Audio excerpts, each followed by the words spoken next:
Mr. Secretary, you all can come on up. Good afternoon. Welcome to the House Judiciary Committee.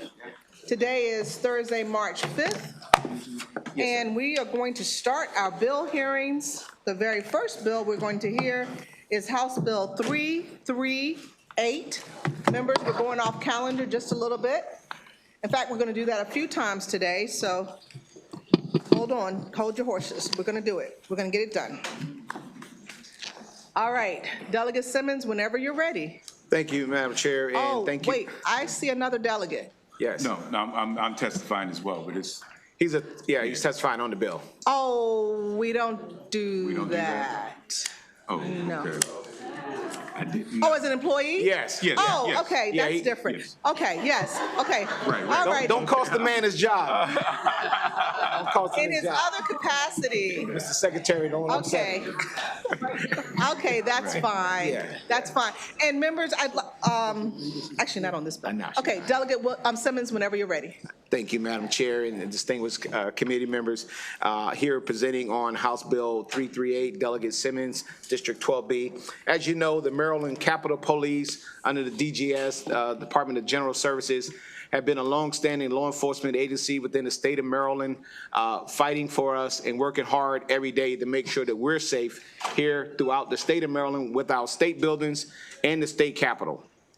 This is to make sure that we continue to fight for them in the agency and the members of that agency when it comes to expansions of their abilities to execute their jobs throughout a statewide platform, making sure that as they work with other law enforcement agencies throughout the state, that they can do that with good partnership. We're here today with a distinguished panel from DJS to talk to you about the expansion of that law and making sure that we are in alignment with the Maryland State Police when it comes to executing the duties of DJS throughout the state of Maryland. So with that, in the interest of time, I will turn it over to our panel, starting with our Secretary. Thank you. Thank you, Madam Chair, Madam Vice Chair, members of the committee. For the record, I am Atif Chaudhry, Secretary of the Maryland Department of General Services.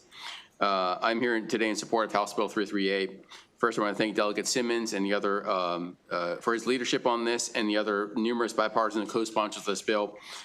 We are respectively asking the committee's support for House Bill 338 to ensure that Maryland Capitol Police officers are fully authorized to enforce Maryland's criminal and vehicle laws on a statewide basis. The bill will expand MCP's primary jurisdiction authority from 1,000 to an industry best practices of 2,000 feet around all state-owned and leased properties, and require MCP to provide notice to other state and local law enforcement agencies of its interjurisdictional law enforcement activities. House Bill 338 is needed to fill a critical gap in MCP law enforcement capabilities, including routine cooperation with other agencies and specific actions such as issuing citations, making arrests, issuing summons, and making welfare checks. MCP officers do not have statewide jurisdiction under current law and are unable to perform law enforcement actions outside of their very limited perimeter, making it frustrating and oftentimes very confusing for officers and members of the public. The law enforcement functions of MCP are inherently statewide in scope. Threats to government operations, facilities, and personnel are increasing in volume and severity and do not respect jurisdictional boundaries. Without statewide authority, MCP is often forced to rely on jurisdictional handoffs, lacking the power to conduct follow-up investigations, act on credible intelligence, and execute enforcement actions. In these ways, the lack of statewide authority creates an unnecessarily fragmented threat response. We greatly appreciate the support of Maryland Chiefs of Police Association and Maryland Chiefs of Sheriff's Association and the Maryland State Police, with whom we have formulated some friendly notification-involved amendments to the bill. With us in the room here today as well as representatives from the Maryland Natural Resources Police, Annapolis Police Department, and Anne Arundel County Sheriff's Department in support of the bill. Again, persons of interest and threats of violence are not confined to the vicinity of state facilities, and MCP stands ready to serve in an expanded and statewide capacity. Thank you for your time. We respectfully request a favorable amendment, a favorable report in addition to amendments conforming to the cross-filed bill of Senate Bill 298, which passed unanimously in the Senate. And good afternoon, Madam Chair Bartlett and Madam Vice Chair Davis in her absence, and members of the committee. For the record, I am Acting Chief Glenn McGuire from Maryland Capitol Police, and thank you for the opportunity to testify in support of House Bill 338.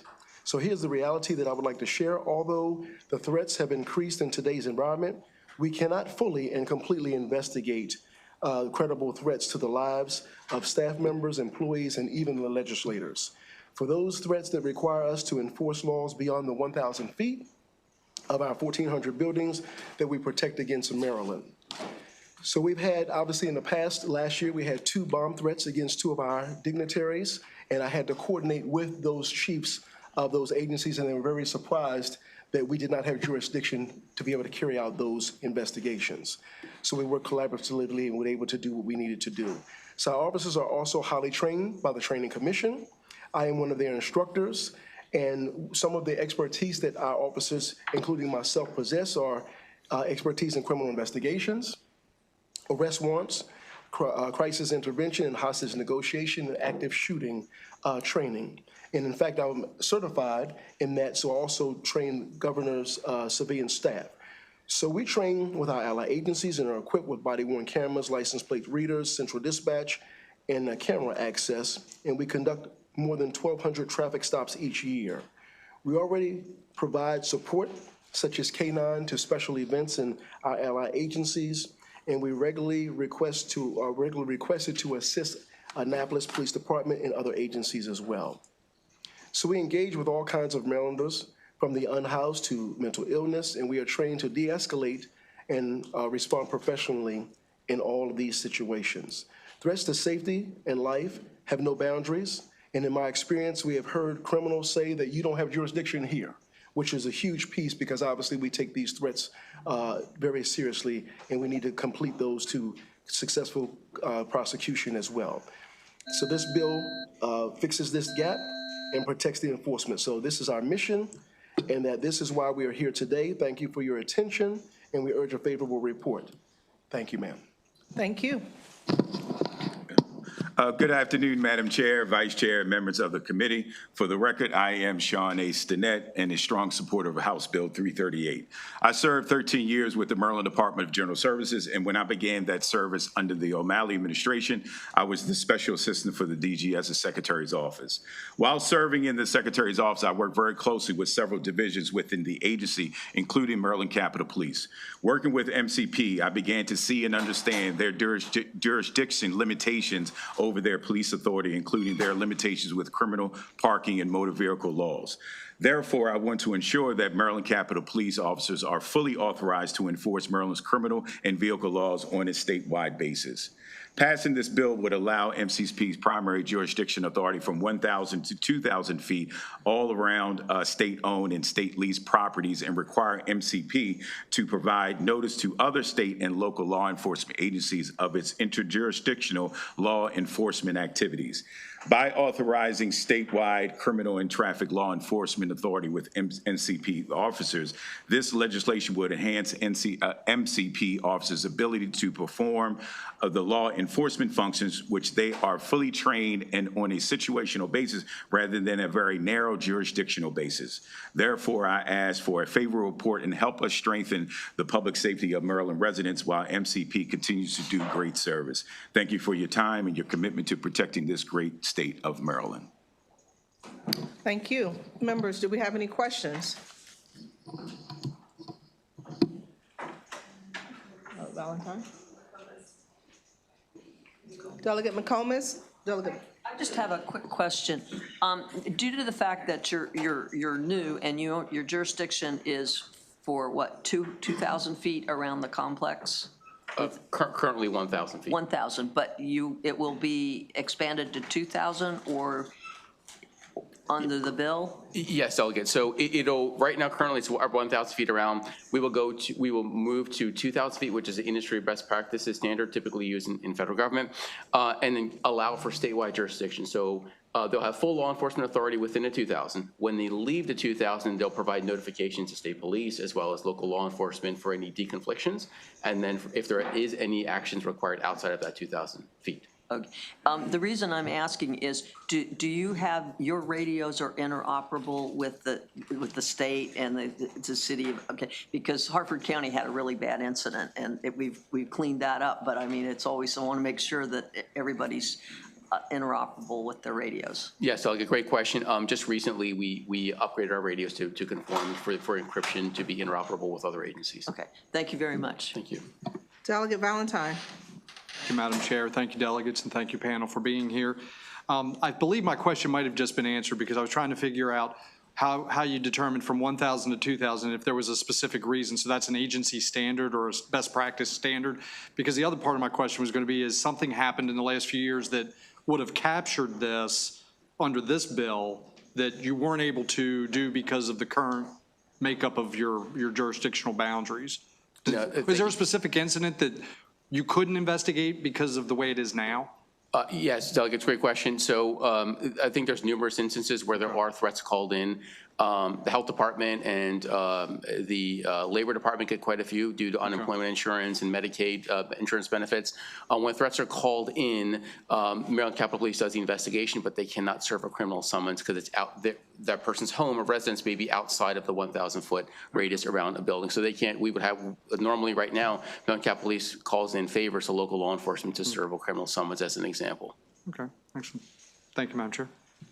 Thank you. So what I'm hearing is this is a help us, help you type of bill. Absolutely. All right, sounds good. Members, do we have any other questions? Seeing none, that concludes this panel, but I think I have other folks. Let me just double check here. Did Nolan Pinson? He's not here today. No, ma'am. okay.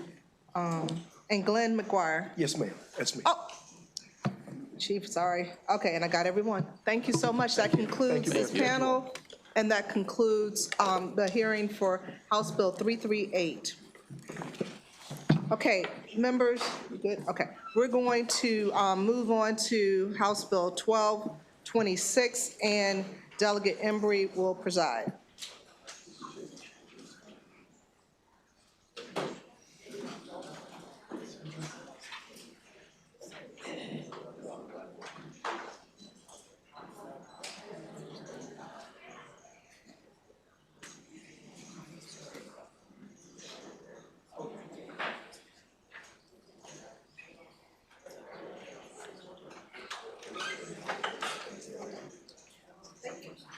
Yeah, come on.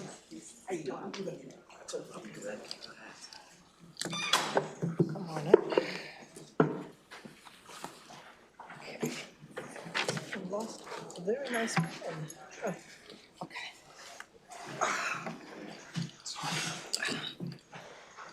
Okay. All righty, thank you.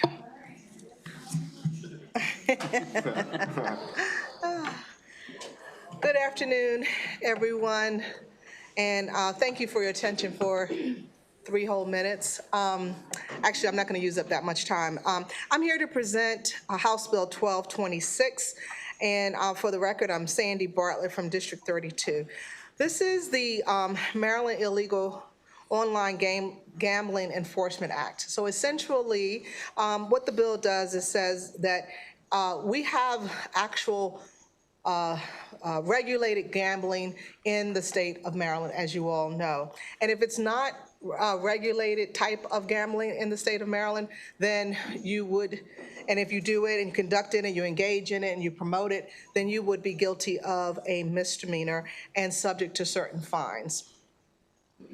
The Attorney General's office, the Consumer Protection Division, which we know and love so well, would handle the prosecution, or it could be a prosecuting attorney, and they would start with a cease and desist letter, okay, so we don't automatically go after folks.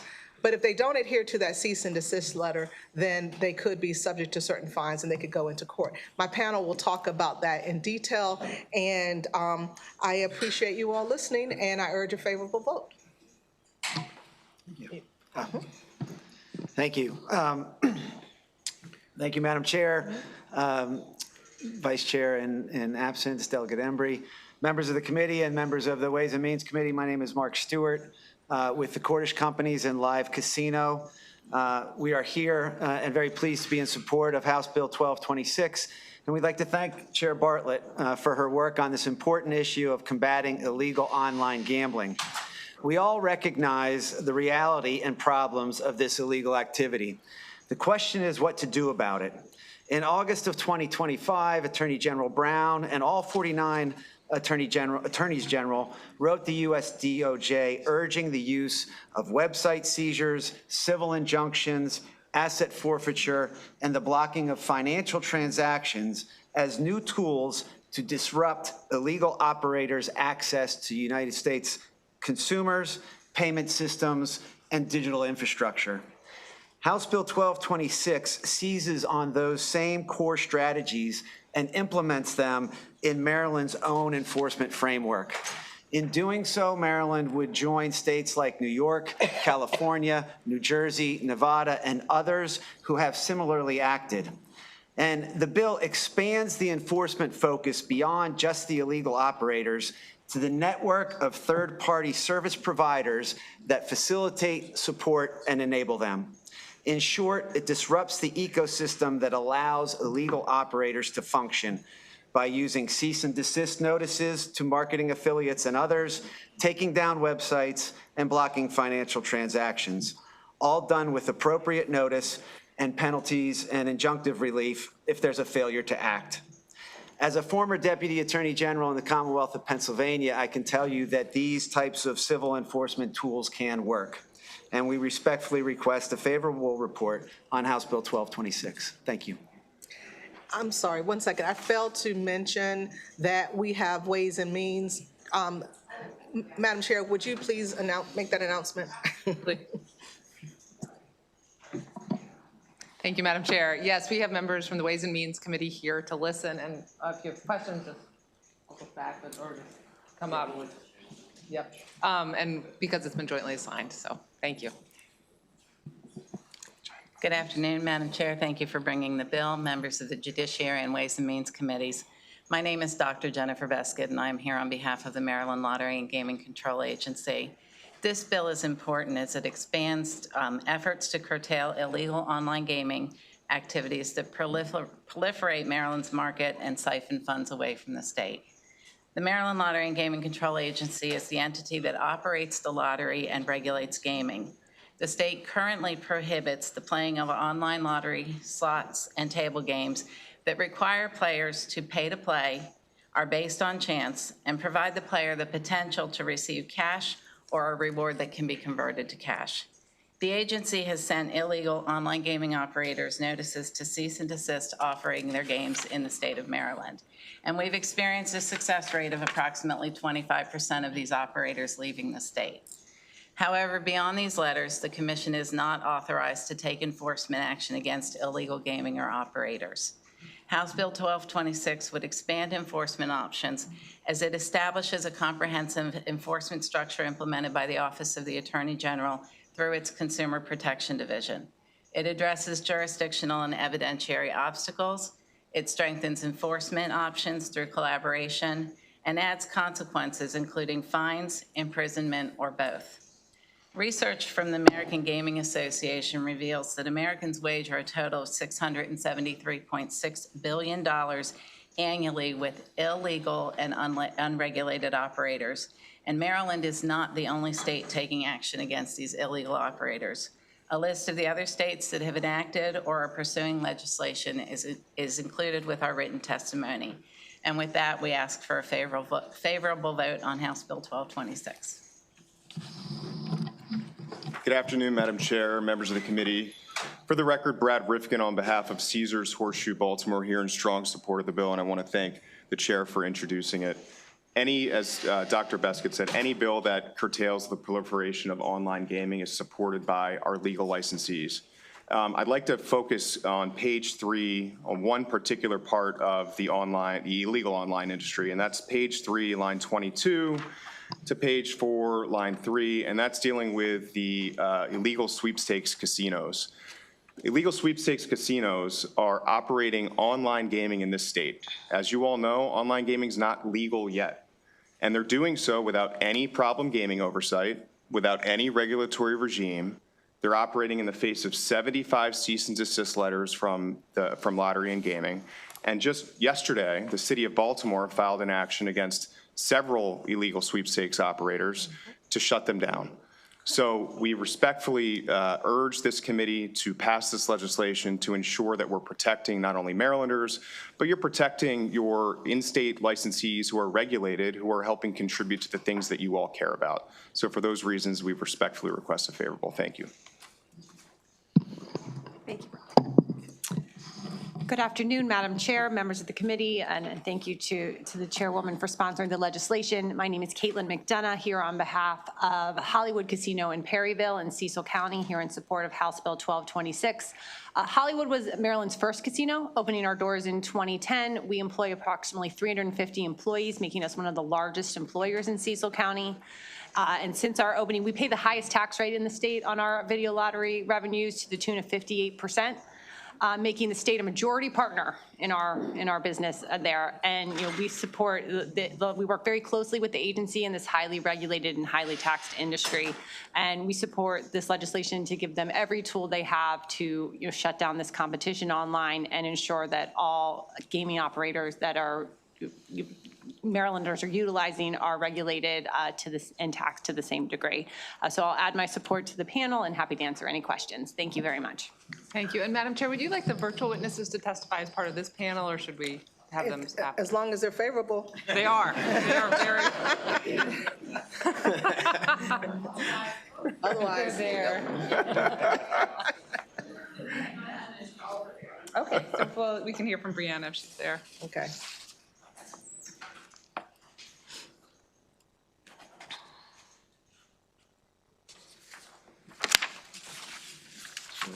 Yeah.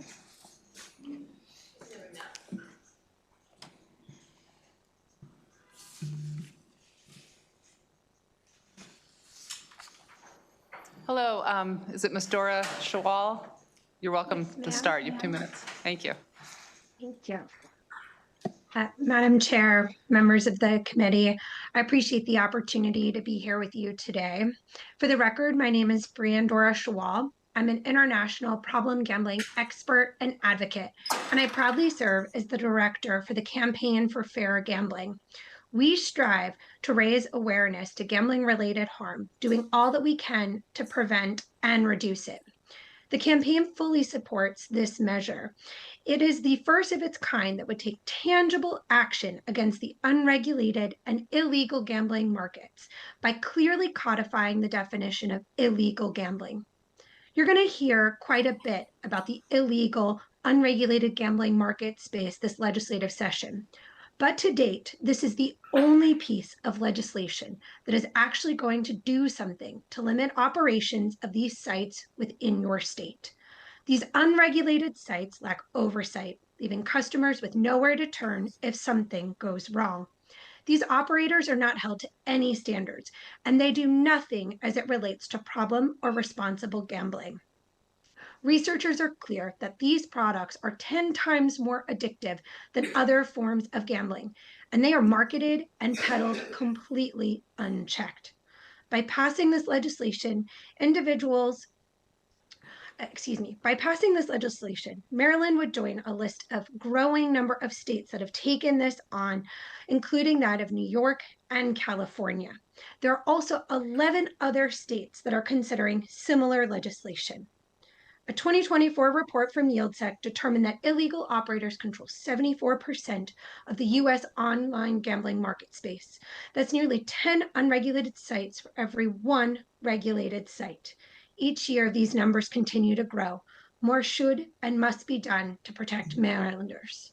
If you want to do something to address the growing number of Maryland residents that are gambling online, this is the precise way to do so.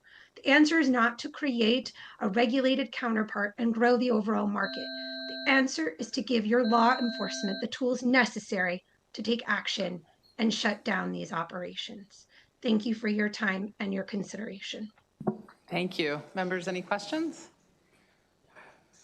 Oh, great. Anyone? We'll start with Delegate Conaway. Chair, thank you, Chair, and panel for coming in to testify. So in reference to this being very addictive, and you said this is like 10 times more addictive than regular gambling? Yes, And sir. why is that? the way that they're consumed, right? For experts to be able to determine what makes something more addictive to other gambling parts, it's about putting an already addictive gambling product, a slot machine or a game, on an addictive device. The removal of friction, the instantaneous gratification, the ability to be consistently in your pocket, notifying players, it really creates a trifecta that leads to an increase not only in the penetration of harm, but how quickly addiction and harm can take hold on someone. So to put that another way, because you have the telephone in your pocket and it might be giving you notifications of new updates and all like this, that makes it very addictive. What is a sweepstake? Anybody? Sweepstakes casinos are operating as if they're legal under what they believe to be sweepstakes laws, where if you go online, you can today deposit money and get what they're calling free tokens, but they use what's called a multiple currency or dual currency model, where the free tokens that you get to play on their casino, you then get a cash equivalent of sweepstakes coins to use in a real casino online, play blackjack, roulette, poker, other things, and cash out. So whether at the end of the day, it's money in, money out with gaming. Regardless of whether they think it's legal under sweepstakes laws, this bill will make it very clear that it's not. Okay.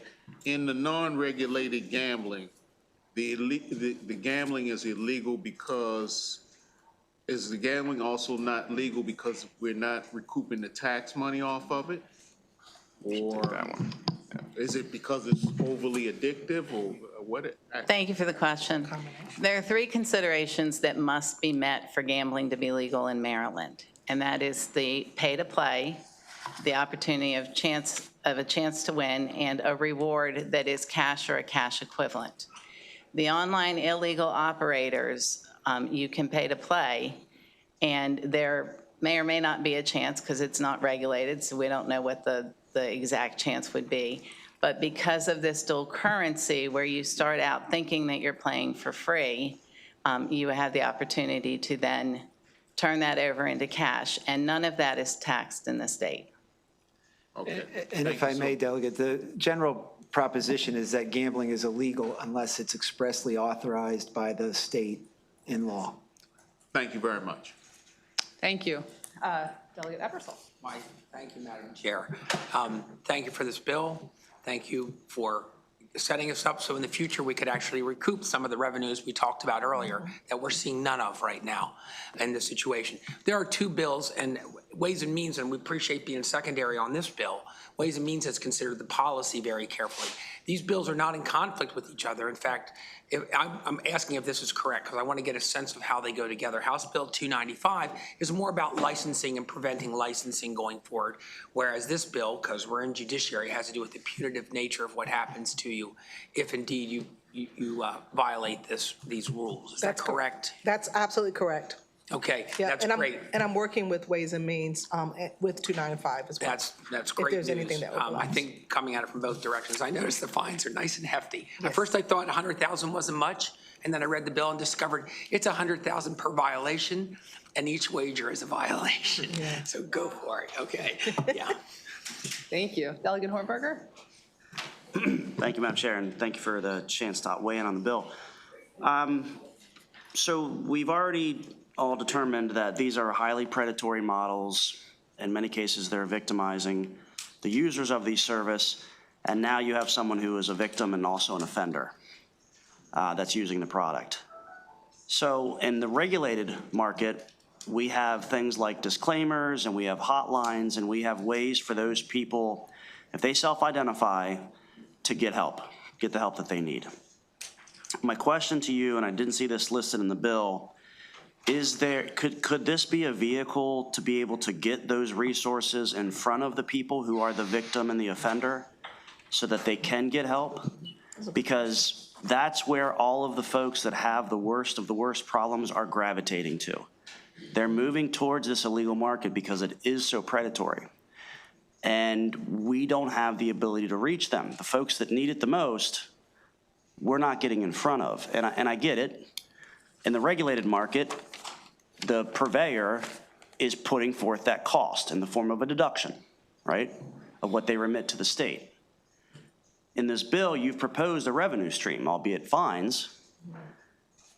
Can this be a vehicle to get people help that are being a victim and also an offender? Delegate Hornberger, I think that's an excellent point. And I think it is possible. I would have to just kind of think it through and talk to the experts, and also talk to, and just think about an amendment, but I think that's possible, sure. I think that's a great idea. Yeah, and then this question is more for the agency. Do you have the technology now, or would you be able to, let's say through discovery in this litigation process, be able to identify the nexus-based users that were impacted by these illegal actors? May I get back to you on that, Delegate Hornberger? Absolutely. Thank you. Thank you. Thank you. Delegate Cardin?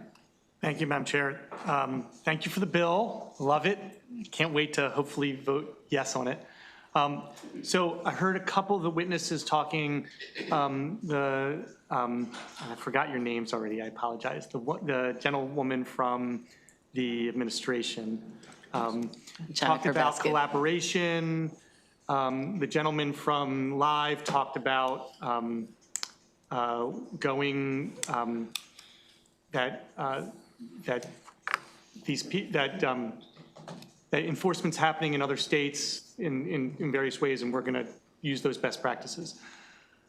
It seems to me that it's going to be hard is jurisdiction going to be an issue? I guess injunctive relief is pretty easy to deal with if you have the computer savvy to stop it. But how do you rein these people in if they're not either in the state or even in the country? I would assume that many of these organizations figured out to go offshore. It's easier to avoid regulation. So I'm just curious if you found that there's a problem in New York or New Jersey or Nevada or whatever, and if there are ways to make sure that we do it right here from the beginning. Do we have somebody? May I, Madam Chair? Sure, please. Absolutely, and that is the focus. Certainly, everyone wants to go after the actual operators. But again, because they are offshore and because it can be challenging, I would submit that they are subject to the jurisdiction of the courts by sending in their signals. They've they availed themselves of the minimum contacts and whatnot to establish jurisdiction. But the legislation really goes broader and goes to the systems that enable them, whether it's marketing that gets them to the consumer, whether it's the website platform that hosts their websites, or the financial transaction and payment processors. And that's where the notice comes in, the cease and desist. We put those entities on notice. They then know not to do business with those operators. And if they continue to do business with those operators, websites can be brought down, fines can be administered, injunctions can be made. It's going to be a very active enforcement operation and somewhat of a full-time job because new sites will pop up, but it is a mechanism to try to keep knocking them down. Is this a Section 230 issue where we're going after like the Googles and the Firefoxes and those guys when we need to? Is Yes. that okay? All right. Thank you. Can I just add one more point to Delegate Hornberger's question? I just wanted to make one mention with respect to the problem gambling fund which I know you guys know, Ways and Means would probably know better than we do. I would imagine that what we could do is bolster that with some of the funding that we're receiving. But I did like the question about actually being able to find these individuals. So I just wanted to add that. Thank you. And I spoke too soon. Delegate Conway has another question. what happens to a Maryland consumer that uses this type of online gambling service? So we've received complaints from some Maryland consumers who have used this site and they've lost funds. They've not received prizes. They have submitted the complaints to us. We have forwarded them on to the Office of the Attorney General, but there really is not anything that allows us to enforce it at this time. Right. What I'm asking is if someone is gambling online and you're monitoring this illegal online gambling, and you say this guy is in Baltimore here, he's gambling online. I mean, do you send that person a notice that we've intercepted your IP address using this, and you're in Maryland, you're doing illegal betting? We've been going after the operators, not individuals. Not individuals. Okay. Thank you. And if I could just add, and this goes to Delegate Hornberger's question, just to make everybody aware, March is Problem Gambling Month. While we cannot get everybody, you should see our billboards and our advertisements and everything that we're doing to promote that. Terrific. Thank you. Thank you. That concludes favorable. We have one witness favorable with amendments. That's Evan Richards. Is he here? Yes, there he is.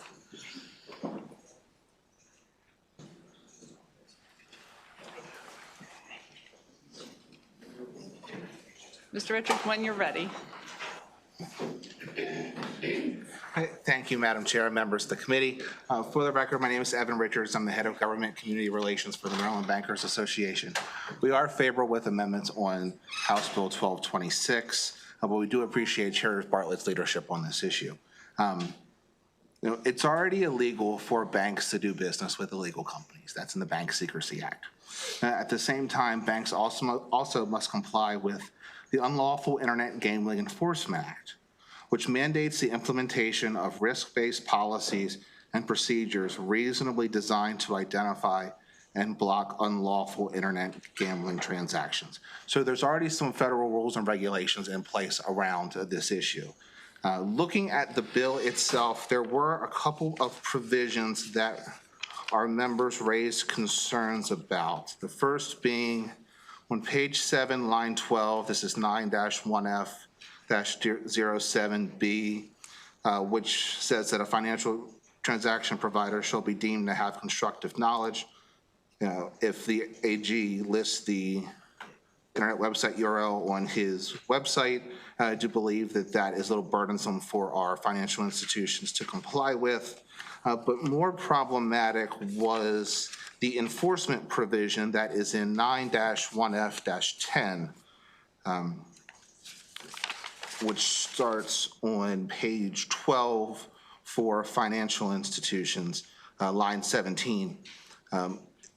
The provision under section D doesn't include the word knowingly, where knowingly is involved in other provisions related to financial transaction providers.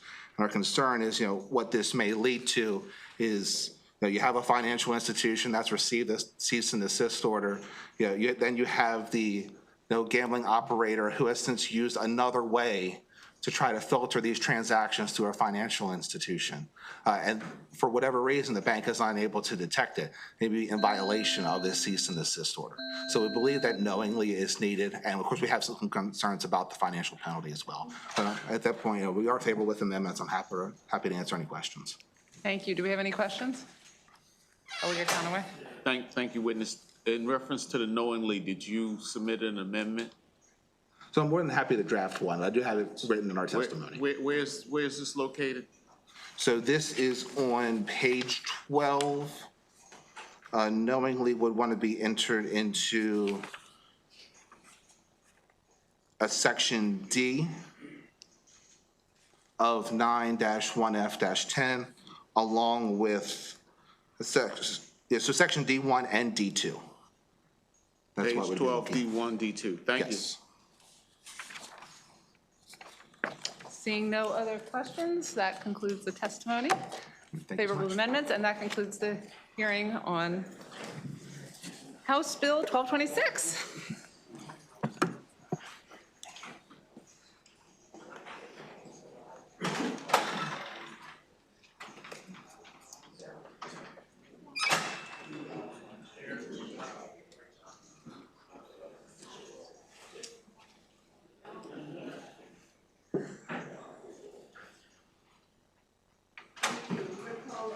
We're going to call up Delegate Williams for House Bill 1152.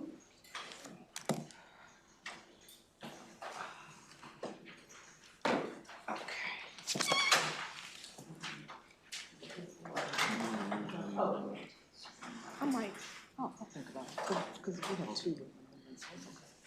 Yeah, thank you, though.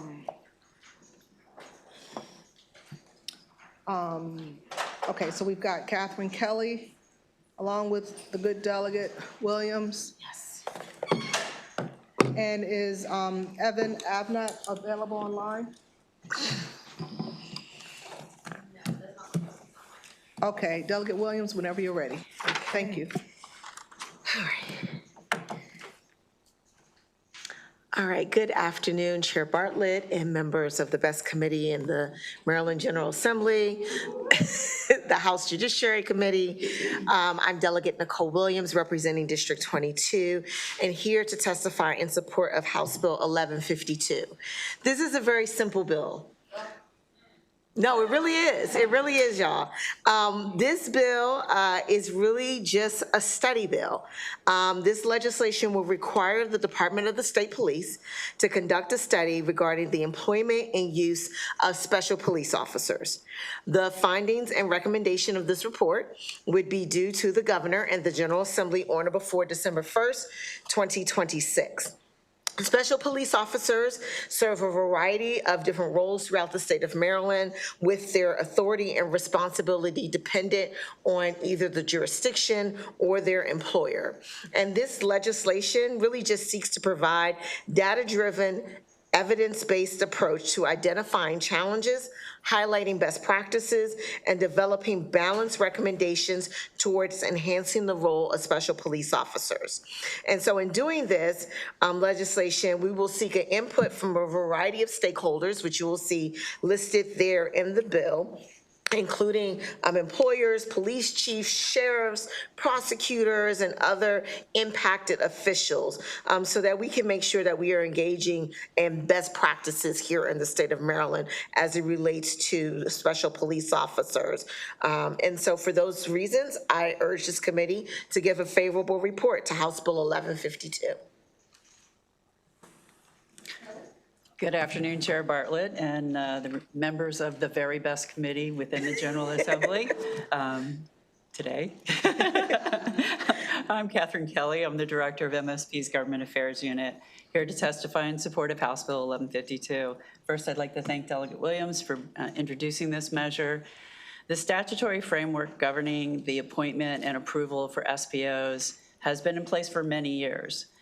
Recent statutory changes, as in last year, there was a Senate bill that passed that does change some of the parameters of SPOs, has brought to light that it would be very appropriate to do a comprehensive review to ensure this program is operating as it's intended and that public safety is being served in the most defined and effective manner possible.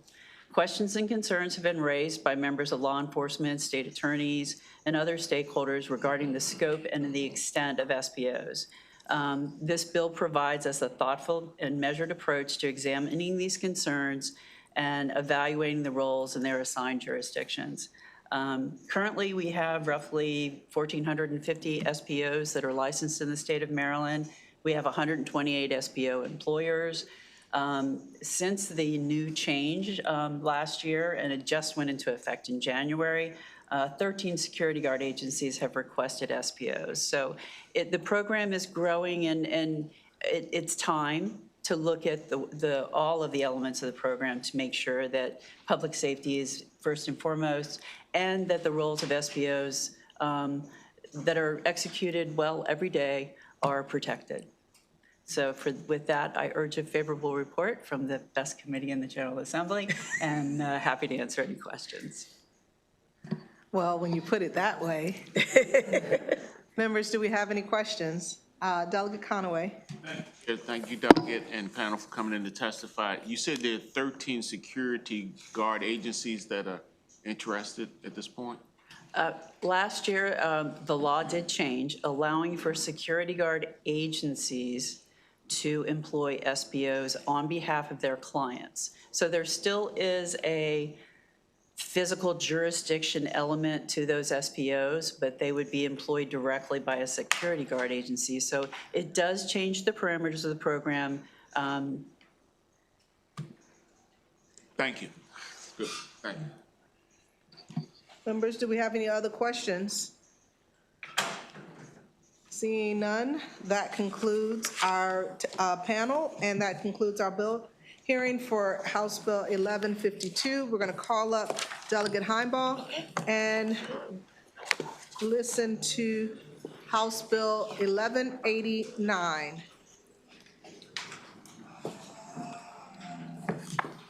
So Delegate, okay, I see, so we have, tell me who we have before us. Jason Bennett?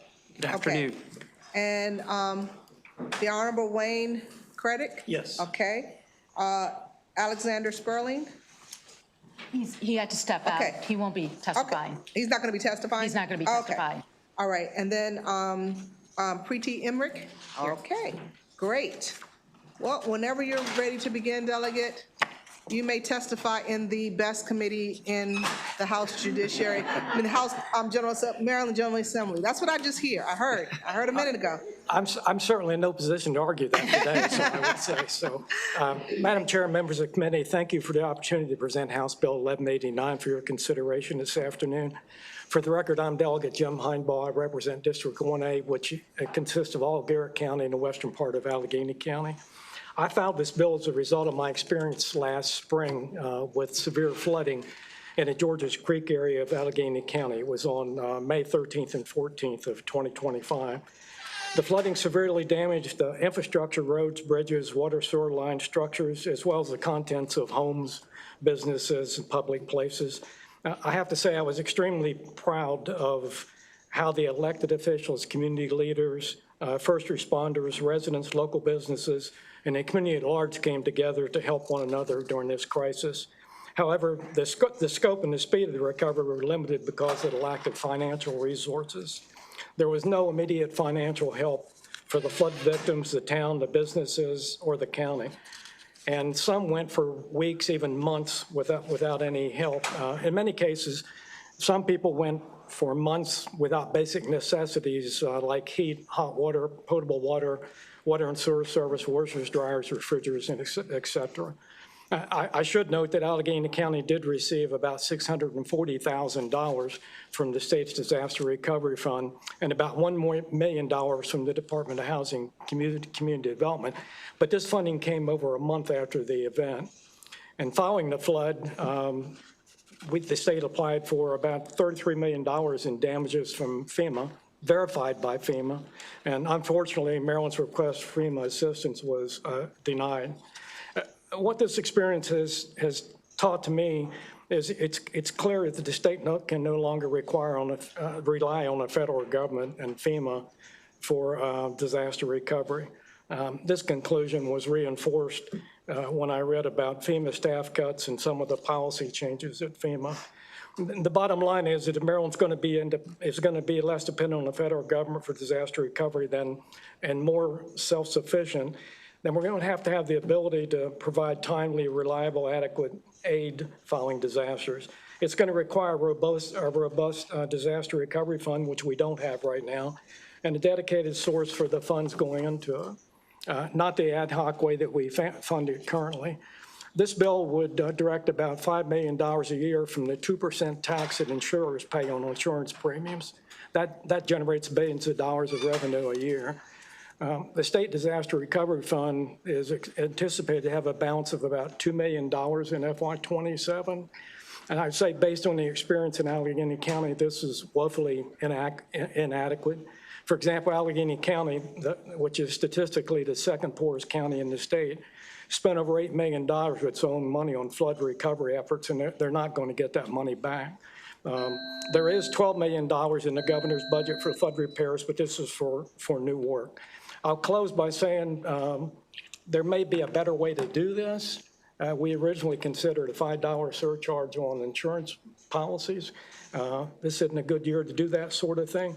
I'll just say there's a big need. We really need to recognize the need and find a way to start dealing with it. Thank you very much for your attention and consideration. Madam Chair, members of the committee, Jason Bennett, Allegheny County Administrator. I just wanted to kind of follow up on what Delegate Heimball just talked about. As the county that dealt with this severe flooding, we had to wait some weeks for these dollars to come into us. We did take those dollars and put them directly to our residents, so it did not come to county government. We actually put it into over 300 plus homes who received muck outs. They received new furnaces. They received new washers and dryers and utilities in their homes. They were vitally needed. Providing this guaranteed funding source would guarantee that those future Marylanders who experience these kind of things won't have to wait for them. The funds will be there and ready. So we thank you for your consideration of this bill.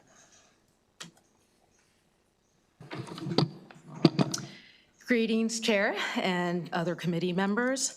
Thank you for the opportunity to speak today on House Bill 1189. My name is Preeti Emmerich, Local Emergency Manager from Anne Arundel County and MACO EM Affiliate President. Woo woo, Anne Arundel.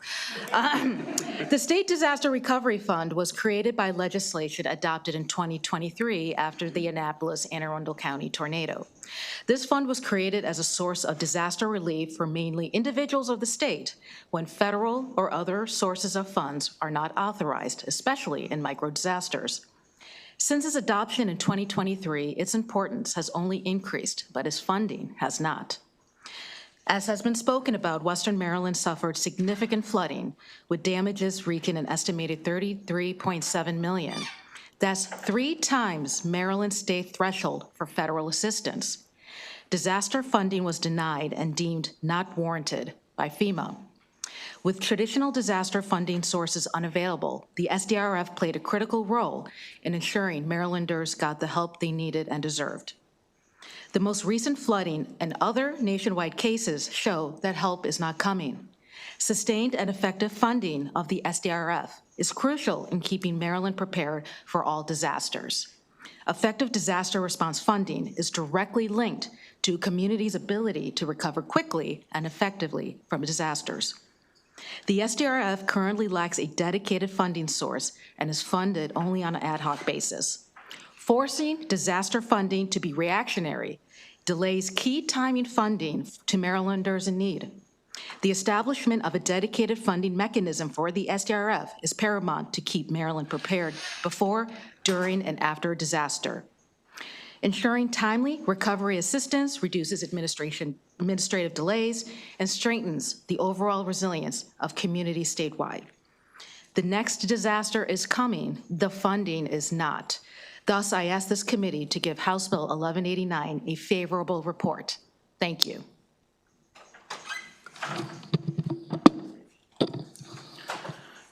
Good afternoon, Madam Chair and committee members. My name is Wayne Craddock, a 25-year elected Maryland municipal official representing the government closest to the people.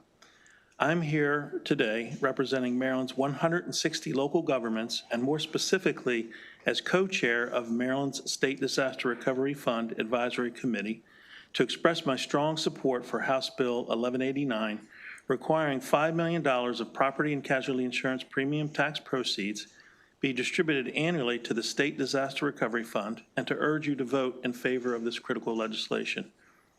As disasters become more expensive, frequent, and severe, states are under increasing pressure from federal policymakers who are seeking to manage their own rising costs to invest more in emergency management capabilities, fiscal reserves, recovery programs, and cost-saving mitigation activities.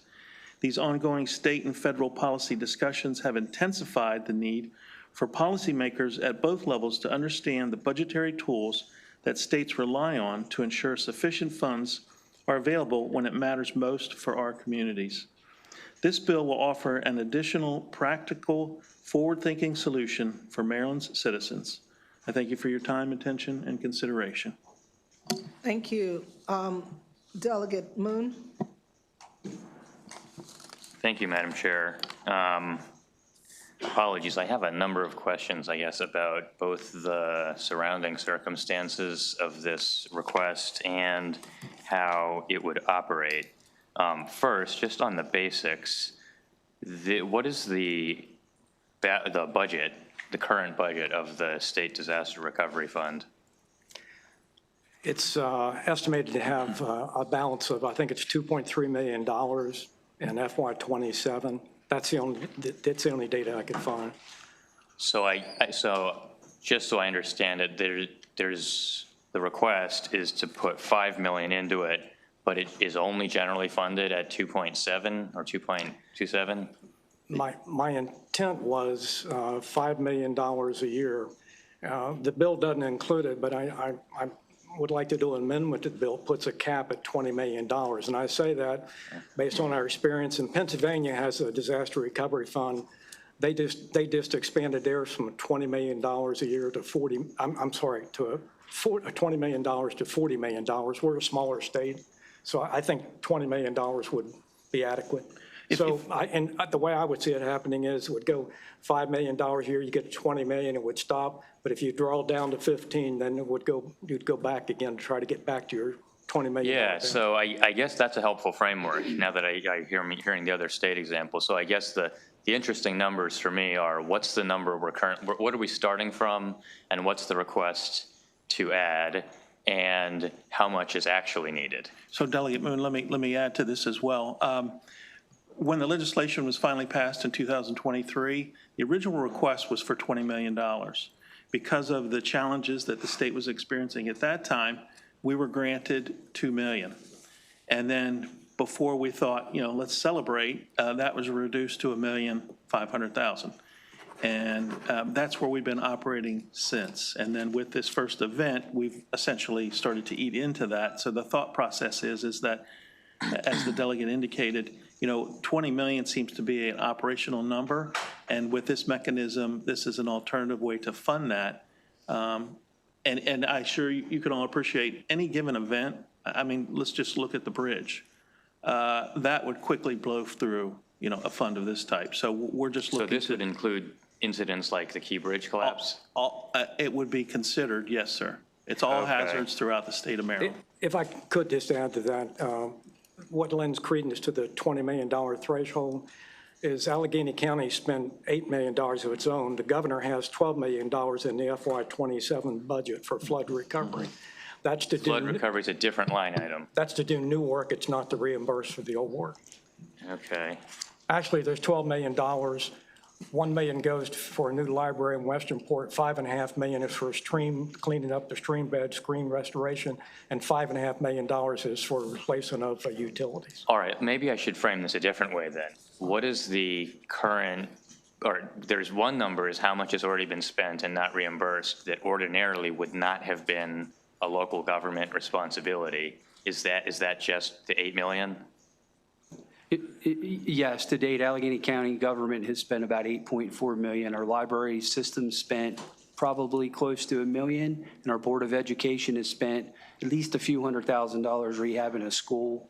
None of those costs have been reimbursed to us. So you're near $10 million now. So I guess my question is that unexpected? In other words, before FEMA decided not to fulfill these requests, would the feds have ordinarily have shouldered the bill for that? Or would the locality always have been on the hook for it? So the original request as it went to FEMA from the state of Maryland with our participation was $33+ million. So the expectation was that FEMA was going to reimburse us for that entire amount. And that would have been the ordinary course of business? Yes, that's how MDEM advised us at the time, and the state of Maryland and the governor kind of pushed us to that direction. So is that to say the unreimbursed cost is actually 33 million? It's just that 10 is Allegheny County's share of the 33 unreimbursed that the state wanted? Yes, sir, that's just where we're at currently as far as expenditures. The library up there is still not operational. We still have a lot of work to do there. There's a couple large bridges that still need help, and we still have a lot of stream restoration projects to do. So yeah, there's a lot more to go. That's just where we're at so far. And Delegate, if I could add a little bit to that in the context of emergency management and federal assistance that is available. There's individual assistance and public assistance. So I know a lot of what the libraries and the public buildings you would talk about would fall under that public assistance.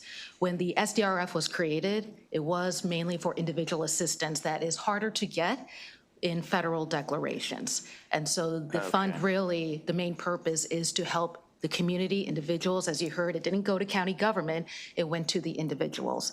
Would I like more money in it? Absolutely, because you hear the extent of the damages. So these are actually separate questions. Okay. The government not getting its money is one policy problem, and this doesn't actually solve that. We parallel have that the residents there have unfulfilled insurance needs or whatever. They didn't get their damage covered, and this would cover that aspect of the That would issue. cover that aspect. Public assistance is covered as a secondary in the SDRF. The main focus is individual assistance. We understand when there is a huge-scale disaster, large-scale disaster, the SDRF may not be able to cover everything, and we understand that. It can't replace what FEMA has.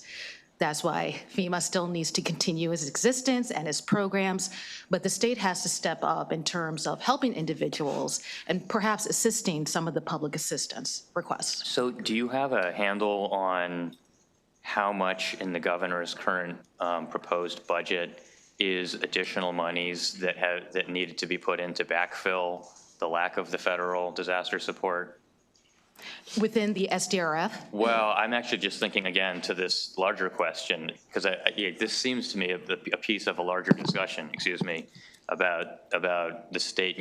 I just want to know if the state starts stepping in to take more and more on disaster recovery, disaster prevention. I won't pepper you with questions about Chrisfield and Hooper's Island and the causeway, the sort of preventative funding that's been denied, because there's really multiple stages of the funding problem here. Right. We have dozens of millions of dollars from grants that have been, I would say illegally, but they've been withheld from communities for preventative measures for flood effects.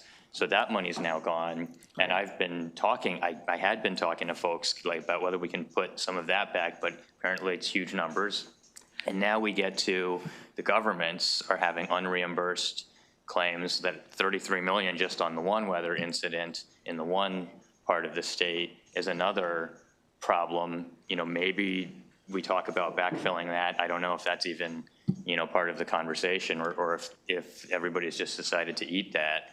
And then now we've also got the individuals here, which are a separate bucket of problem. But it seems to me all of this is general fund pressure. So I'm not suggesting there's something wrong with this request, but I do think it seems to me to warrant a little bit of discussion about how much additional is the state being asked to step in with FEMA's new decision not to help. Maybe, I don't know if it's all the states, but certainly this state, it's decided not to help. I guess if that's the case, I'd like a larger price tag on what, if we went and backfilled all of it, made the local governments whole, made the individuals whole, what's that number, And, again, I'm happy to support that we direct 5, but, this is a general fund question. It looks like by the fiscal note. So it seems to me we need to apportion, something to individuals, something to the local governments and what have you. Again, if we're in a new era where FEMA's basically walked away from helping Maryland. I mean, what we have now is not adequate. So the $5 million in a program, the SDRF, that does give immediate relief compared to other state programs, that is administered by emergency managers, that has a process for the administration and working with the local jurisdictions. DLS had estimated in its report it was 20 to 21 million that's needed in the fund. So I propose, chipping away with it. Yeah, the problem it's with, just when I think of, 36 million for Chrisfield, 25 million for Hoopers, 30 million for Western Maryland. Now you're asking 5 for basically the individual residents just on the one project, but you're saying it's maybe 20 or 30 million is the actual loss number out there. Again, the administration has decided that this is now our responsibility. Right. I just am trying to get a sense of the numbers, but it seems to me we're the denominator is into the hundreds of millions annually, probably. and this is a conversation that I know local emergency managers are having with local jurisdiction as well, right? Because everybody plays a part in disaster recovery, disaster response. So I don't want to make it seem like this is all going to be on the state, but steps have to be taken to take care of what we can. And to make And I sure say there's this immediate as relief. I'm an advocate for you. I want to find a way to help Yeah, Western absolutely. Maryland and the shore communities that have been doged. So thank you. So, thank you. I think, I appreciate your comments. I think you've done a great job of kind of highlighting what some of the issues are. Thank you.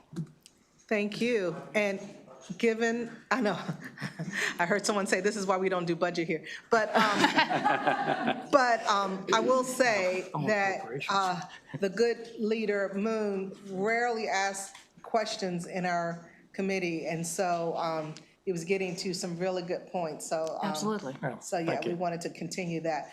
Now, Delegate Taylor. Thank you, Madam Chair, and thank you for bringing the bill. Really what this does is just shifts the 2% that you're asking for in this bill from the premium tax on the insurance company to be shifted out of the general fund into the SDRF, right? I see that, bottom line, the expenditure, really the net expenditure to the state is like $90,000 to cover for an administrator for the fund, right? So do you have an administrator now for the fund? And how is that salary paid? Thank you for the question, but I'm not sure I know the answer to that. I work with Secretary Strickland on this. I don't know if it falls under the purview of the Secretary of Emergency Management. I can answer that. Mr. Delegate and Madam It's Delegate. just in the fiscal note. That's where I'm finding that I information. think I can fill some of these pieces in for you. At Allegheny County government, when the SDRF came to us, the state essentially handed it to us with parameters for us to run. So I don't know that there was anyone at the state level who was running and overseeing those dollars. They simply got handed to us, and we had a set of guidelines we had to follow. And we're still doing that to this day, so. If I could follow up, there is someone at the Maryland Department of Emergency Management that oversees the program. Let me add as well, that is the purpose of the advisory committee. When these things are presented to us, we've established policies and procedures in which the presentation of the request is given to us. We make sure that they comply with those policies and procedures. And then with some confirmation, those funds are then approved for allocation. But we don't want to get into the minutia of the experts in the respective counties, emergency managers, and how they do it. But, we want to ensure that everything is above board and quite frankly, that there's no opportunity for abuse. And even in the Western Maryland situation, some people said, here's an advantage. Let me see if I can, make some money here. And we effectively stopped that from happening, so. Okay, thanks. Delegate Valentine. Thank you, Madam Chair, and thank you, Delegate, and thank you, panel, for being here today. And I was trying to take some notes, so if I ask a question that was already asked, I might have just missed it. But first, as a fellow Western Marylander, my heart goes out, did, and continues to all the folks of Allegheny County for this incident. I just know that as well. Thank you. Delegate, and we talked a lot about FEMA. I know that it was very well publicized. I'm very familiar with the situation with that. But Delegate, I don't remember you mentioning the State Department of Emergency Management. We started to touch on it in this just briefly. What kind of support did Allegheny County receive from the state for this particular disaster? Well, thanks for that's a great question. Thanks. Thank you. And I didn't, my intent here was not to bash the state or the administration. Actually, I'd say overall we had great help from the state. The governor actually, the flood was on the 13th and 14th. The governor came up on the 15th. Yeah, 15th. The day after the flood, he brought a lot of his cabinet with him. I personally talked to the Secretary of MDE, Secretary of DNR, Secretary of Transportation. So, and the governor then followed up with the local mayors on phone calls several times. So he was engaged. The staff was engaged. Secretary Strickland was great. I think part of the problem was that it's my understanding this was actually the first time that the fund was used. And even Secretary Strickland agrees that the money didn't get out fast enough. I don't doubt that he's taken a look at that, and the process, the approval and disbursement process, I'm sure can be accelerated.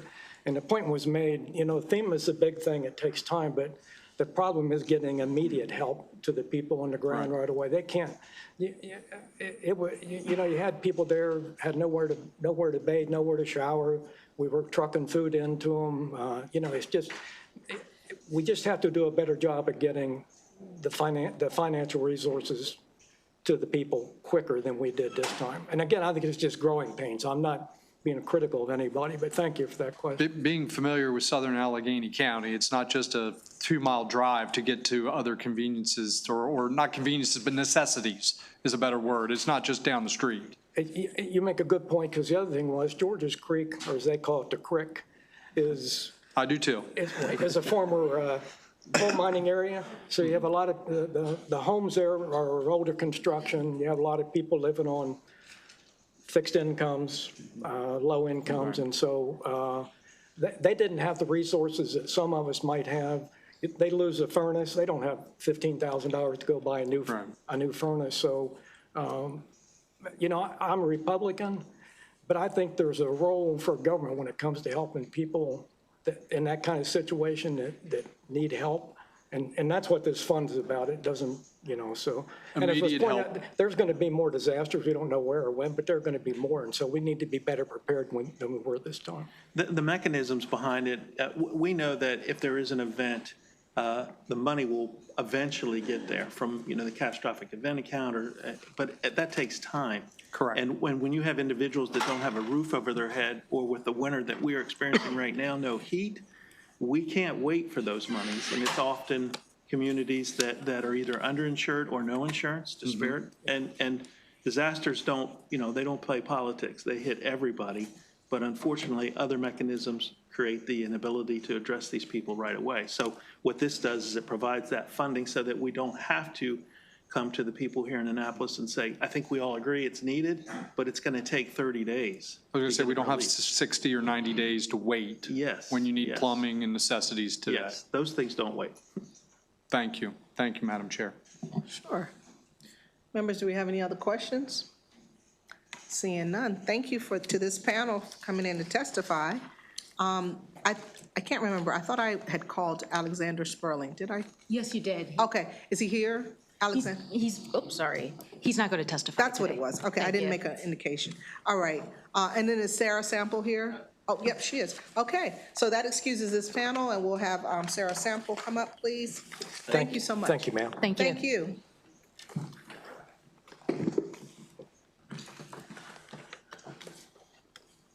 New subject matter for our committee. Thank you to Chair, members of the committee, for having me. Sarah Sample from Mako. I'm really just here on behalf of my colleague Kevin Canale, who handles this area, and so I'm filling in just because I'm going to be in this hearing today. So I don't have anything else to add. You already heard from the experts, but if you do have any questions, you can send them to me. You can send them to Kevin Canale. But we obviously, I think you understand why we would support this bill. So me too, basically. Thank you very much. I appreciate that. All right, that concludes the bill hearing for House Bill 1189. We're going to move to Delegate Lopez, and then we're going to go to 1294. Okay, House Bill 1131.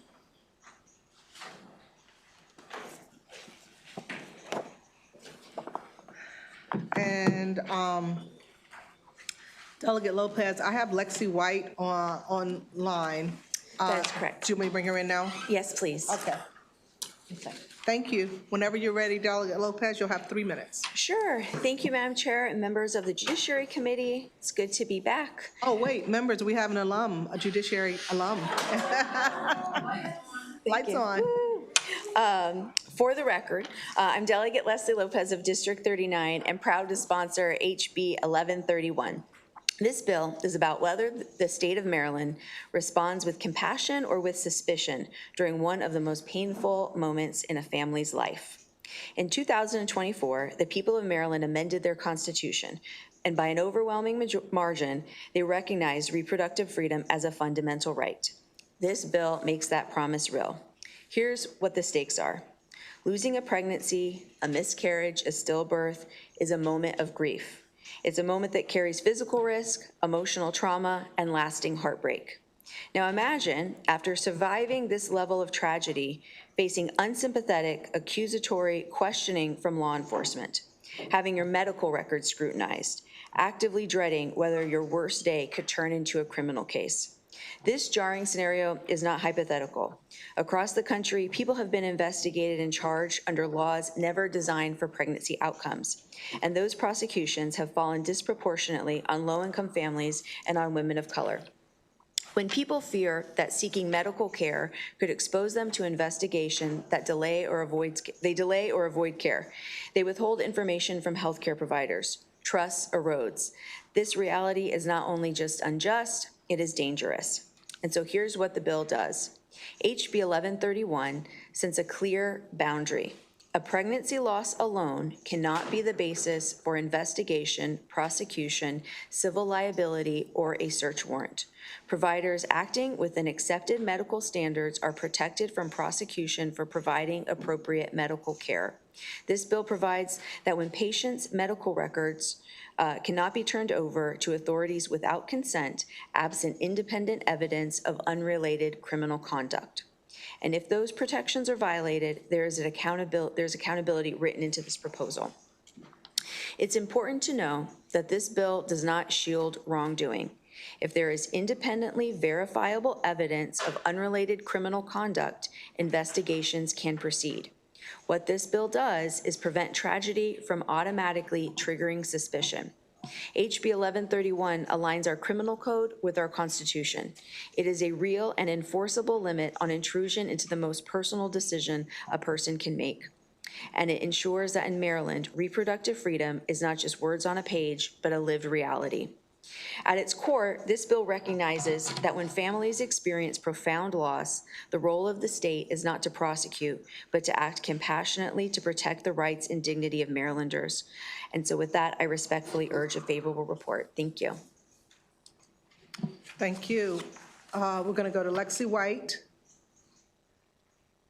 Thank you. Good afternoon, Madam Chair and committee members. My name is Lexi White. I'm here representing All Above All as our Director of State Strategies, and we support House Bill 1131 and urge the legislature to adopt this measure as soon as possible to safeguard patients against pregnancy criminalization. In the years following the Supreme Court's decision in Dobbs v. Jackson Women's Health Organization, the U.S. has seen a substantial rise in pregnancy criminalization laws and prosecutions. Our partners at Pregnancy Justice have noted over 400 cases where pregnant individuals were charged with crimes related to their pregnancy loss, or birth. This growing trend disproportionately impacts traditionally underserved populations, with more than 3/4 of the defendants being low-income individuals. The legal framework for these cases frequently relies on charges of child abuse, neglect, or endangerment, but in most all of these cases, prosecutors were not required to provide proof of actual harm during the pregnancy to bring these charges.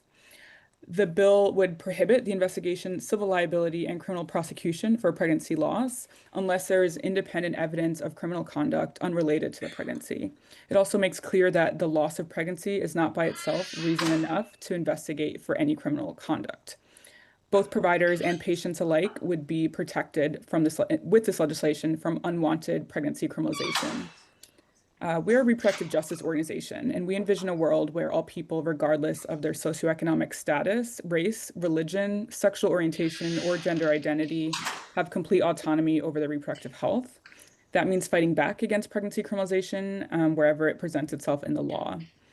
The rise in personhood language and draconian pregnancy criminalization in the U.S. should worry us all, and we would be wise to follow the lead of lawmakers like Delegate Lopez to ensure that these laws cannot be used as vehicles to prosecute and imprison patients and providers without cause.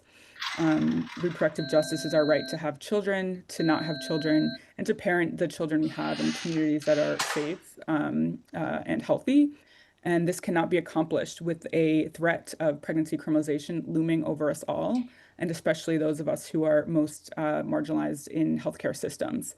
For these reasons, we urge the legislature to adopt House Bill 1131 as soon as possible. Thank you. Thank you. I just have two questions real quick. And this is for Delegate Lopez. So the bill would also prohibit the criminalization of someone who has a stillbirth or miscarriage? That is correct. Okay. And isn't it true that maternal mortality and prenatal losses occur 3 times more in the African-American community than in any other? Yeah, that is true, and I think this bill takes a very reasonable step at helping ensure trust that women can have to seek out help for their providers for the more complicated circumstances. Okay, thank you. Delegate Conaway? Thank you, Chair. Thank you, Delegate and panel, for coming in to testify. So under this bill, would tainted blood tests, would that could you be prosecuted for a tainted blood test if you had a pregnancy loss? I'm not sure I understand the question. If you had drugs in your blood at the time that you were pregnant and you lost the baby was stillborn or whatever, could you be charged for having drugs or alcohol in your blood that may help contribute to the baby's death? Yeah, so yes, so what this bill does is it says that simply having a miscarriage or a stillbirth is not the basis for a criminal investigation. If there's other circumstances where the criminal liability is involved, then an investigation can occur. Whether there's, drug use, whether there's someone who could be trafficked, domestic violence, any of those things, but it just means if you simply have a miscarriage or stillbirth, that cannot be the basis of a criminal investigation. Okay, so you have the stillbirth or miscarriage, and the doctor believes that you have drugs in your system. So is that a reason for them to investigate you? Delia, I'm not quite sure how to answer that question. I'm not quite sure it deals with this bill in that way. Okay, you answered a little bit before. Yeah, I guess the issue is that there's a lot of discussion around drug tests and pregnant women. Yes. And so I'm unfamiliar with the standards of how drug tests are applied to pregnant women. It's not when you go in for your regular wellness checks during pregnancy, drug tests are not a part of that. Yes. So this is a hypothetical that would require a medical professional, some type of clinician, to notice that a pregnant woman is using drug. I mean, there's just a lot of hypotheticals there that I just can't answer that question. From my experience in my community, that's not a hypothetical question. We know about people who are pregnant and their doctors found out some kind of magical, mystical way that they have drugs in their system. So I'm sorry that it seems like a far-out question, but in my community, that's an occurrence that happens often. But I thank you very much for your answer. Sure. I have some more questions. Would this bill cover losses of, I guess I'll say maternal loss with respect to ectopic pregnancy? Yes, it would. And cancer? Yes. Okay. And if the mother dies in childbirth as well, could anyone else would this bill protect anyone else who might be criminalized? If there's... Not criminalized, yeah, criminalized, protect anyone else from criminality or civil liability? Sure. If there's the presence of some type of external criminal activity that would be the basis for an investigation, then this bill does not touch that at all. This bill simply says miscarriage or stillbirth cannot be the sole basis for a criminal investigation. Right. And so as it stands today, if a mother loses a child, can the father be charged? The answer is no. Yeah, no. Yeah. I was like, how can I sound articulate? But no. Well, because essentially what your bill is saying is that we're going to charge the mother because she's lost a child. Well, then I wonder, why wouldn't we also charge the father if a child is lost and there's no wrongdoing? That's the logic that I was getting at, and it is a rhetorical question.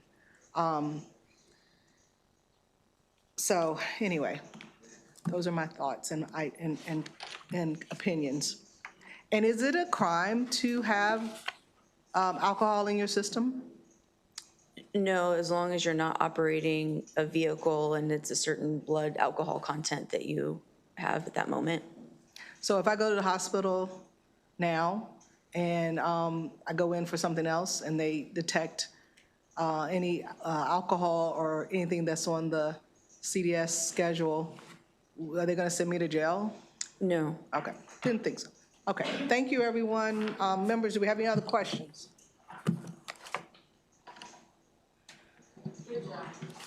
Okay, and thank you, and welcome back to Judiciary. Members, we have unfavorable testimony. So we're going to call up Ben Sisney, Ali Rock, Laura Bogley, and if we have anybody online, stand by Deborah Boccato and Catherine Adelaide. Okay, thank you. So whoever is ready, I'm going to start on this end and just work our way down. Oh, did you want to go? Yeah, good afternoon, Madam Chair. How are you? I'm doing great. Laura Bogley, Executive Director of Maryland Right to Life. We urge your unfavorable report on this bill that would effectively legalize infanticide and deny equal protection to newborn persons in violation of existing federal law. Please do not allow yourselves to be distracted by the proponents. There is no boogeyman seeking to arrest women for pregnancy loss or even for induced abortion. National Right to Life and Maryland Right to Life have been very clear. We've gone on the record saying that we oppose the criminalization or prosecuting mothers who are often the second victim of abortion practices. Neither the Federal Born Alive Infants Protection Act of 2002 nor the Born Alive Abortion Survivors Protection Act, currently before Congress, hold women criminally liable for miscarriage, stillbirth, or even abortion. Both acts contain a specific rule of construction that bars the prosecution of the mother. The Maryland Viable Fetus Act of 2005 only allows for the prosecution of a third party who kills a viable fetal human being, but it explicitly exempts the mother from being charged for murder for her own pregnancy termination or abortion. What this bill does do is it strips away state and federal legal protections for an entire class of persons, viable newborn infants, and effectively decriminalizes infanticide by threatening law enforcement, medical providers, and medical examiners with criminal conviction, civil action, and loss of licensure for performing their legal duties as mandatory reporters or investigators of suspected abuse or infanticide.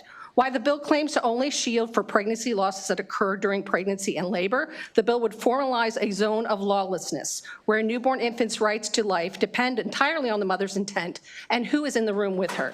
The bill would create a blanket shield law for abortionists who engage in partial birth abortion or leave a newborn infant to die from neglect. The bill also shields abortion drug manufacturers who advise women to intentionally cause the demise of their newborn infant following a failed abortion. Maryland's child abuse and neglect laws are essential to ensuring the universal standard of child safety. And for this reason, we ask for your unfavorable report. Thank you. Thank you. Next. Good afternoon, Madam Chair, Vice Chair. My name is Ben Sisney, American Center for Law and Justice. The ACLJ, on behalf of the ACLJ and over 354,000 Americans, including nearly 5,000 Marylanders, we urge this committee to give this bill an unfavorable report.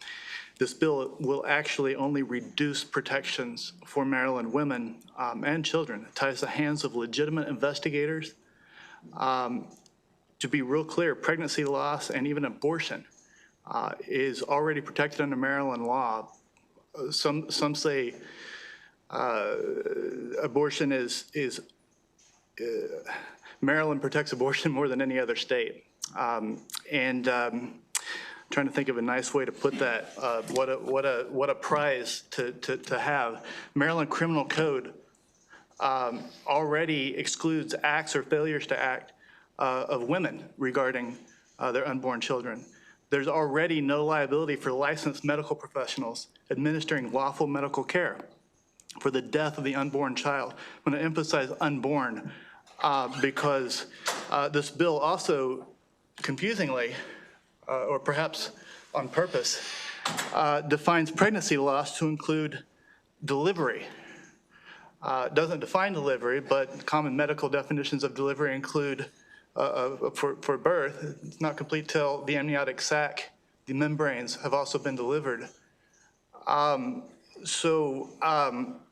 think that's something important to keep in mind here. Why are we doing this? Why are we considering this? There's another handful of protections in the law for abortion and protecting women specifically, and providers who are following community standards and duly qualified licenses, so forth. Not to mention its protection in the Constitution. Why does Maryland need this? Why does Maryland need this bill? Compassion for women is increasing their protections and the ability to investigate their exploiters and abusers and partners, not making it harder for women to have the full protection of the law. And with that, again, we would just respectfully urge the committee to report this unfavorably unless anyone has any questions. Thank you, Chair. Madam Chair, members of the committee, thank you for the opportunity to testify today on House Bill 1131. My name is Allie Rock, and I'm here on behalf of the State Freedom Caucus Network. Maryland already has some of the most permissive abortion laws in the country, or I might argue the most. Abortions are allowed under Maryland law throughout the entirety of pregnancy. They are covered by state Medicaid, and the state has repeatedly acted to subsidize and expand access through legislation and training programs. Maryland law also does not require parental consent and has very loose notification laws, and abortion rights are now constitutionally protected in the state. Given all of that, bringing forward this bill borders on the obscene. House Bill 1131 defines pregnancy loss to include the intentional death of a fetus or embryo during pregnancy or labor, including self-managed abortion. It then prohibits a woman from being investigated, held civilly liable, or criminally prosecuted for that pregnancy loss in nearly all circumstances, and even allows her to bring a civil action against authorities who attempt to investigate. That means the bill explicitly covers intentional acts during labor itself. To call that pregnancy loss rather than what it is, infanticide, is disturbing enough. To go further and bar authorities from investigating it while giving a cause of action against those who try is beyond the pale. After everything the state has already done to ensure that unborn lives are almost entirely in the hands of the person who created them, at what point are we willing to say that a child has a right to live? This bill draws no line. There is no gestational limit. There is no point at which the intentional killing of a child becomes a crime so long as that child has not yet completed the short journey through the birth canal. You can be pro-choice, and emphatically so, and still recognize that decriminalizing intentional acts that cause the death of a child during labor is a bridge too far. For those reasons, we urge an unfavorable report. Thank you. Thank you. Ms. Brocata? Good afternoon, Madam Chair and committee members. My name is Deborah Mercado, and as a retired nurse, I strongly oppose House Bill 1131. Laws are meant to protect individual freedoms and rights, deter criminal behavior, and ensure public safety and welfare, among other things. This bill does the opposite and would protect bad practice and/or criminal activity. Pregnancy in most cases is a healthy condition. When a pregnancy loss occurs, the why matters. For a woman who wants her pregnancy, she needs to know, was this a naturally occurring miscarriage, or was there medical malpractice or some other bad event? The same would be true for adverse events after abortion. Was there malpractice or negligence? We know that women face abortion coercion and drugs have been used against them to end their pregnancies. Women deserve protection from this abuse. A stillbirth certainly needs investigation. Without an assessment of the baby and the circumstances of the death, how can anyone declare it a stillbirth as opposed to infanticide? All of these situations merit investigation. The bill makes investigation dependent upon consent from the potential victim. She may not realize something bad or criminal happened. Other people might know and should be able to take steps to alert the appropriate authorities. The bill imposes penalties against those questioning the pregnancy loss without consent of the victim.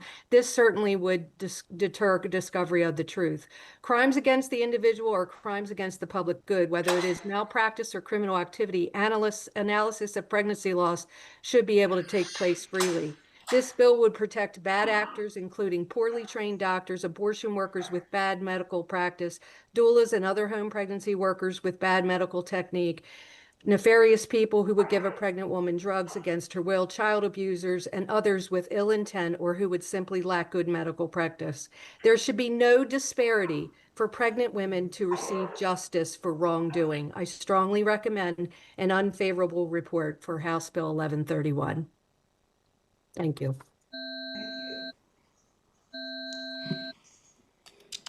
And we have Ms.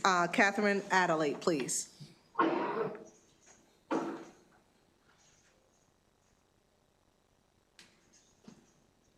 No, Ms. Adelaide, we can't hear you. I was just reading your lips. Can you say something?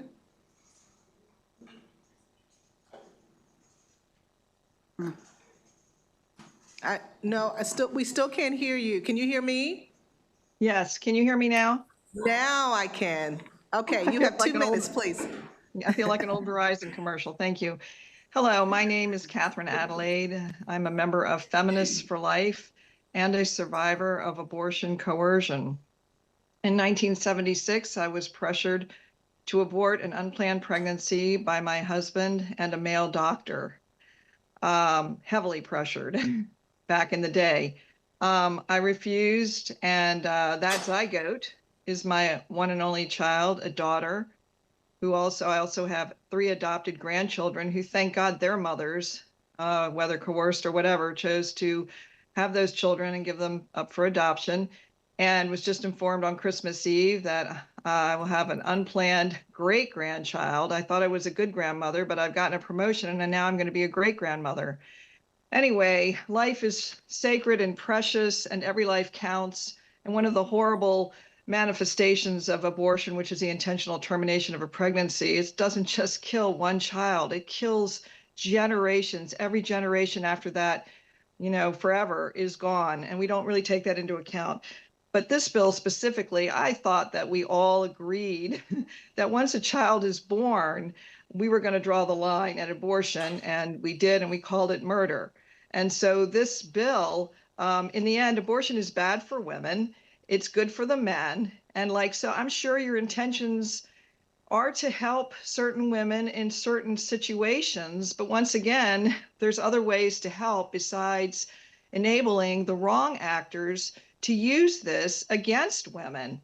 This is what always happened. It happened with equal rights. The men use it against the women. This will not work out the way that you hope that it will. And there's other solutions to solve that problem rather than basically ushering in unfettered infanticide, because without an investigation, nobody's going to really know what happened. But it does make some pro-aborts very happy who wonder, you can murder a baby up to the moment of birth, but if a woman shakes her baby at 6 weeks, she's charged with murder. They don't think that's fair. So, this is just crazy. I hope you will give this an unfavorable report. Thank you very much. Thank you for your testimony. Members, do we have any questions?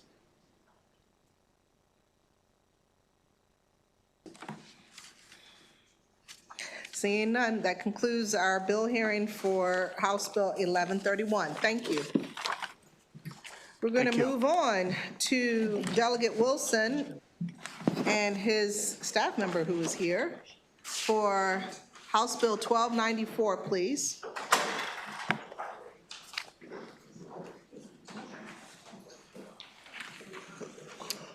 I see Lisa Jordan, Zachary Payne, Joyce King. Is she going to be able to make it? She is not able to make it today. Okay. And do we have Peggy Carnes on online? Okay, great. Whenever you're ready. Thank you kindly, Madam Chair. For the record, I'm sorry. Good afternoon, everyone. Thank you, Madam Chair Bartlett, Vice Chair Davis, who's absent today, as well as all the esteemed Judiciary Committee members. My name is Sharon Lanier, and I'm here to present this bill on behalf of Delegate C.T. Wilson. First, it is important to note that Maryland law already addresses computer-generated exploitative imagery and appropriately criminalizes that conduct. This bill, House Bill 1294, the primary purpose is to modernize the terminology used in Maryland's code by codifying the term child sexual abuse material, or CSAM, in place of the outdated term child pornography. This change reflects a growing national consensus amongst law enforcement, prosecutors, victim advocates, and researchers, as the term child pornography can unintentionally suggest consent or participation in adult material, when in reality these images document and perpetuate the sexual abuse of children. CSAM more accurately reflects the harm involved and centers the victims rather than the content. In short, House Bill 1294 aligns our statutory language with the best practices used by those who work with children, who work to protect children from exploitation. And for those reasons, I respectfully request a favorable report on House Bill 1294. I am no Joyce King, but I'll do my best. Good afternoon, Madam Chair. Apologies to Vice Chair is not here. Thank you for allowing me the opportunity to request a favorable report on House Bill 1294 on behalf of the Maryland State's Attorneys Association. I completely agree with the reason for this bill. I can represent that as a career prosecutor in this field, the number of images that we're getting that are purely artificial intelligently generated is growing exponentially, and modernizing this bill and modernizing the language that we use is incredibly important, both for prosecutors to be able to explain this to our juries and to our judges, but also to truly reflect what these activities purport to be. With that, again, I recognize that this body has already passed this bill last year, and I won't take up much more of your time, but again, we request a favorable report on House Bill 1294. Thank you. Good afternoon, Madam Chair, members of the committee. I'm Lisa Jordan with the Maryland Coalition Against Sexual Assault. We are also here in strong support of House Bill 1294. Again, thank you for reporting favorably on this bill last session. In my professional opinion, it truly did just get lost on the other side last year. There were no substantive issues there, and my colleagues have already stated the very good reasons for this bill. It updates the code to use the more accurate and respectful term child sexual abuse materials in lieu of child pornography. For those reasons, MCASA urges a favorable report on House Bill 1294. Thank you. Ms. Carnes?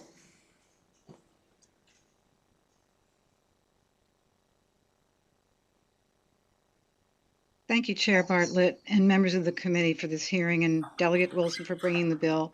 I'm Peggy Cairns with the Maryland Coalition Against Pornography, and a mother and a grandmother. Again, many of the reasons for this bill have been stated. I just want to reiterate and emphasize that our language that we use in this field is important. It's the changing the language is a small step, but it will help us speak with clarity, respect the victims, and reinforce that protecting children has to be our priority. And it will bring us more in line with the terminology used by child protection organizations and international law enforcement agencies, such as the Homeland Security Investigations Office, the National Center for Missing and Exploited Children, the International Justice Mission, and 9 others. So thank you for your time and for your work, and I urge a favorable report on this bill. Thank you. Members, do we have any questions? Delegate Valentine.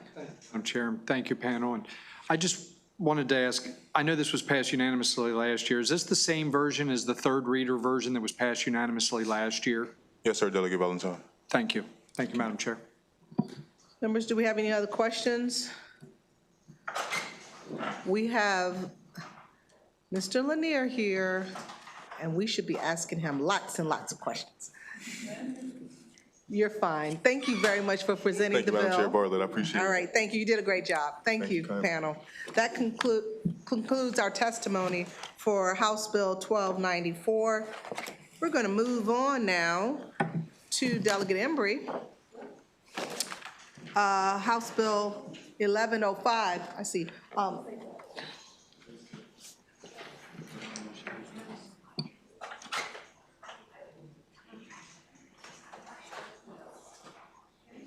Change in schedule. We're going to hear House Bill 752. Delegate Tolles.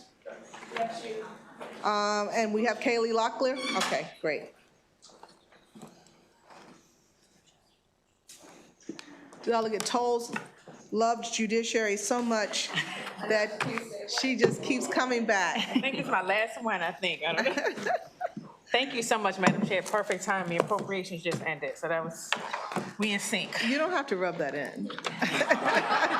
Oh, yeah, right? I'm sorry. Sorry about that. I know, right? Now, be nice. I'll see y'all at 10 o'clock tonight. So whenever looking you're for a ready. pen. You ready? Yep, thank you. Thank you. Well, I'm here back with my friend here. So good afternoon, Madam Chair, Madam Vice Chair, members of the committee. This is a bill that we heard last year, and I think this year we're going to come with some, additional amendments that you will hear from Kaylee about. But we urge and respectfully ask, this is a bill regarding gift card fraud that you support, 752, which provides law enforcement with the clear tools they need to investigate, prosecute, and deter gift card fraud. Gift card fraud is not a minor retail issue. It is a sophisticated and organized criminal activity that fuels broader criminal enterprises. Gift card schemes run the gamut, including gift card tampering, which criminals remove gift cards from the store displays, record or scan the gift cards, and pins them secretly, return the cards to the rack. And then they return the cards to the rack. And once a customer activates the card at checkout, the criminal drains, I'm gonna say the individual drains the balance remotely. Sometimes it takes a matter of just minutes. Number two, the theft of the activated gift cards. That is, the cards are stolen after activation, and they are either through employee theft or organized retail theft rings, or the interception during transport of storage of the gift cards to the store. These cards are quickly resold or used before the theft is detected. A third way it can be an issue is through victim-assisted scams. Victims are deceived into purchasing gift cards and sharing their redemption codes.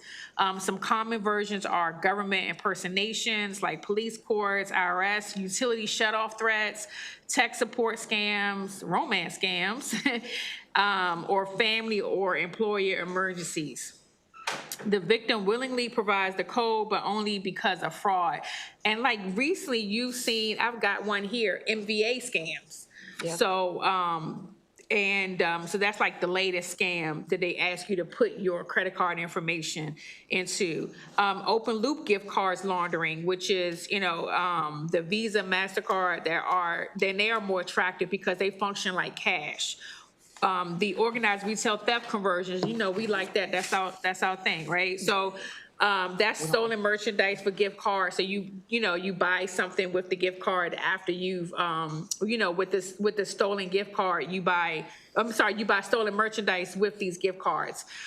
So it's insider collusion fraud, card cloning, and HB 752 directly addresses these challenges by clearly criminalizing gift cards. I've been looking at numbers all day. And establishing penalties, I'm gonna close real soon, Madam Chair.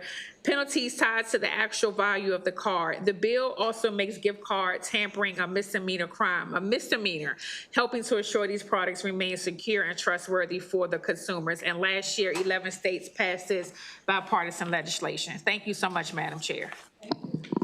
Good afternoon, Madam Chair and honorable members of the committee. For the record, Kaylee Locklear here on behalf of the Maryland Retailers Alliance in strong support of this legislation. So as you may recall, and we talked about it last year, Maryland became the first state 2 years ago to pass the strongest gift card packaging laws in the entire country. And those were aimed at addressing growing gift card schemes. Those reforms were an important step forward in combating practices like draining. You just heard about that, where criminals are stealing the gift cards, they capture redemption information, and then they bring them back in our stores, where then you go to purchase a gift card. The second you put that money on it, it's drained and it's gone instantly. But there are other scams, many of them having to do with seniors. The MVA one is very common, as well as many of the others that Delegate Tolles mentioned. But so, despite the significant efforts of card issuers, retailers, law enforcement, criminals are continually evolving in this area, so they adapt quickly, exploiting gaps in the law and stay one step ahead of the safeguards we keep putting in place. So this is why legislative action is necessary. Again, since last year, 11 states, including Virginia, have passed laws. Maine has their bill sitting on the desk, and I actually just looked at an infographic. More than half the country now has introduced legislation, if not already passed it. I just want to be clear, the bill is addressing all of these different areas that the delegate discussed. We do have some amendments that I'm glad to answer questions about, but those amendments further clarify that we can capture all these different types of fraud and theft that are occurring. So we urge a favorable report, and I am glad to answer any questions that the committee has. Thank you. Thank you. I have 2 questions. Yes. One is for Ms. Locklear. Or Delegate Tolles.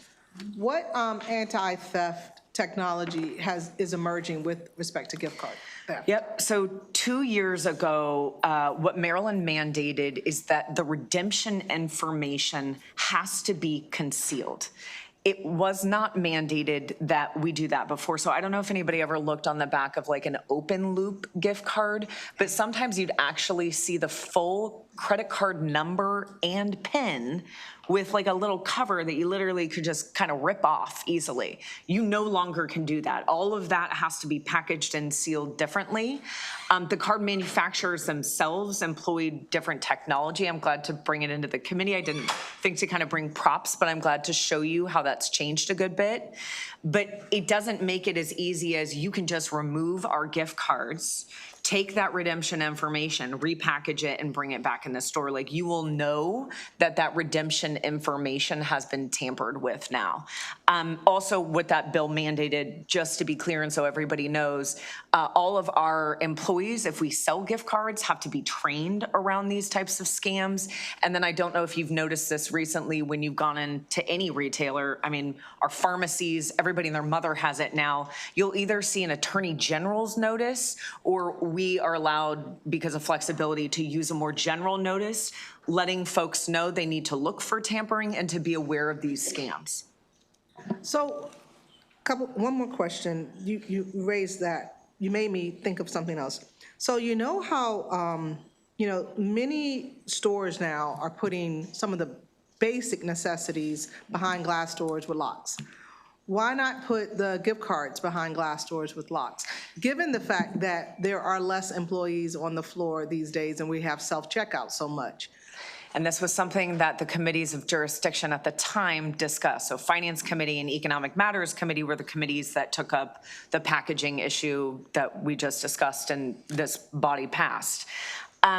Because consumers don't like us to lock things up. They hate it. We get complaints about it all the time. They want access. They want to be able to walk in the store, grab the gift card, grab the birthday card, grab the anniversary card, and walk out. They don't want to have to find somebody, get somebody at self-checkout, and go through that whole process. So it's something we went around and around and around about, and we felt like from the manufacturer and retail side, we would rather provide the convenience to the consumers that just want access to those gift cards and be able to walk out.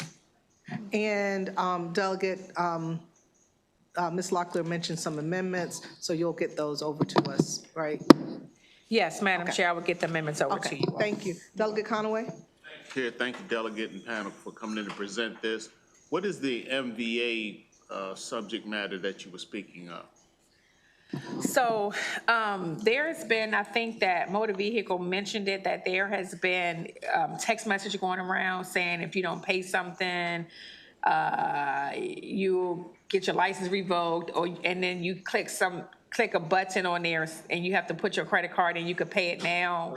I know there's been, one of them was if you didn't get your tolls, if you didn't pay your tolls, like if you have unpaid tolls from the bridge or wherever, you would put your credit card number in and they can capture your information that way as well.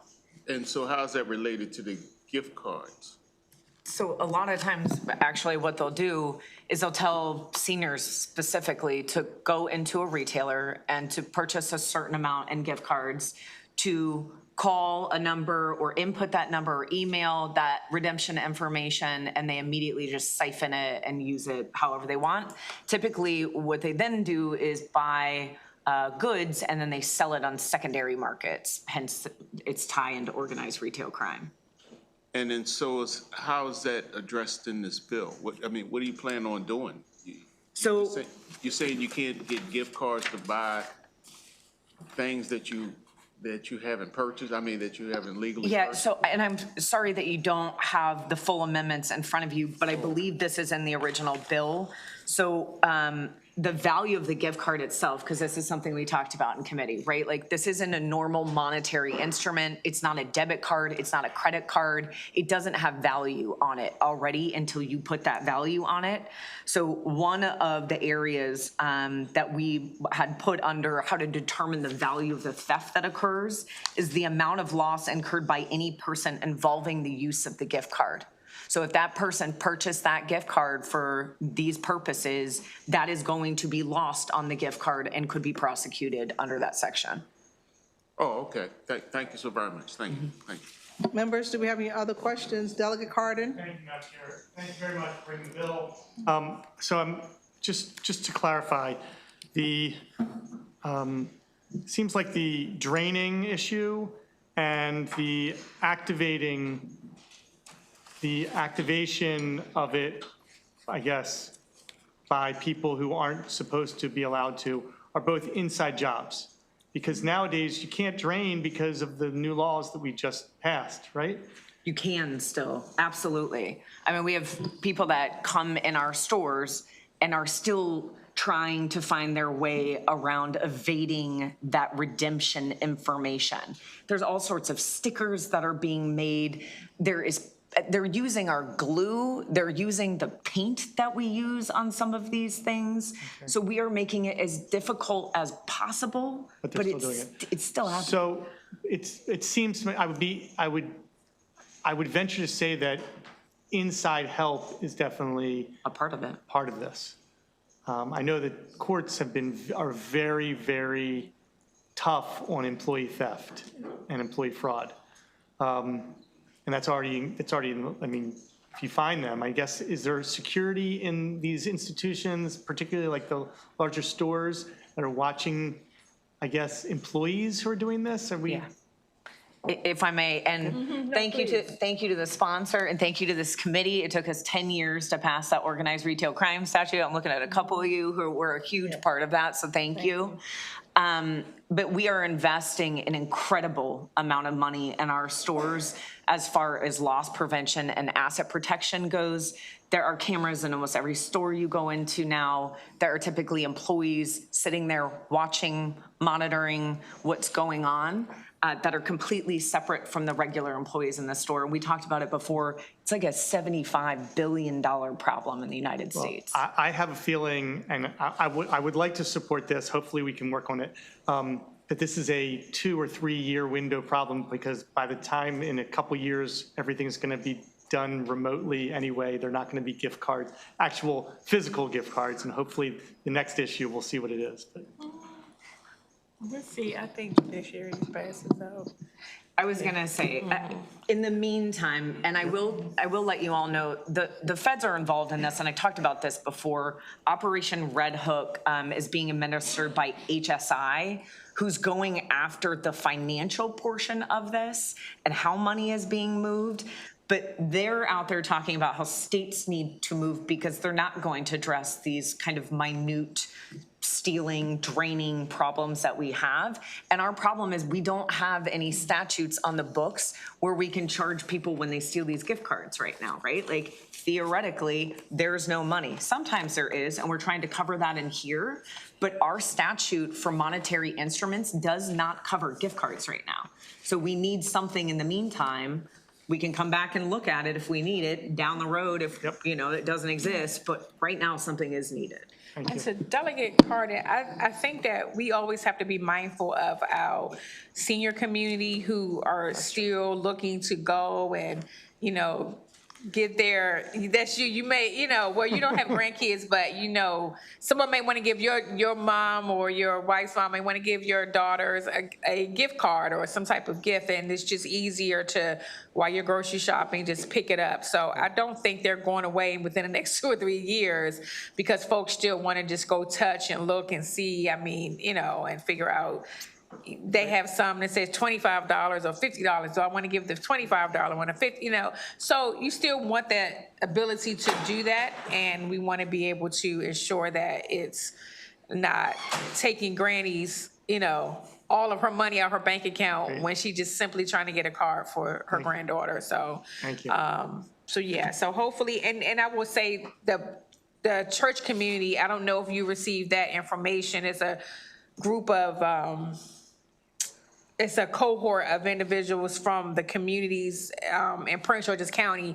I don't know if they were able to get the letter of support in time to this committee, Madam Chair, but it is a group of pastors who feel very strongly about supporting this legislation because of concerns they've heard from their congregation. It's pastors, Retail Alliance, AARP has been involved. AARP has been involved for our seniors. So it's something that has impacted and touched folks, and we want to keep them safe and, their information safe. Thank you. You're welcome. Thank you. Thank you. Members, do we have any other questions? Seeing none? Thank you, Madam Chair. Thank you. That concludes our bill hearing for House Bill 752. We're going to move on now to Delegate Embry. All right. House Bill 1105.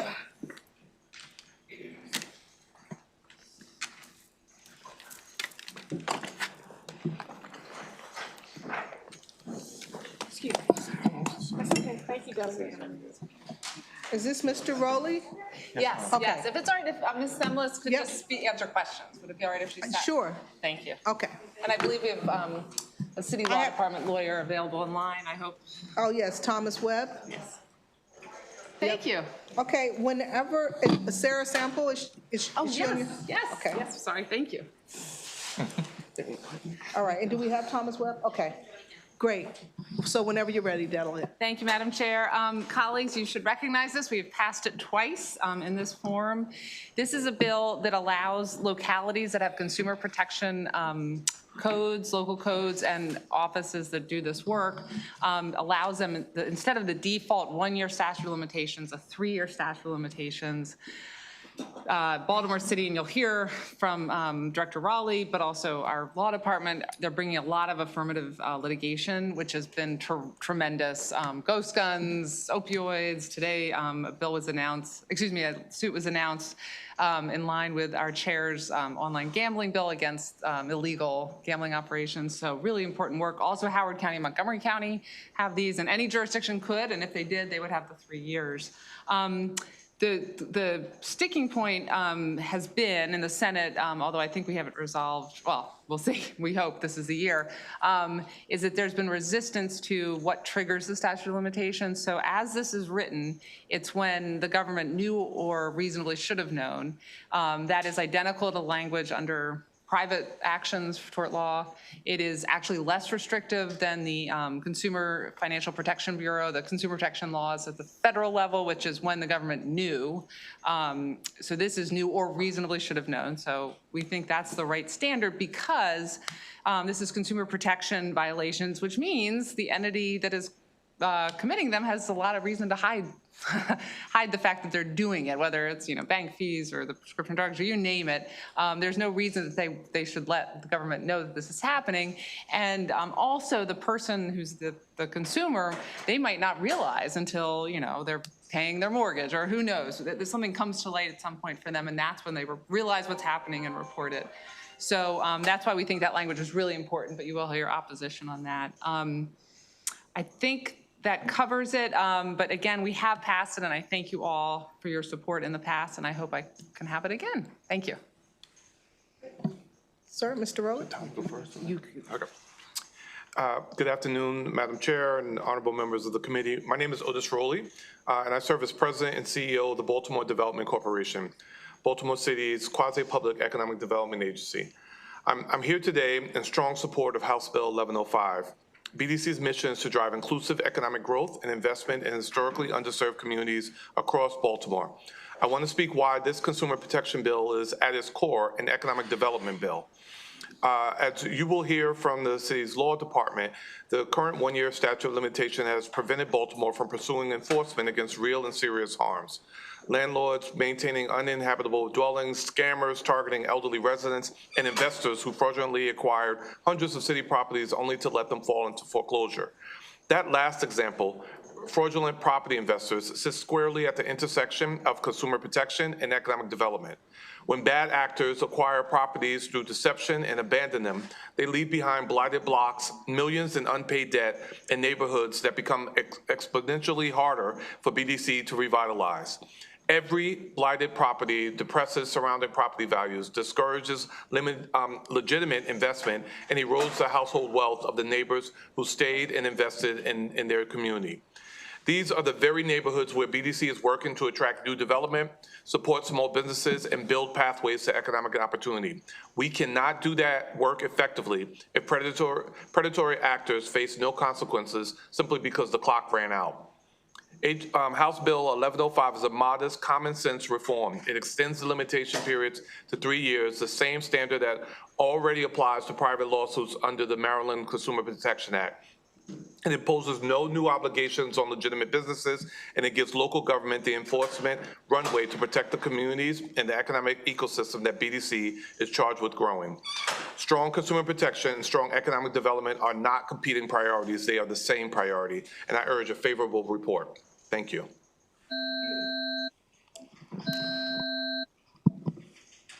Thank you, Chair, members of the committee. My name is Sarah Sample, here on behalf of the Maryland Association of Counties, and we are here to support House Bill 1105. This is our third year supporting, I think it is. And again, you heard it's just a little bit more time for us to resolve some of these cases locally.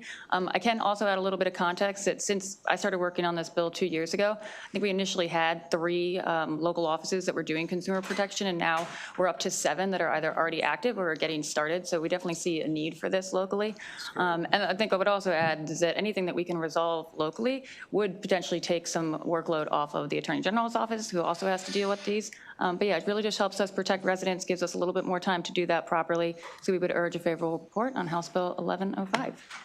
Thank you. Thank you. Mr. Webb?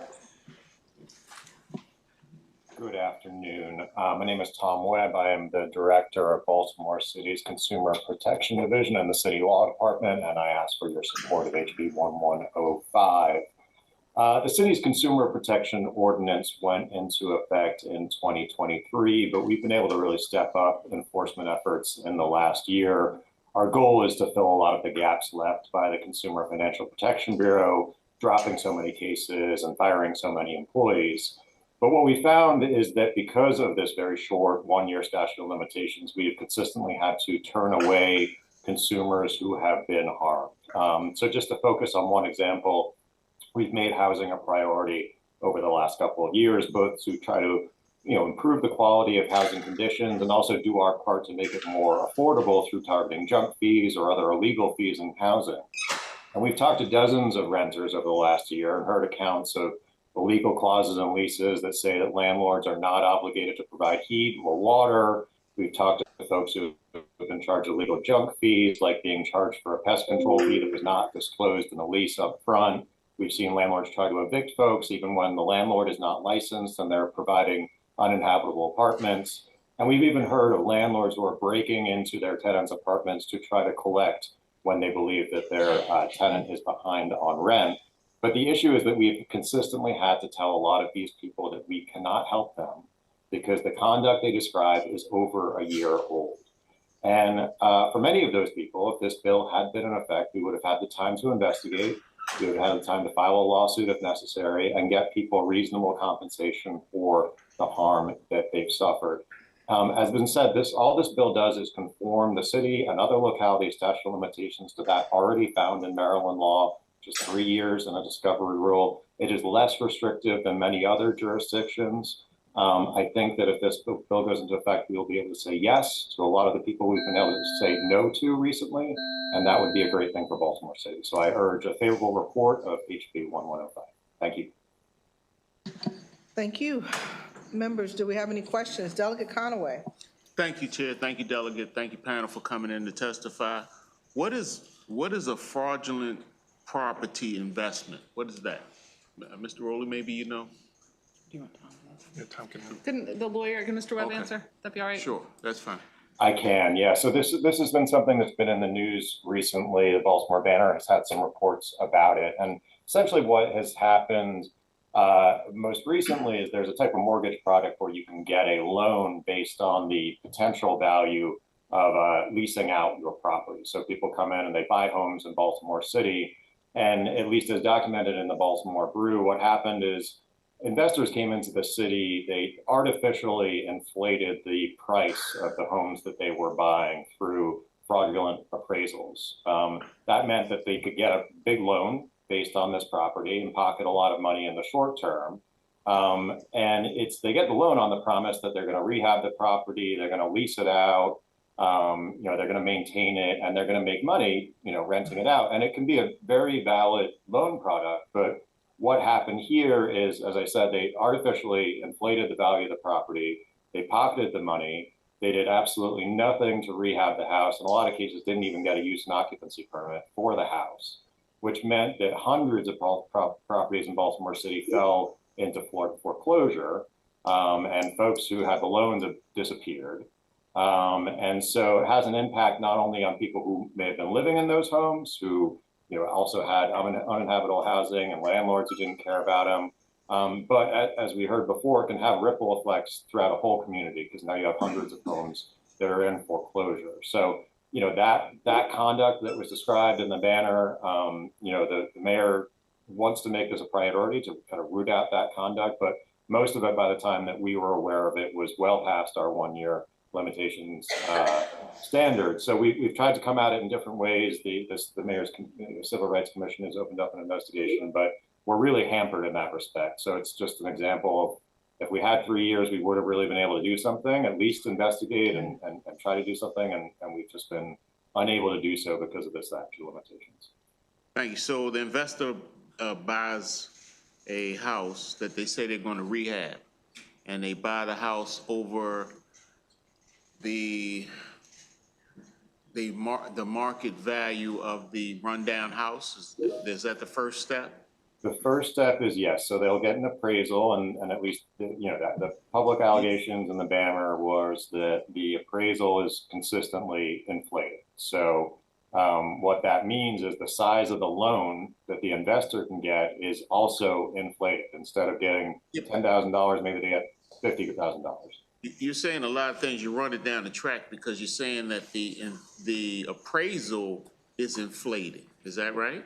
That's correct, yes. Well, who is inflating the appraisal? The appraiser. Is the appraiser being held liable for any of this? I'm not aware. Again, we cannot because.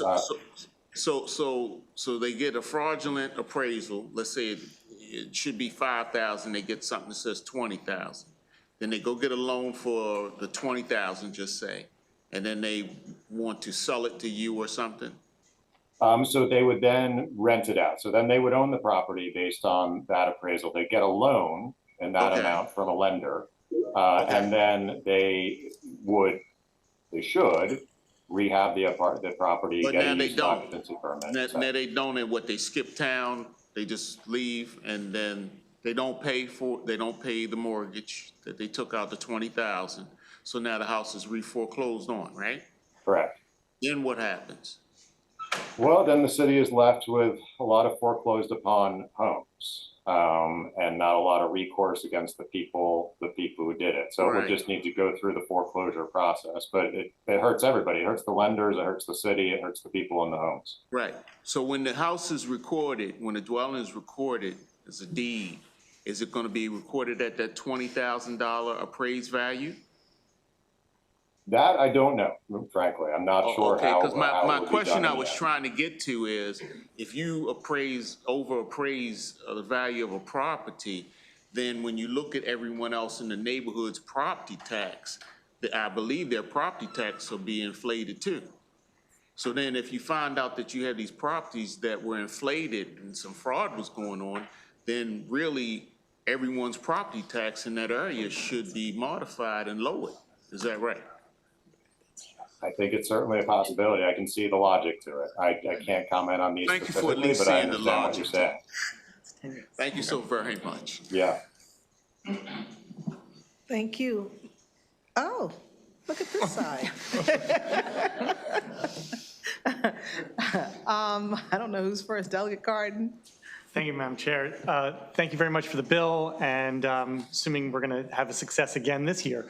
I was going to ask you, you knew I was going to ask you a question, but I'm going to ask it to Ms. Sample, if any local jurisdictions that you mentioned have criminal penalties, I think, in their local consumer protection statutes. In their local ordinances? Yeah. I am not sure. I can look into that, though.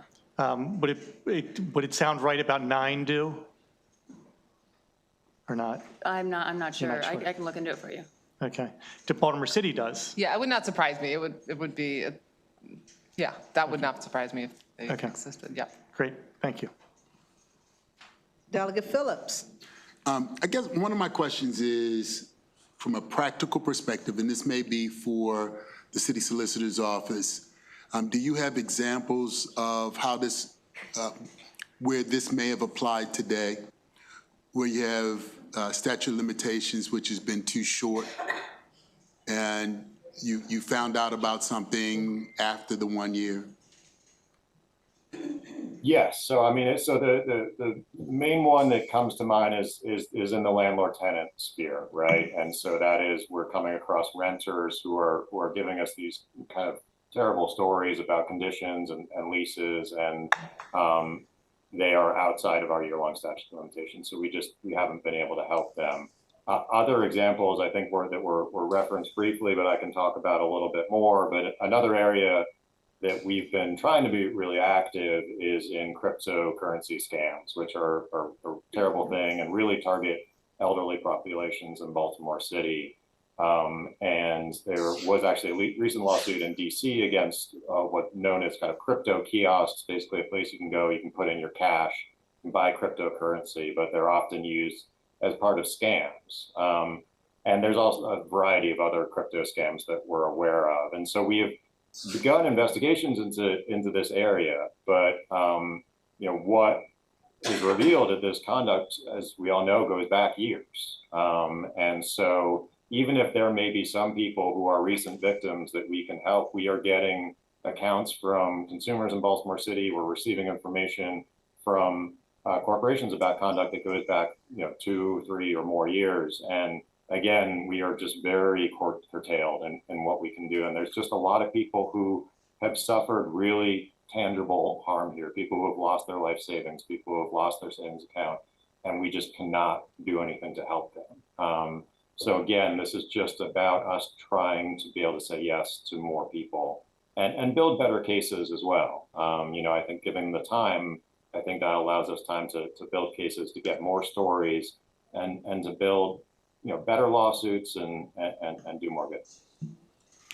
And then the second question for Delegate Embry, I guess it's several have pushed back the Maryland retailers, the bankers, and the Chamber of Commerce, and they seem to all be unified on the language of whether they knew or when they know. Have you talked to them about trying to figure out? Yeah, I mean, I understand why they want that. I mean, I'm sure you can too. Yeah, I do. But I think we really, what we're doing is a very fair, it's again, exactly consistent with private actions. So we are asking for exactly the same discovery rule as any of us would have if we're bringing a suit against them. And again, it's less strict than the federal consumer protection posture for the now largely gutted CFPB, which was, just no. It's when the government knew. It's not when they should have known. It's when they knew. And we're saying no. It's or reasonably should have known. So it still puts the government on the hook. So we think this is an extremely fair, reasonable middle ground. I respect, of course. I mean, if you're going to be subject to investigations, you'd rather have a date from the time that the offense happened, especially if you're hiding the offense from government regulators. So I understand it, but I don't think there's a middle ground on that piece. On that piece. Okay, thank you. And Mr. Rowley, good to see you. Likewise, sir. Delegate Taylor. Thank you, Madam Chair. Thank you. You guys brought up the word appraisal, so it kind of piqued my interest, right? But first, just for clarification, are we talking code violations only? The local consumer protection code, so that if they have one, and the consumer protection codes, I'm not familiar with all 9, but largely mimic the state attorney general, or the consumer protection under state law that the attorney general enforces, but not identical. Yeah, so they're talking about consumer rights and credit and lending.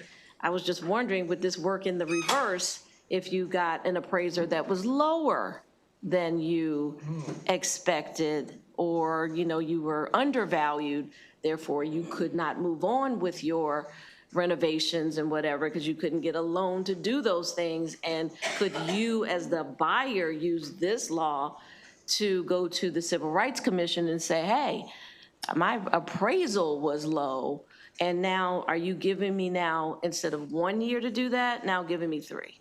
Well, so the answer is yes. I mean, again, assuming it meets the definition, which I think it easily could. But you can already go to the Civil Rights Commission, but you'd have to show that it was discriminatory, which in many cases, as we all know here, it is. But, so you can do that today. This gives the city the opportunity to seek redress for the consumers and for the city for if there was a scam that involved underappraising that hurt consumers. Interesting. Thank you. Thank you. Members, do we have? Yes, Delegate Phillips. Thank you for the second bite. I forgot, there was one more question that I had. In any way, does this preempt the Attorney General from taking any action? No. That's all I wanted to ask. Thank you. Thank you. All right, that concludes our panel for House Bill 1105, and that concludes our bill hearing for House Bill 1105. No, it does not. That's why I wanted to check again. That's why I was hesitating. Okay, Grayson Wiggins, unfavorable.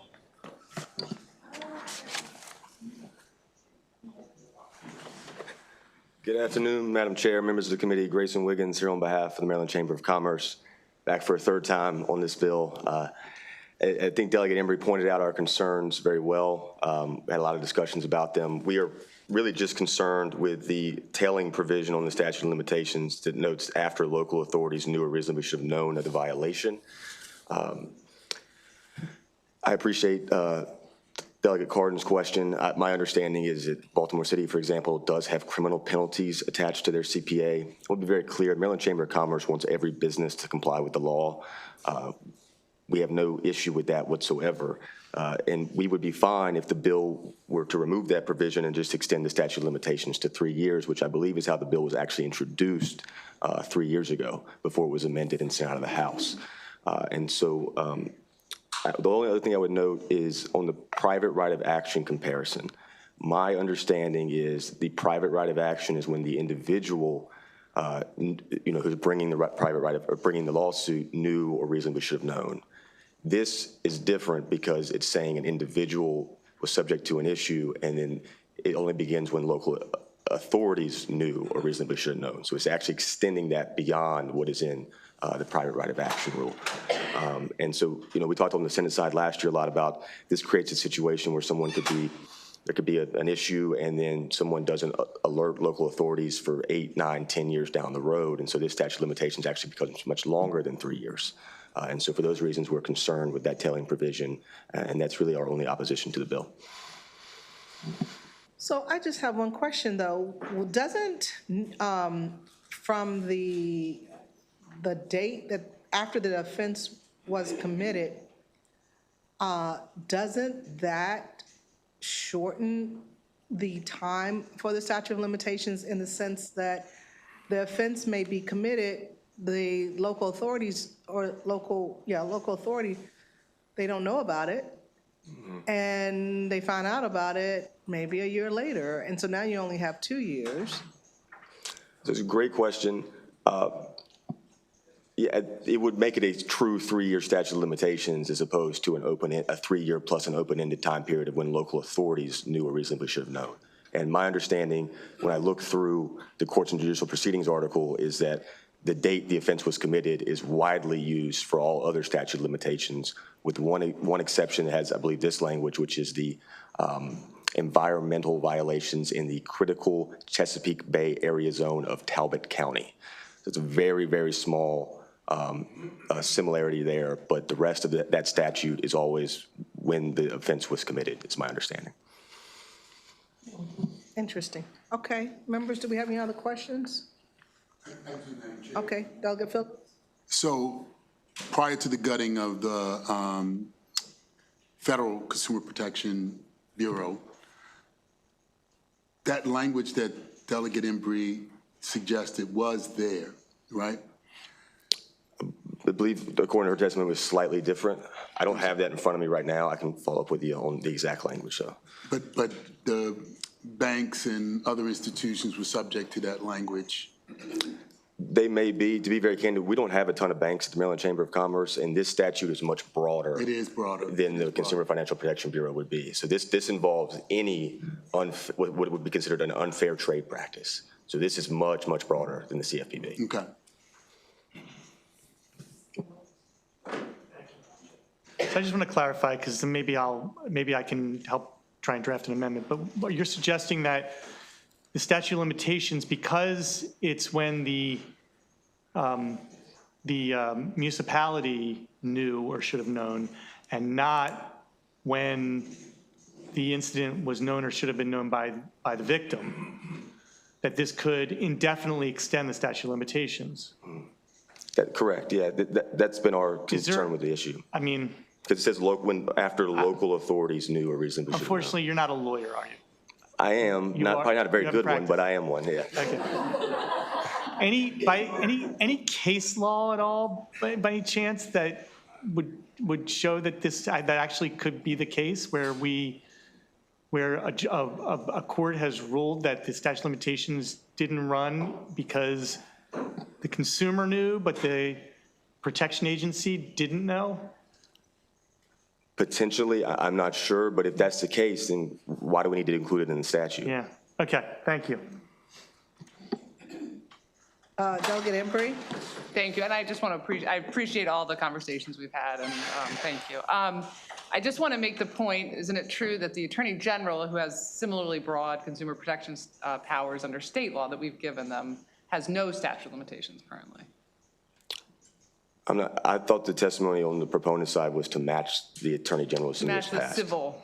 The civil side. Yeah. So for the criminal side is what we're looking for. No, I'm sorry, to match private civil actions. Okay, maybe I'm misunderstanding the question, sorry. But the Attorney General, under their authority, is there a statute of limitations for the Attorney General to bring actions under the consumer protection law? And if you don't know, that's fine. I don't need to put you on the spot. I'd have to follow back up with you on that. No, I won't. It was a rhetorical question, so I'll retract it. Okay. Thank you. Steve? Members, do we have any other questions? Seeing none, now that concludes our bill hearing and this panel for House Bill 1105. We're going to move to Delegate Baker for House Bill 1347.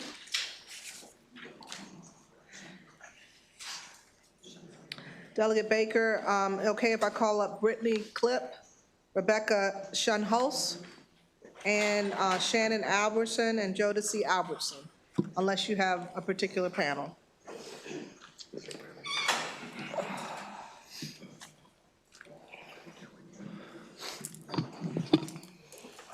Delegate Baker, we don't usually see you in this neck of the woods. Good to see you.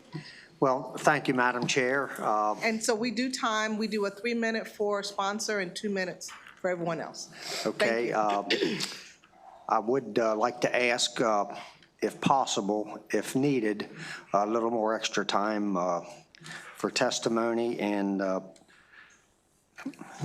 once we get moving forward with the bill, I think you'll understand why. We certainly will. Thank you, ma'am.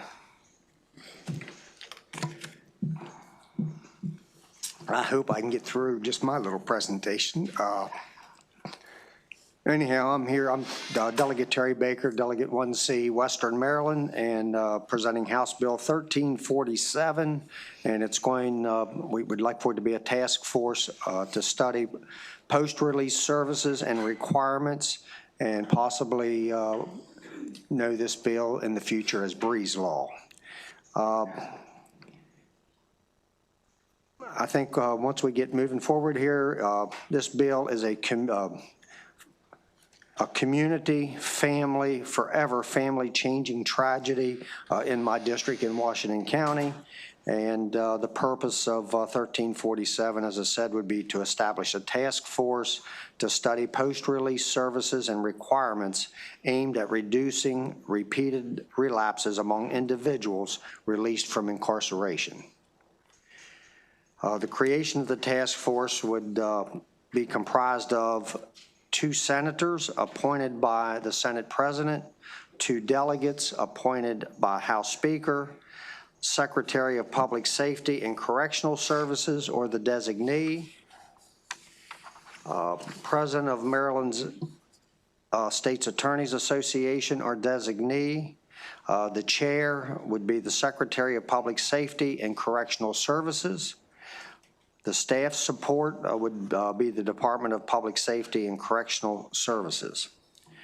The responsibilities would be simply the study, and we would like to study all types of release from incarceration in Maryland, post-release programs and requirements designed to prevent recidivism, make recommendations for improving post-release programming and requirements, and the report findings and recommendations would be provided to the Governor and the General Assembly by July 1st, 2027.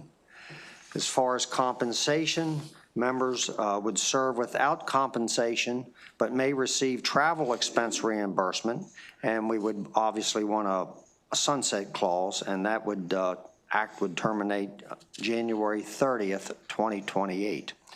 And with that, I would like for you to call on the members here that have come to testify on this bill, and I think it'll be very touching. Thank you.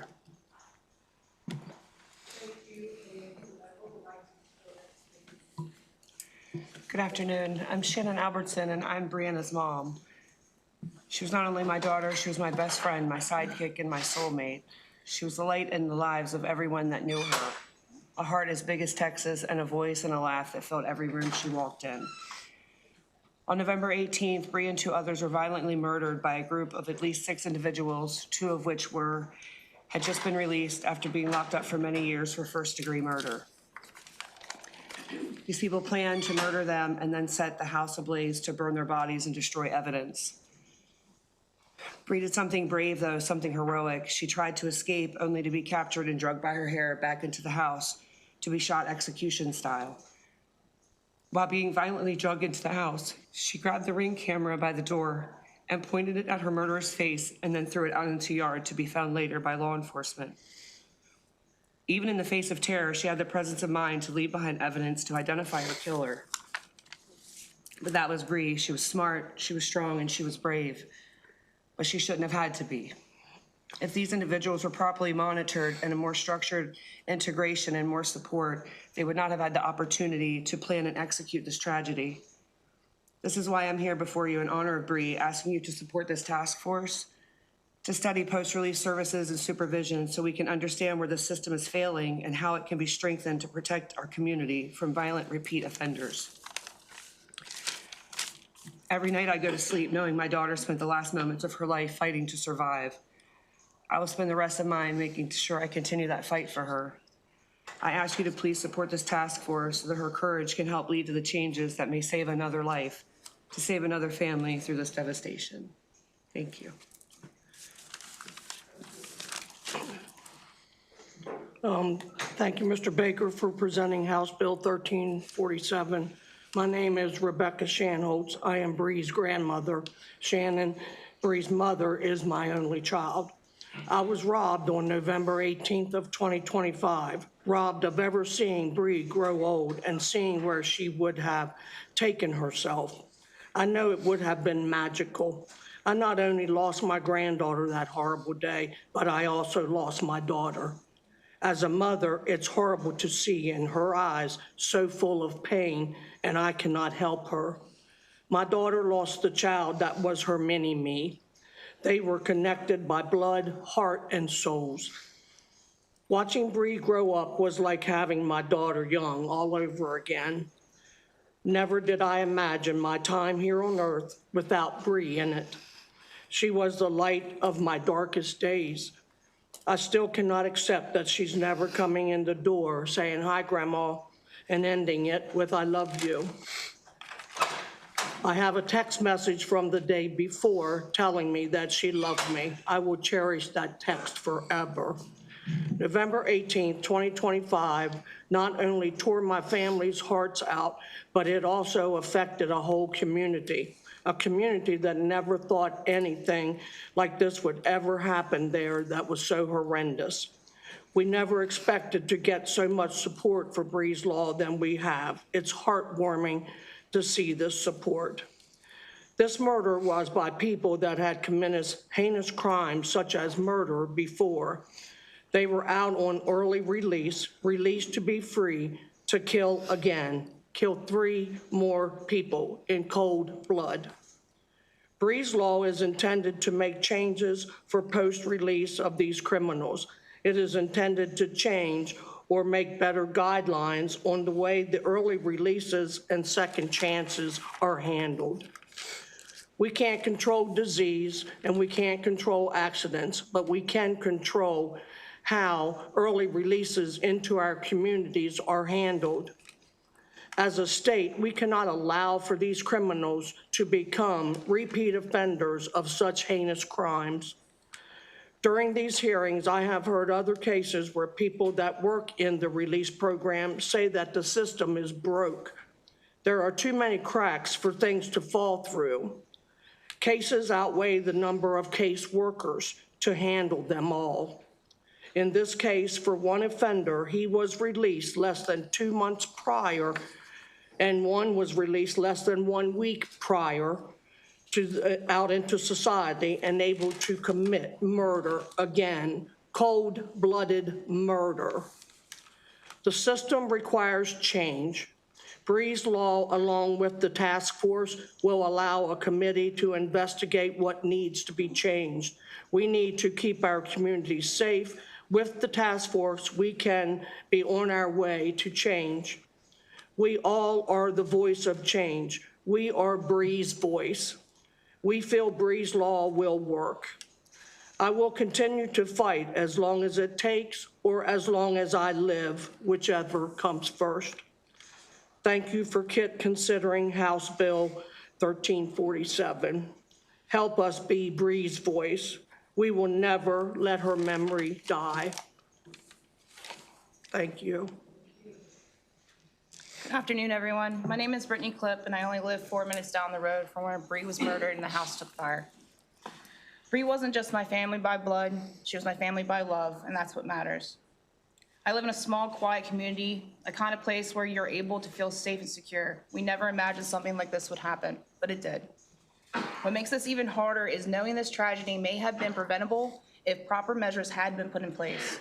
Repeat violent offenders are currently able to re-enter our communities every day, but successful reintegration must be structured, informed by data, and designed by public safety at the forefront.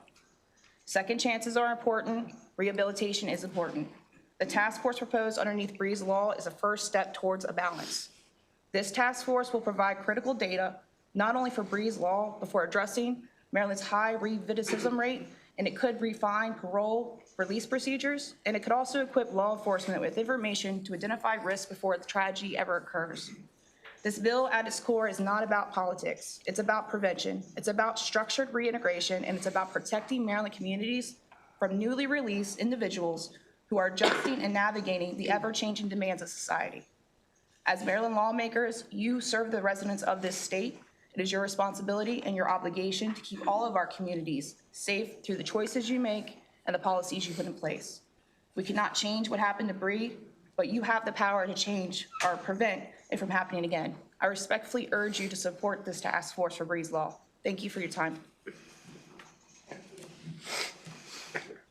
Hello, my name is Jodeci Albertson, and my little sister, Brianna May Wayshire, was brutally taken from my family. not because of an accident, not because of health issues, but because violent repeat offenders and gang-affiliated felons are being released back into society without proper monitoring and structure. This judicial system is relying on the hopes that these felons are rehabilitated and will rejoin the communities they once hurt or neglected and behave differently. I'm not saying that these individuals should never rejoin society. Brianna was one of the most willing people to give others a second chance. But I am saying that we can take a different and more effective approach in rehabilitating inmates returning to society. This task force to study post-release services and requirements is necessary and long overdue. Maryland needs to not only protect their communities, but also help their parolees be more successful in reintegration. This is an issue that needs to be addressed, not just because my sister was murdered by recently paroled felons who should have been monitored more effectively, but also because Maryland has one of the highest recidivism rates in the United States. The 3-year recidivism rate in Maryland is 40.5%. And that is according to Maryland.gov, the Department of Safety. This means that within 3 years of being released, almost half will be reincarcerated again. This statistic alone clearly identifies that our current approach is not effective. Maryland has implemented a lot of different programs into the rehabilitation of their people incarcerated, but a lot of them stop after they get released, even though that's a very stressful time. And it's a lot of change and it's a lot of transitions. But the stressful and emotional transition can contribute to why inmates struggle to implement the skills they learned in a more structured and controlled environment, such as prison. Maintaining a level of structure and routine during the transition with active monitoring and guidance not only benefits the community, but also the parolee. Maryland needs this task force and Bree's Law to show it cares about its law-abiding citizens as much as it cares about giving felons a second chance. Members, do we have any questions? Delegate Valentine. Before your question, I just wanted to say to the family members, November 2025 was not that long ago, and I just want to commend you for your advocacy so soon after your loss for coming in and testifying today. It takes a great deal of courage and a great deal of,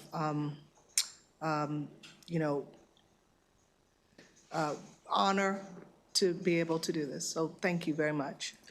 Delegate Valentine. Thank you, Madam Chair. And thank you, Delegate. Thank you. And ladies, my heart goes out to each and every one of you. Okay, please know that.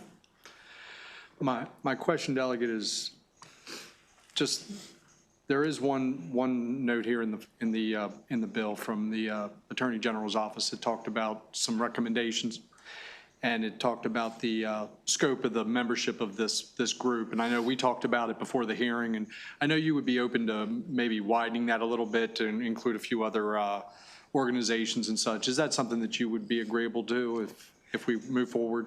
Well, I think more importantly, I think the family would be agreeable to it. And that question goes to everyone, just if, is that something that you would be agreeable to if we wouldn't be quite so narrowly focused? Yes, sir. I think they're being extremely compassionate with their request, and I think anything to take this towards a perfect bill, not just a better bill or something better for our state, but I think they want to, whatever it takes for us to have a complete, perfect parolee system. I think that's what we would like to, the direction we'd like to take. So yes, thank you. Thank you, family. Thank you, Madam Chair. Thank you. Delegate Taylor. Thank you, Madam Chair, and thank you, Delegate Baker, for bringing this bill. And, my heart goes out to all of you guys. I can't, that story is just awful.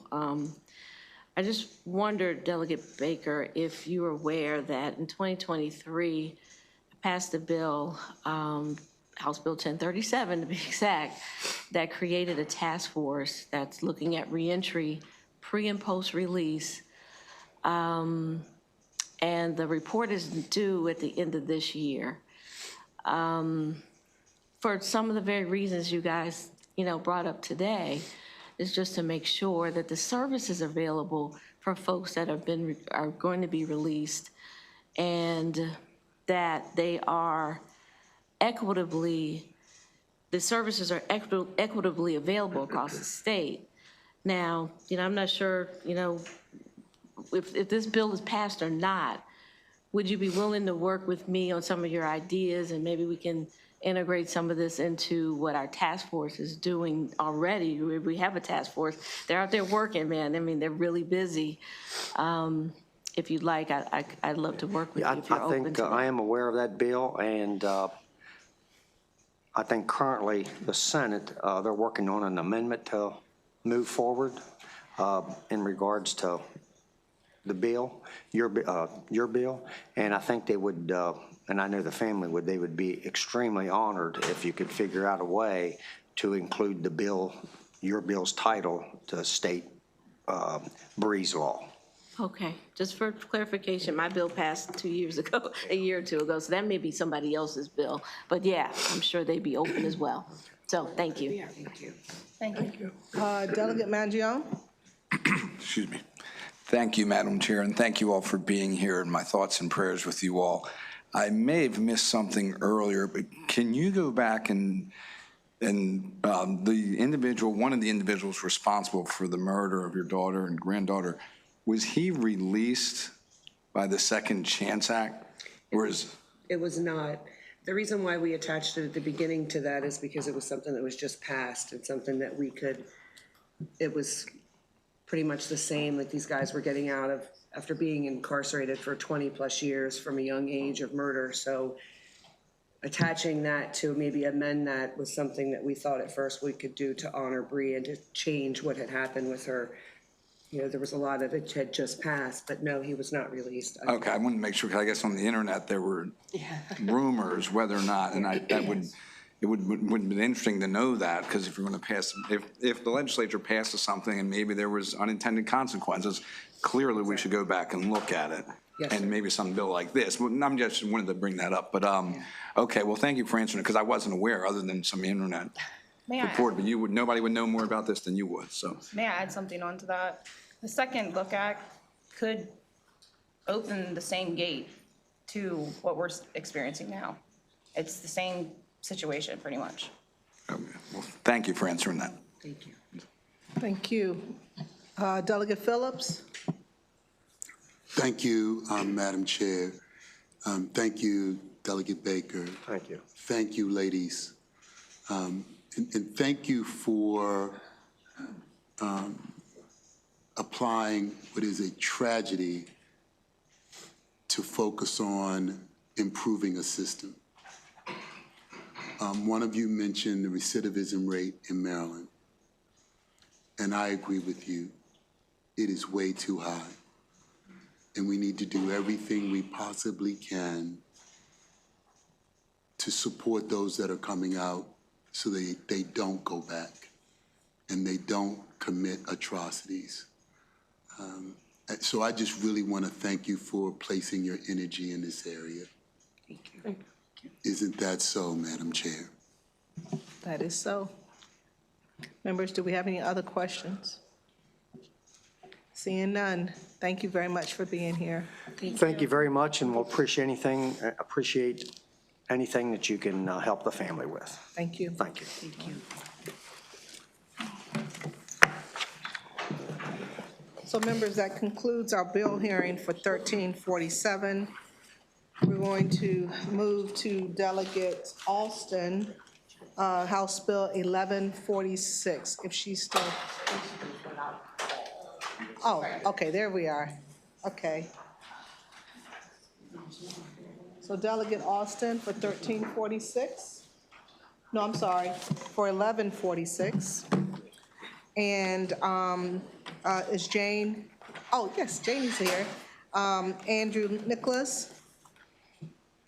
And I have online from the Maryland State Council Emergency Nurses Association, Delegate Alston, Lisa Tenney. Can I bring her in? Yes. Okay, thank you very much. With amendments, I have Abigail Snyder. Okay, great. And I don't mind if she's on the panel. I'm aware of the amendments. Okay, great. They're not hostile amendments. So is Andrew Nicholas here? He was just back up for me. Back up for you. Okay, great. Delegate, whenever you're ready, you may begin. Thank you, Madam Chair. Thank you, members of the House Judiciary Committee. I am here today for the third year asking that you all issue a favorable report for the Sacred Places Act. This is a very important common sense piece of legislation that will provide accountability where we most need it. In my district, about 3 years ago, there was a young lady, 10-year-old little girl. Her family was burying her. During the course of her funeral, a man came, had a dispute with the people who were actually administering the funeral. He fell, he pulled out his gun, he shot one of the pallbearers and grazed another person, killing the pallbearer. This senseless act of violence is unacceptable. We have to put an end to people killing people in sacred locations at times when we are at our most vulnerable states of life. Whether we're burying a loved one or seeking assistance from a hospital, we should not have to look over our shoulders and try and protect ourselves when we are seeking help and solace. Too many times, our nurses, our doctors, and our hospital staff are repeatedly assaulted by the very people that they are trying to help. And they do this work because they love it. But they should not be physically harmed and assaulted as a result. Many people have left the industry because of the violence that they have suffered. And we have a national shortage of nurses, and it is particularly harmful in this state with an ER wait time that exceeds almost every other state in the union. Providing this common sense solution, which will allow judges to give an enhanced penalty to anyone who commits a violent felony in one of these sacred locations, is one step in the right direction to make sure that offenders know when you misbehave in church or at a hospital or at a mosque or at a synagogue, you are going to be punished more harshly than if you do it somewhere else. And I remember growing up, when it was time to go to either church or mosque, you were told by your parent, I was told by mine at least, you behave here. It is one of the first lessons you learn. You behave at school, you behave at church, you act right at the hospital. We learned this before kindergarten. So when you make a choice to commit crimes in these places, I personally believe that our government should punish you more harshly because no one should have to look over their shoulder while worshiping with their Creator. Thank you, and I urge your favorable report. Perfect. Why don't you go ahead? Sure. Good afternoon, Chair Bartlett. I'm so sorry. Chair Bartlett, I know where I am. I really appreciate Delegate Alston bringing this bill forward. I'm here on behalf of the Maryland Hospital Association in strong support of this bill. I couldn't have said it better than the delegate did. You know, hospitals are supposed to also be places of healing and safety, and they're becoming almost like a battlefield. We hear every day about the challenges our healthcare workforce goes through just to care for patients, especially in heightened settings like the ED and the ICU, mother and baby units. And hospitals have implemented a lot of safety measures. They've redesigned units, they've done training, they have put machines at their entrances where you have to go, they're evaluating to make sure guns aren't present. We also engaged in a public safety campaign, and it all just seems like not enough. The statistics are really staggering. We surveyed our 32 hospitals back a couple of years ago, and the incidence of violence between July 2023 and December 2023 showed over 1,800 incidents. Only 6% of those were actually reportable to OSHA, meaning that they didn't rise to that level. Most of them are lower level assaults, but it's the kicking, hitting, the verbal abuse, it's things they face every day. We think this bill sends a clear message that it's not acceptable in places that are sacred like hospitals and other settings. And so we asked for a favorable report. And again, thank you for bringing this forward. Madam Chair, would you rather take the other favorable Yeah, first? Okay. Thank you. I'm going to go to Ms. Tenney. Lisa Tenney. Hi, my name's Lisa Tenney, and I am testifying on behalf of the Maryland Emergency Nurses Association in favor of HB 1146, the Sacred Places Safety Acts. And today I want to talk to you about two recent assaults that happened in Montgomery County. The first occurred at a church in Silver Spring, where a disheveled non-parishioner entered the church during a morning services. The stranger suddenly attacked the pastor, injuring him in such a way that he was unable to return to his duties for 4 months. To date, no motive for the attack was ever found, but we do know that the congregation was very shaken, especially the children in attendance. The second assault occurred in a hospital ER in Silver Spring, where a psychiatric social worker was conducting an admission assessment on a new psych patient, when all of a sudden another patient just viciously attacked the social worker. He got her in a chokehold. He pushed her to the ground and repeatedly pummeled her face and her head to the ground.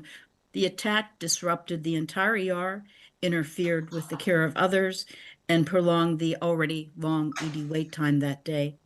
Due to a serious head injury, this social worker was unable to return to work for 11 months.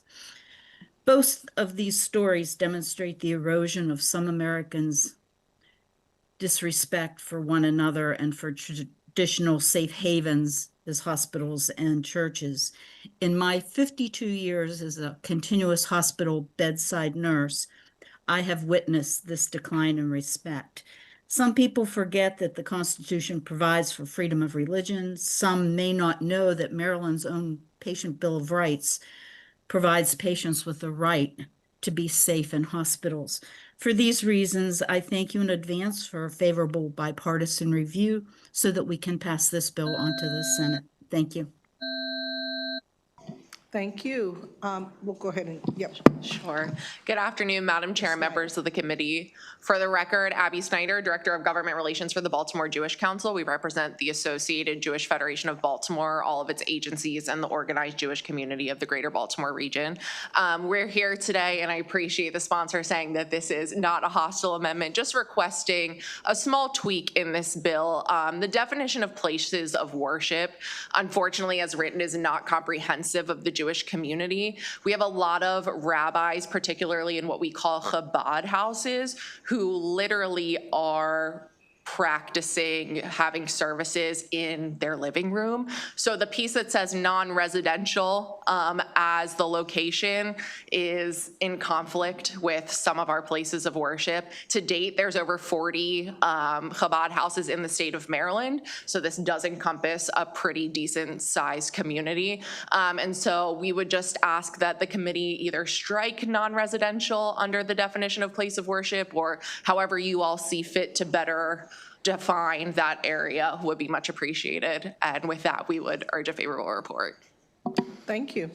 Members, do we have any questions? Delegate Cardin. Thank you, Madam Chair. Thank you very much. Delegate, you don't see the amendment as long as we can work out the language, it's a friendly amendment. Yes, I think it could be a friendly amendment. The one thing that I would just want to caution is I don't want every single home to be included, because I think that would, so I think it needs to be a home that's being used for religious purposes, and the crime is specifically targeting that time and place because of the religious nature. Very good. So I'm going to get this on the record. Ms. Snyder, I have a number of Chabad houses in my district. Yes. For example, the one in Greengate, I have the one on 7 Mile Lane. Have you been to any of these?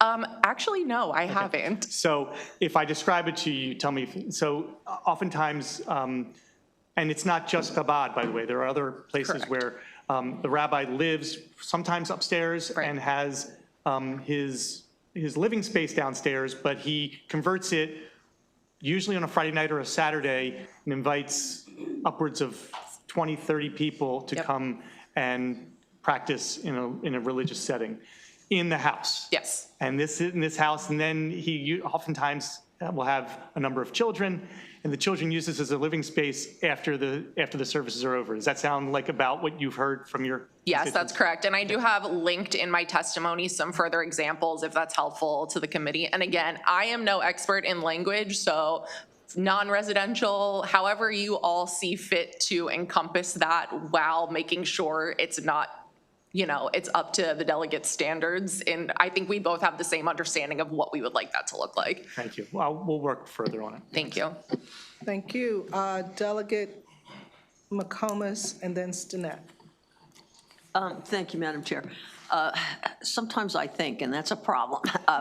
Unfortunately, I think it's a great bill, okay, but I'm sitting here thinking, well, a lot of people will have Bible studies, maybe non-denominational, maybe a particular religious belief. That's kind of concerning because, and so I don't know how you do it. And then there's other religions that I don't know too much about. Sure. That might, they get together at a small place or something. So you got to figure out how to kind of make it a little bit more inclusive, and then, well, I guess, what about a funeral home? Because a funeral home, we had somebody, I don't know if it was you or the other last, but, that somebody was shot, at a funeral home. So it's like, people are crazy. Personally, I think we should reinstate the death penalty, and then maybe people be a little more conservative with their anger. But anyway, that's it, Madam Chair. Thank you. I can't figure out how to fix this. Thank you. And I will say, Delegate McComas, I was thinking about Bible study and things of that sort. So I think, if we did take out just non-residential, the word non-residential, that might help some, but, we'll see what we get. Delegate Stinnett. Thank you, Madam Chair, and thank you, Delegate, and I think we're all sort of on the same page, because I'm thinking of more of, just more of a space that's being utilized on a continuous basis for, different practices and so forth. So to kind of keep it consistent in general, that, because it could happen in, spiritual could happen anywhere. Even AA or NA, Right. Get a bunch of people together. Right, exactly. So, yeah, so that's what I'm thinking, just maybe the term of space or some type of, gathering at a venue that's happening consistent. So, thank you. Thank you all. I trust the committee's work on this one. I think that if we fashion the language so that we're just clear that these people are being targeted, right. It's a hate crime. You're being targeted for your faith, whether it's Judaism, Islam, Christianity, or any number of other faiths. Or yes, when you're being targeted because you know that this population is vulnerable at this time, that is where this enhanced penalty should be able to kick in for the judges.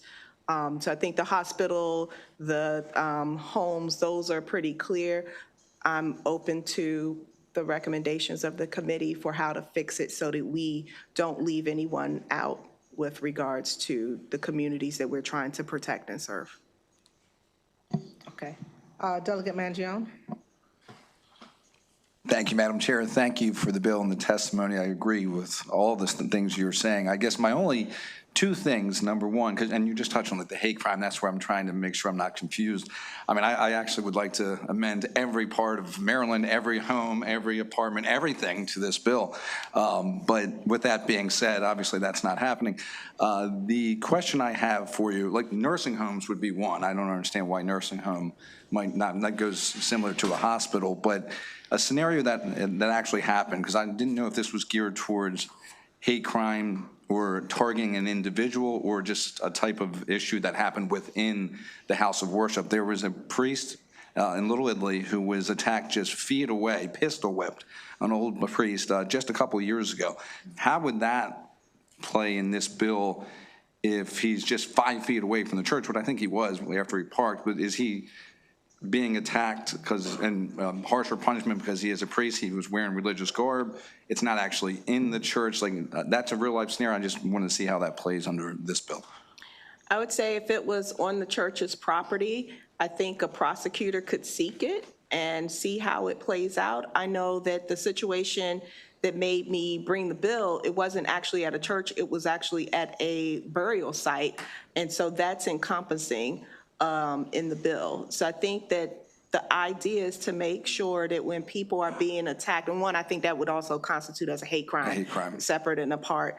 But these are for targeting those locations. We've seen time and time again on the news where different places of worships are being attacked because they're places of worship. We've seen time and time again how our nurses and doctors are being attacked while at work in their place that's supposed to be a sanctuary. So it's to make sure that when people are targeting those places and those people, that the judge has the ability to do. And that's where I was confused. And again, I'm not arguing, I'm on your side here, but I just didn't know if you meant targeting or if you're in a hospital and I don't know, it's somebody, and just as you probably see a whole bunch of craziness, unfortunately, but I don't know, somebody's ex-girlfriend maybe got into a car accident, there's the boyfriend, there's the husband, all types, and they're fighting each other, and then they push or shove a nurse. You're not talking about that, or maybe injure a nurse or injure a doctor. You're talking, or is that in this bill also? If it was in the hospital, it would be included. It would be up to the prosecutor's discretion, however, to determine whether or not they want to seek the enhanced penalty. Okay, thank you. Thank you. Thank you for the question. Thank you. Members, do we have any other questions? Okay, seeing none. Third time's the charm. That concludes our panel and our bill hearing for House Bill 1146. Thank you. Thank you. We're going to move on to Delegate Rosenberg, House Bill 1320.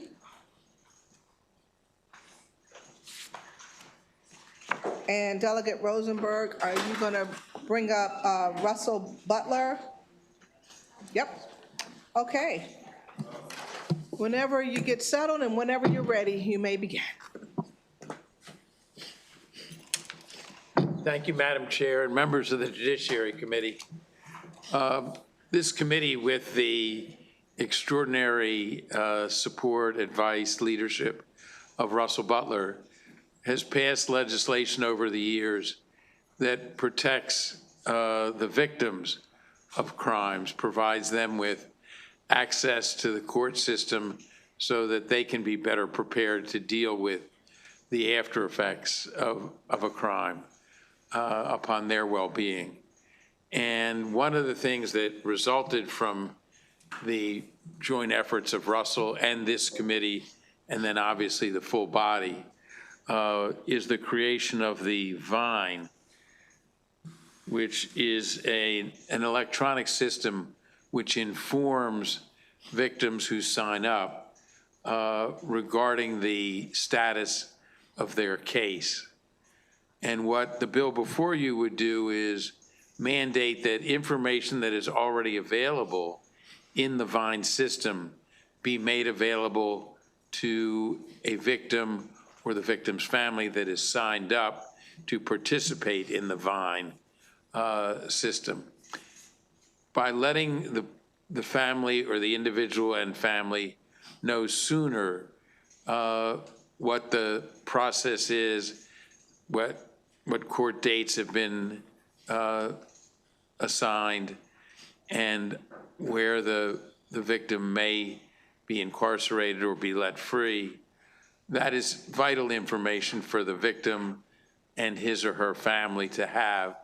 And this bill would mandate an expansion of the existing VINE program so that this crucial information is made available to the victim and other appropriate people under existing law earlier in the process than it is now. And I think that's an appropriate addition to the system which we have created, and would urge a favorable report. Thank you. Thank you, sir. Thank you, Madam Chair, members of the committee. It's nice to be back. I had the opportunity of being before this committee many times. Excuse me, Mr. Butler, can you just move that microphone on over? Yep, perfect. Thank you. Sorry about that. Madam Chair, members of the committee, nice to be back. Nice to see some old faces. Nice to see some new faces. As Delegate Rosenberg said, in my former professional life, I had the opportunity to work on legislation improving the system for victims. VINE, as Delegate Rosenberg expanded upon, is an electronic notification system that provides victims with notices of court hearings and releases. The problem with the system, it's a great system, it works well, is that the victim request is not in the system early enough.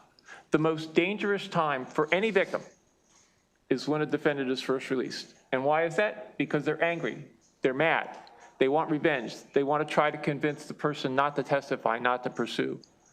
What VINE does is notify them when they're released. But because they can't make a request basically before someone is charged, when the district court commissioner releases them, when the district court commissioner holds them over for bond and they're released out from the detention center, victims have not been able to register for the system. And so what this does is it advances notification so that the victims can register at the time of charging. And I can explain, if you'd like, how the interfaces work and how VINE works.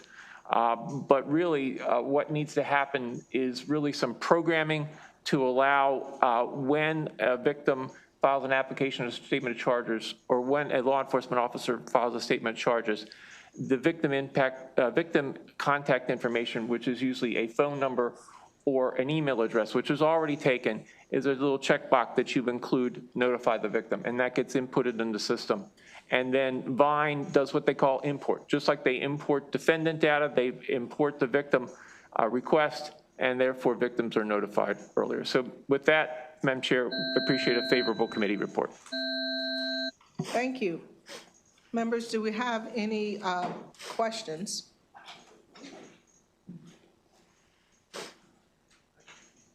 Delegate Valentine? Thank you, Madam Chair, and thank you, Delegate, and thank you for being here today. I do have a couple questions. I'm familiar with VINE. I've used it for many, many years. I'm trying to think at the exact point of what you're trying to see when it would be put in. So are you saying at the time of, say, the charging document is issued at the commissioner level? Is that when you would like to see the actual entry made? Absolutely. That's the only way, in my opinion, that this can work. Okay. is if when the victim tells the commissioner and the commissioner then puts that in and VINE extracts it, or the law enforcement officer in the booking system says the victim wants notification. I think that's the only way that this is going to work. And this, can save lives, save injuries. It has in other places, but it's just getting the notice to the victim early enough where it can help.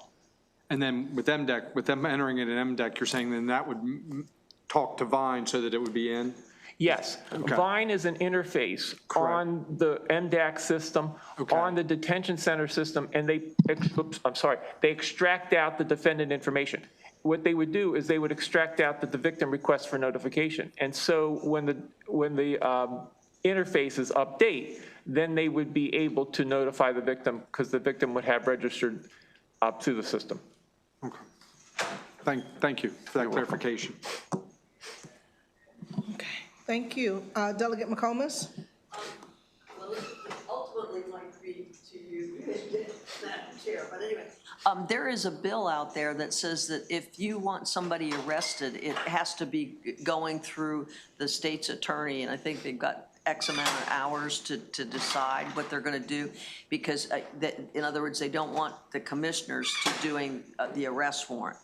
And so it would be used if the person had a domestic and the commissioner says, okay, I'm going to issue a summons. They're allowed to issue the summonses, but arrest warrants, they want the prosecutor to be able to review it. And so my question is maybe with the delegates, maybe, or any other, whoever issues the arrest warrant, or somehow some language in case that bill passed and yours passed, because basically, if we did your bill exactly the way it is, and then this other one passes, it's not going to take care of that with the police or with the prosecutor being the one that would have to put it in the VINE system, as opposed to say that we want to issue a warrant, because they're not going to allow the commissioner to make that determination. Is that fair to say, or the if the state's attorney says, okay, issue a warrant, then can the commissioner issue the warrant, or it comes from the state's attorney? I don't know. Yeah, Delegate maybe Claire McComas. knows. Yep. The bills and the amendments are being discussed at this time, so we don't know what those amendments are going to be. But you can see where I'm coming from. Oh, yes, yes. I would just say, Delegate So, McComas. one more clarification, I'm sorry, Mr. Butler. One more clarification is that the commissioner would still issue the warrant for police officers. And state's attorneys. Right, but if the person comes in that's been abused, and they want a warrant, it's gotta go to the state. Well, depending on how that bill is, yeah. Mr. Butler. Yeah, Delegate McComas. I haven't seen the bill, obviously, I haven't seen the amendments. But what I would say is the mechanism here is for the victim to give the information to law enforcement, to give it to the commissioner, or give it directly to the commissioner. So I think regardless of how that bill moves forward, the whole part of this is to get the victim information into MDEC so it can be retracted out, so that Vine will know to notify, whether it goes in by warrant, summons, or otherwise.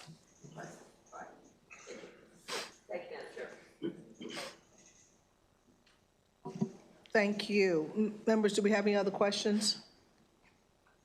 All right. Oh, Delegate Embry. Thank you.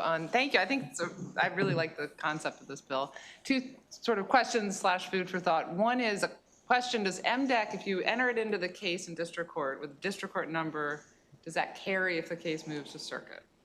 I honestly don't know the number. I know that that was an issue when they originally tried it because they were trying to use the CCN number so that it would track through. I can't tell you how they eventually implemented that, but that was an issue that was discussed when they tried to implement the Vine so that victims wouldn't have to keep registering. Now, theoretically, if it isn't there, it should be able to be done because they're just tracking data fields. And I know that when it goes up to circuit court, they have the corresponding former district court case number. The tracking number, and the tracking number that both go through. So if it isn't there, it should be able to be done. You might want to find out, because I think that would be sad to lose them. And then some cases are born in circuit court. So not many, I mean, most come from district, but some originate in circuit. So they would not be captured by this. Just you can see on the existing language of the bill, which is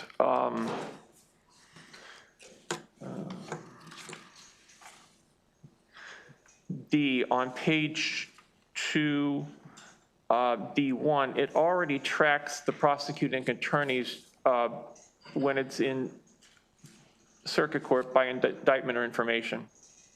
And I don't think you have it in the bill, but I think if you also look at, I believe it's 11104F2, there is a provision to try to get the Vine information at the same time the request is made to the prosecutor.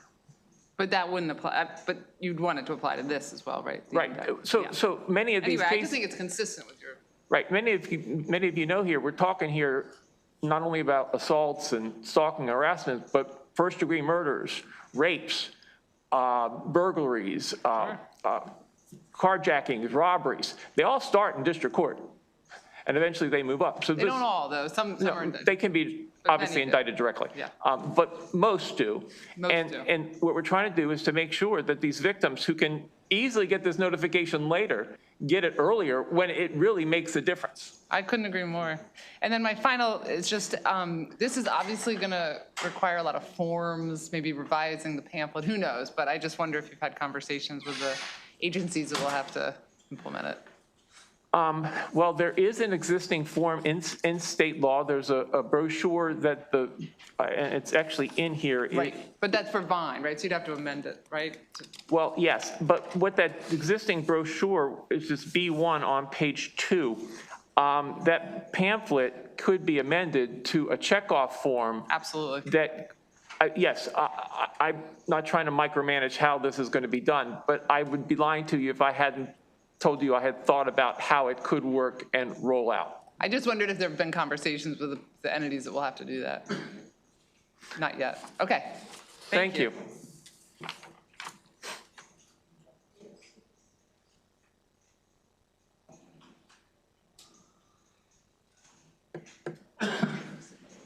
Okay.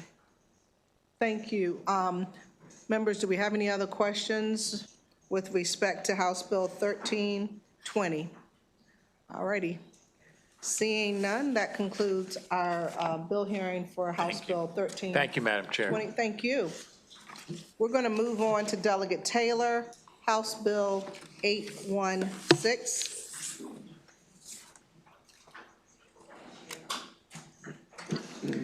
And Delegate Embry is going to take over for me for a second.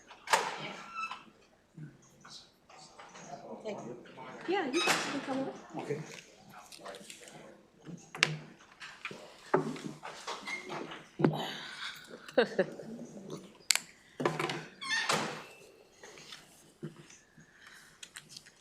Alex, before we start the timer, I just want to let you know that you all should have gotten an amendment in your email right before 4 o'clock, I believe.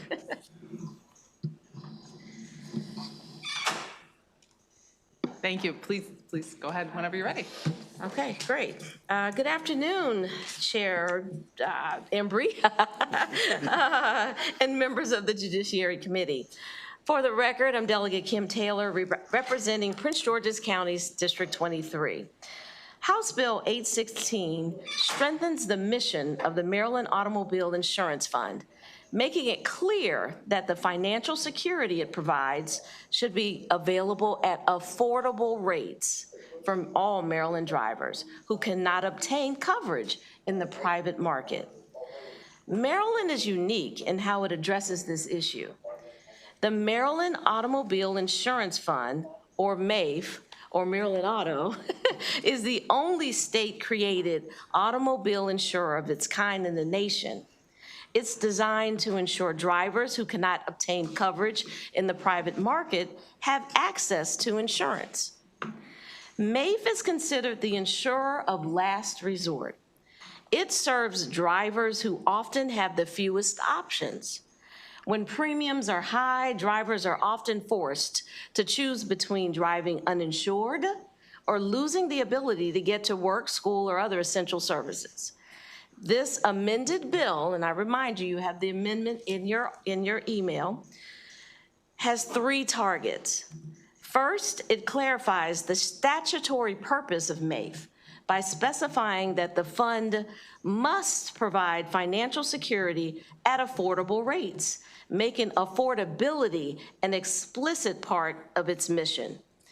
Second, the bill authorizes the executive director to establish an affordability program that allows MAIF to offer policies with capped premiums to eligible low-income drivers.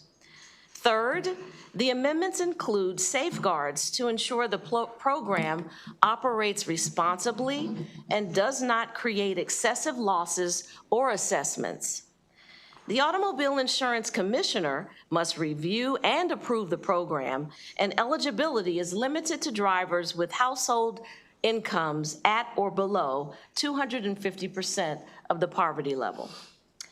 By clarifying that MAIF's purpose includes affordability, and by granting the legal authority to create specific programs to achieve that goal, House Bill 816 seeks to reduce the number of uninsured motorists on our roads and ensures equitable access to transportation for all Marylanders. With that, I respectfully request a favorable report.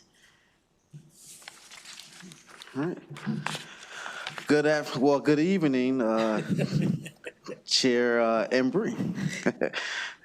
My name is Devon Brown, and I am the Government Relations Manager for Maryland Auto. As the amazing Delegate Kim Taylor has adequately said to you guys, Maryland Auto serves a very important role in the state of Maryland. We are the insurer of last resort for individuals who cannot attain coverage in the private market. Our mission is very, very simple, but important, to ensure that Maryland drivers who have nowhere else to really turn can obtain coverage that is required by law safely and legally on the road. And so we appreciate the opportunity to introduce ourselves to members of this committee and to ask that you will find favorable HB 816 and to hear why this legislation is important to Maryland drivers and to the mission of Maryland Auto. And again, I just want to thank Delegate Kim Taylor for her leadership on this issue. And at this time, it's my honor to introduce our Executive Director, Al Radmer, who will present Maryland Auto's testimony. Following Director Radmer, we have Joe Danahy, who is our Associate General Counsel, who will address any legal or technical questions the committee may have. And so at this time, I turn it over to Al Radmer. Thank you, Devon. Good afternoon, everybody. It is a pleasure to be here. I too want to thank Delegate Taylor for her leadership on this issue, which again would codify our mission to consider affordability when creating rates. And I'll add, we've been doing this at the legislature's mandate for 40 years. And in December of 2024, we received an order from the MIA that would require us to achieve adequate rates. And what that means is we would have to raise our rates to cover all of our claims and all of our expenses. And again, we can't go out and drive business. We only get what's left over from the rest of the market if people have been canceled or turned down. To raise rates to become adequate, in some low-income communities, we'd have to raise rates for minimum limits of liability coverage to 30 to 53%. Now, in low-income communities, these folks aren't going to go to another carrier because if they could, they would anyway. They're going to drive around uninsured. It's going to drive up rates for all of us. The reason the MIA took the position after 40 years, and I don't want to speak for them, but they pointed to a conflict in the statute. We have to look at affordability, but we also have to have adequate rates. House Bill 816, as originally introduced, was solely to fix that, to codify we can look at affordability regardless of having adequate rates. As mentioned, we have guardrails in our amendment to limit the scope of affordability that we can look at. I'd like to address a couple of things. We are funded based on what the legislature created 50 years ago with an assessment. Last year, the assessment we triggered was $19.5 million, equal to $3 for every $1,000 of coverage. This coming year, the assessment is going to be less than $7,000, about $1.10 or 15 cents for every $1,000 of coverage. I think to the extent we reduce the number of uninsured drivers, that is a tangible benefit for everyone that we would provide. With that, based on the buzzer, I'm happy to pause and answer any questions. Thank you. Good afternoon. My name is Joe Danahy. I'm the Associate General Counsel at Maryland Auto. I was going to describe the amendments that we worked with Delegate Taylor to offer, but she did a wonderful job describing them. So I'm just here today for questions. Thank you. Well, members, do we have questions? Delegate Valentine. Thank you, Madam Chair, and thank you, Delegate, and thank you, panel. I'm trying to go through the amendment that you had sent. I was looking at it while you were testifying. I do have a question. One question. Can you define what an affordable rate is? That's a great question. Number one, we try to we address affordability. We're not affordable. We have the highest rates in the state. I would invite any of you to contact your local insurance broker and have them give you a rate for Maryland Auto and see for yourself that we're not affordable. But the process that we've used has evolved over the years.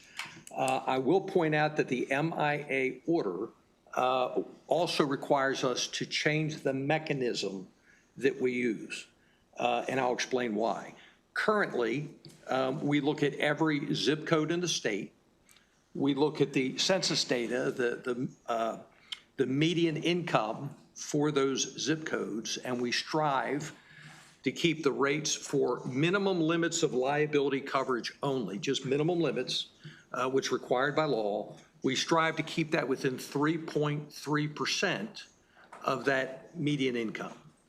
I'll point out that FIO looks at this stuff at the federal level, and they have pegged affordability at 2%. So we're at 3.3. Again, we're not affordable, but we're trying to be, we're trying to consider affordability when creating our rates. Again, the objective, and the legislature recognized this 40 years ago when they asked us to look at affordability. The state mandates coverage, people can't get it, and they recognized 40 years ago that the reason some people drive uninsured is they simply can't afford it. And that's the role that we try to provide, again, for folks who can't get it anywhere else, to keep them insured. May I ask a follow-up? But aren't a large swath of those folks, I understand zip codes, I understand median incomes. Yeah.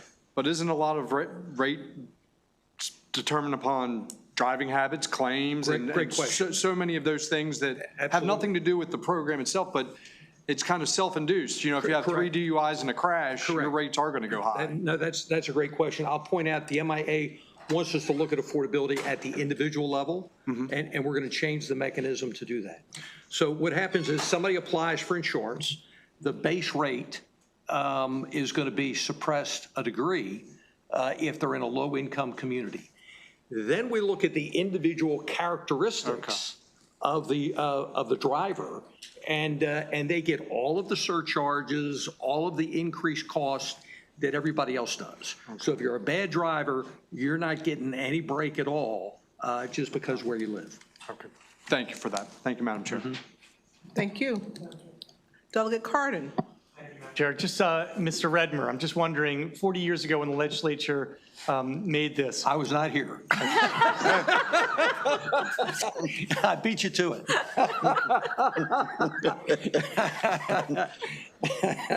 I just looked like I was. Delegate Phillips.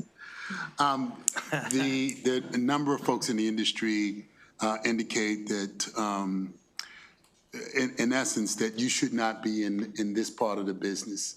Can you respond to that? Well, I don't know what you mean. I assume you mean by looking at affordability. Looking at affordability. And so, yeah, I'm happy to address that. The legislature told us that we should 40 years ago, and that's why we do it. The people we insure are disproportionately in low-income communities. Disproportionately, we have folks that English is their second language.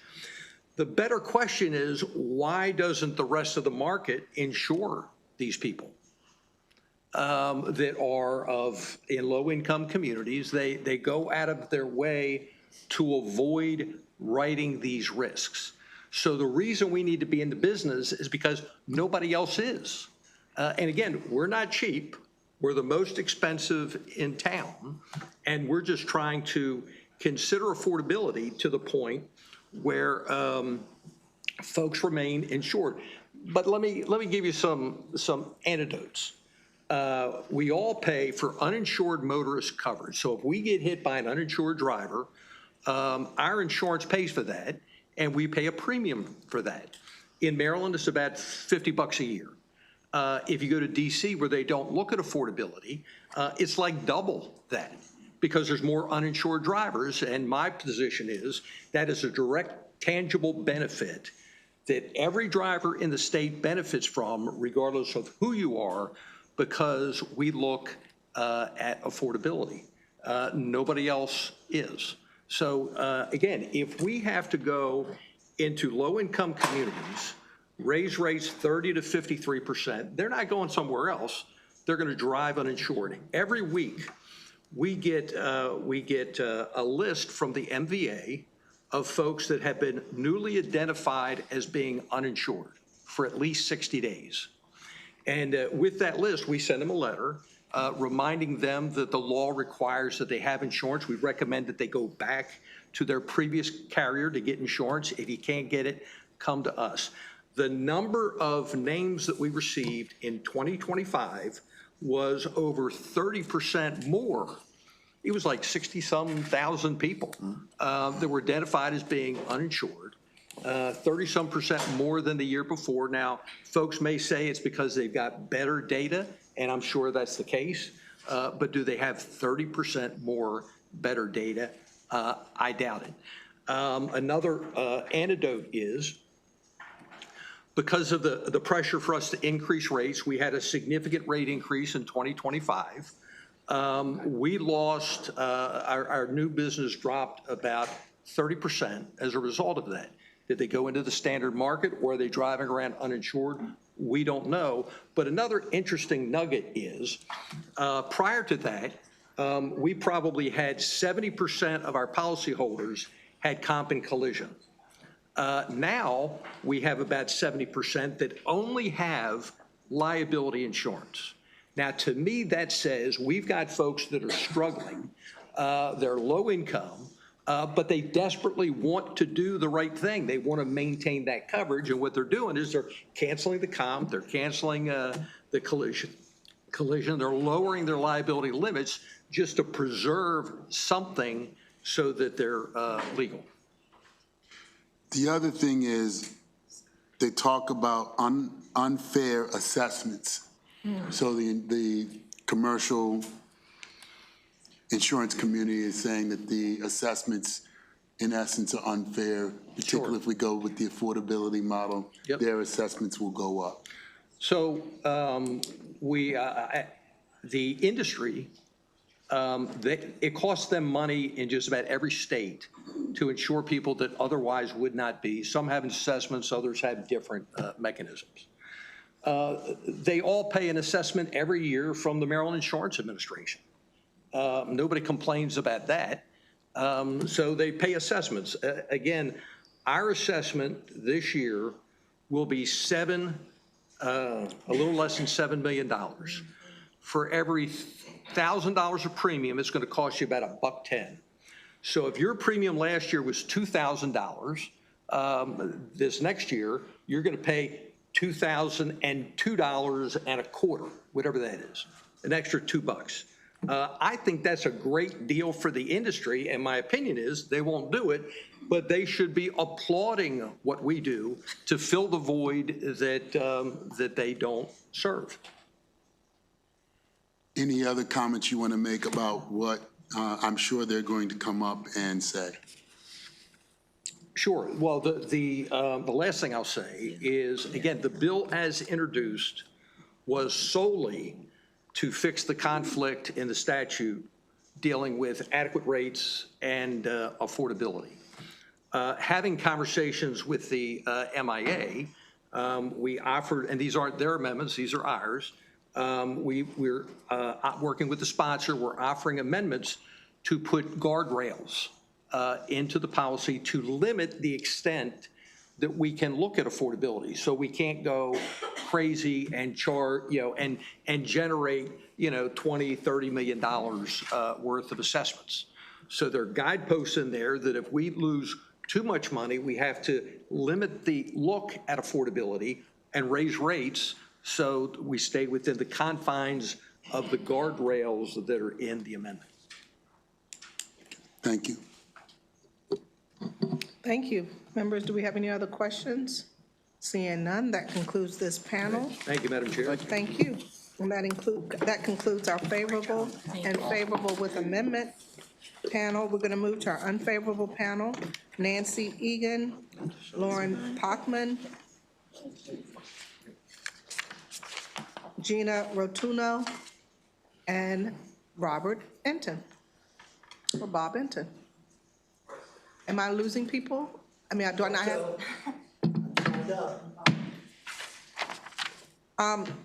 I don't have you listed, but come on up. Apparently, I have the written documentation if you'd like to see it, Madam Chair. Well, I'm glad you brought receipts. That's great. Why don't, do we have everyone? Bob here. They mentioned Yeah, you. if you could sit there. Thank you. That would be great. Okay. You want to start, Gina? Ms. Pockman, and I always call you Pockman, but is it pronounced, it's not Pockman, I it's, respond to anything, Madam Chair. It's Packman. Packman. That's right, and I always want to make it a long A, and it's not a long A. So, Ms. Packman, if you want to go ahead and start, and we'll just go to our, continue on down. Sure. Good afternoon, Chair Bartlett and members of the Judiciary Committee. I'm Lauren Packman on behalf of Allstate.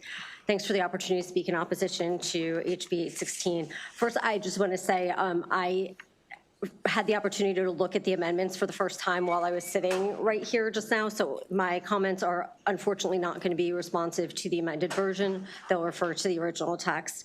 While the bill wouldn't directly affect auto insurance carriers in the voluntary market, it would allow MAIF to take steps to improve affordability of its auto insurance, even if those steps would otherwise violate Maryland insurance law. Under existing law, the Insurance Administration can already evaluate MAIF's rate filings in the context of its public policy purpose, which is to provide auto insurance to drivers unable to get it in the voluntary market. This means that MAIF's risk pool is populated by the highest risk drivers in Maryland by design, which is some of what you all noticed, obviously, when our counterparts were up here a moment ago. The applicable law now instructs MAIF to levy assessments on carriers in the voluntary market to help maintain MAIF's solvency. Added efforts to achieve affordability for MAIF drivers at the expense of its rate adequacy will increase the likelihood that MAIF assessments are imposed on voluntary market carriers. Because MAIF provides auto insurance for drivers viewed as uninsurable, to serve its current statutory purpose, MAIF policies have to be available to Maryland drivers who would otherwise be uninsured. At the same time, though, MAIF has a responsibility to be a good steward of the affordability issue. Lowering MAIF rates to achieve greater affordability will further compromise its solvency. The bill directs MAIF to create an affordability program, but offers no details about what such a program would look like. Lowering MAIF premiums to whatever standards are allowed in an HB 816 affordability program will lead to more frequent and higher assessments imposed on carriers in the voluntary market. And those will increase costs for carriers, which will be passed on to consumers. Excessive assessments will increase premiums for Maryland drivers insured in the voluntary market, effectively creating a subsidy for risky drivers financed by safer drivers. We respectfully request an unfavorable report on the bill. Thank you very much.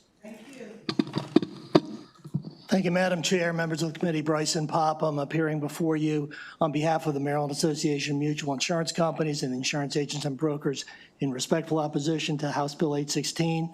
I want to take you back to February 19th. That was a day I had to walk into a legislator's office and do what no lobbyist wants to do. I had to tell her I was going to oppose her bill. And that was this bill at this hearing.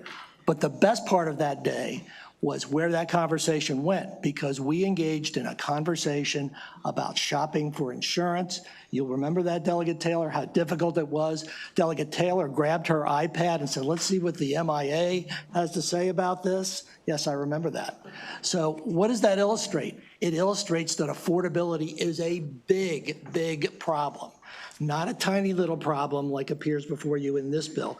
It's a big problem. Last year, you passed House Bill 1098 that started with an MIA study. This year, a bill is in the Finance Committee that's coming across to you, we're pretty sure, Senate Bill 865.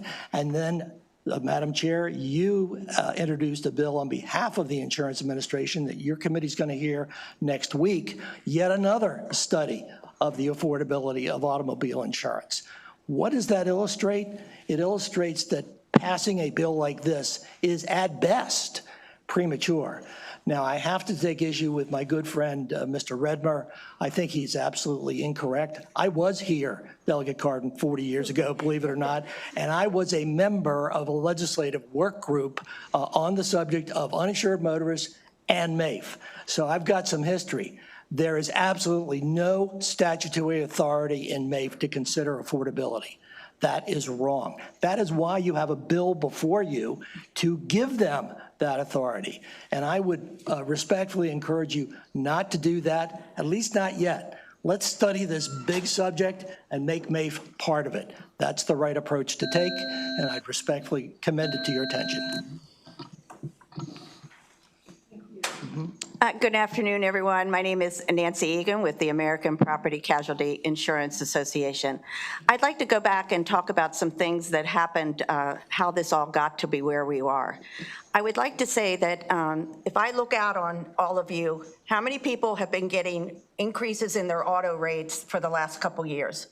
I would assume most of you would say you've been seeing premium increases because in our marketplace, we have been having severe losses, plus the cost of repairs have increased exponentially. At the same time, back in December 2022, we were asked to come in and meet with Maryland Auto Insurance Fund. Their loss ratio was 1.39. What that means, for every dollar they collected, they were paying out $1.39. But they had not taken any rate increases at all to cover those losses for several years. So when you hear that they're going to have to increase their rates 35 to 50%, it's because they were not collecting adequate rates to cover their losses during that time period. We met with the MAIF at that time, and at that bill that came out during that year, Senate Bill 530, House Bill 903, they actually got a $2 million amount from the state funds, and they also received $9.7 million that was held in a separate pool for over-assessments back from 1989. We then had a study done, and at that time, Maryland Auto Insurance Fund found out that they had been subsidizing their rates across the board, charging rates that were well below what they should have been charging to cover their losses. Then we come back and we get an assessment of $19+ million because they were not covering their losses. So then those losses end up being for all of us. Everyone in the regular market is paying that assessment. I just had someone tell me that on their policy out in Reisterstown, Maryland, they're paying $13 extra. This is just one example, and I think that we need to look at this further. Thank you. Thank you, Madam Chair, members of the committee. Robert Etten on behalf of the American Property Casualty Insurers Association. You know, we are required by Maryland law, and we have been required by Maryland law for decades, that we must follow our rates, and they cannot be excessive, inadequate, or unfairly discriminatory. Inadequate.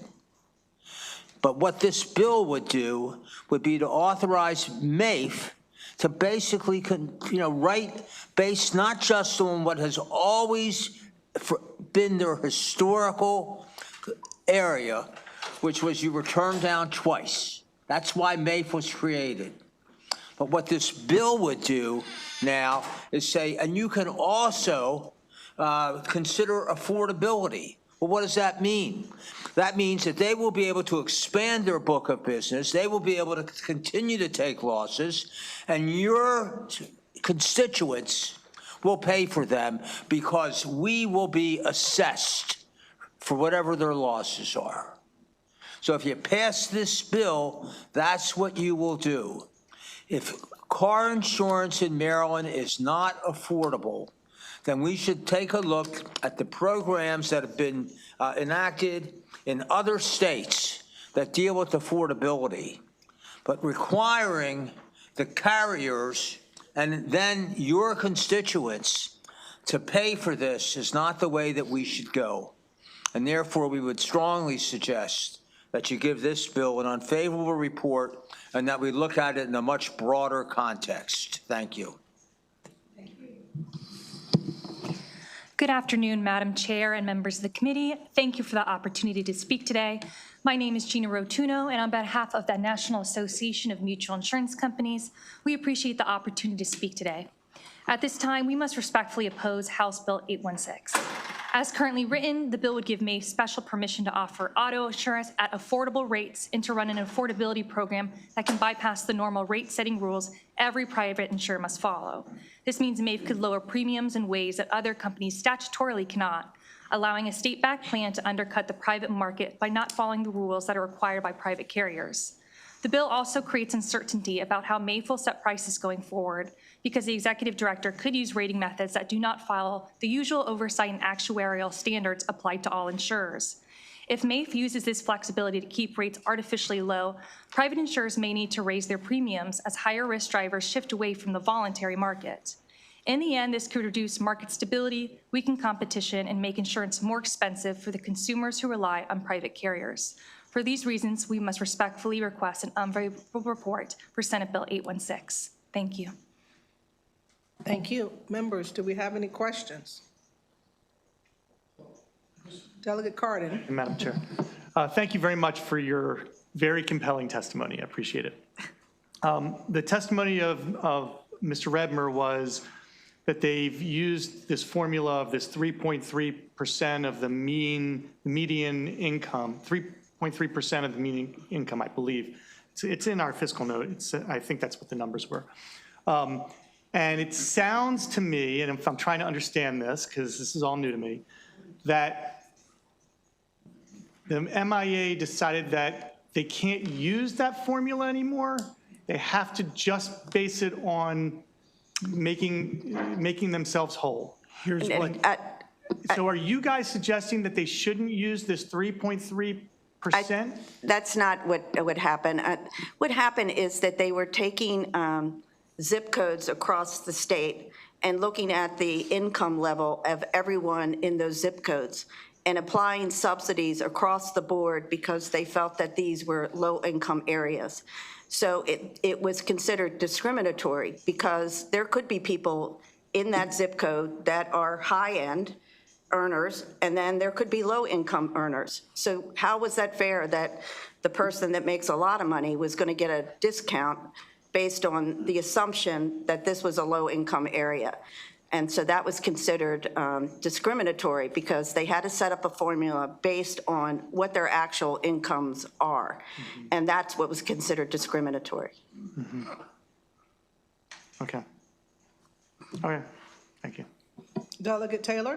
Thank you, Madam Chair. And thank you all for being here today. You know, first of all, I want to say that we've been working really closely together on this bill and others. And I appreciate you guys always being willing to share as much as you can. Now that you have the amendment, have y'all had a chance to see it? No? I heard you refer to it, but I'm not sure it's the amendment that we looked at earlier, so okay. I can't tell you. All right, so, you know, in a nutshell, first of all, just for the edification of this community, MAIF is mandated to stay viable, right? Like we gotta keep MAIF afloat because it's mandated to do that. And the only way that they can do that is to make sure that their rates are adequate or, and then if they can't do that, then there's an assessment that has to be imposed in order to make sure that they stay solvent, right? So what we're proposing now is that with the guidance and oversight of the Maryland Insurance Commissioner, that there be a program established for just those, you know, for those folks who we know MAIF's rates are really high, that if they are 250% of the federal poverty level, which is about $40,000 a year, that, you know, there would be a program, an affordable program for those folks. And then there are other guardrails built in to the amendment. Knowing that, would you change your testimony at all, or, you know, is there any difference in how you would approach today? I would not, Delegate Taylor, and I'll tell you why. The rating rules that govern MAIF are exactly the same rating rules that govern all private insurers, and Mr. Enton stated them. Rates cannot be excessive, inadequate, or unfairly discriminatory. Those are the rules. And MAIF has now asked you in this bill to relieve them of their obligation to charge adequate rates. That puts them at a competitive advantage. Now, let me ask you this question. Let's assume the hype. You can't ask me questions. I retract my question. But I will make this point. You just asked about that segment of people who are at 250% of poverty and whether we should do something for them. I agree. That is a worthy question for all of us to consider. And there are different options. Mr. Enton said, for example, let's look at what other states do. I would say, and he and I both are familiar with what happens on the health insurance side, that's another model for you to look at. It doesn't have to be this bill. You shouldn't violate, forgive me, you shouldn't change one of the most basic rating requirements in automobile insurance to achieve that goal before you look at other ways that goal might be achieved. So I would respectfully suggest, and I take you back to February 19th, you surprised and delighted me by going through the MIA, and that is one thing we ought to look at. Now, that's for shopping, that's not for rate adequacy. But it's the job of the legislature to examine these complex issues carefully. You got 3 bills, 1098 last year, 865 coming your way, and then 1583 coming in this committee next week. You'll have plenty of opportunity to do it. Thank you for that. Even if we pass this bill, the circumstances are still the same, where MAPE's clients are those that have been either turned down from commercial carriers, right? Or been, turned down twice, or been canceled in some way. So that's the only population we're talking about. And it's that population that we are looking to be both, not we, MAPE is looking at to be both adequate and affordable for just even a subset of that population.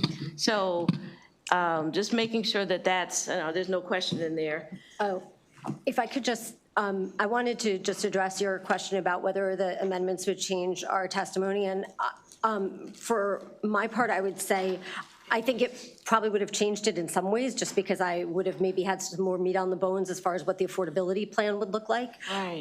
But there are 2 things to me that are missing that would potentially eliminate the need for the bill. One is the fact that the Insurance Administration already has the authority to look at MAPE's rates in the context of MAPE's public purpose.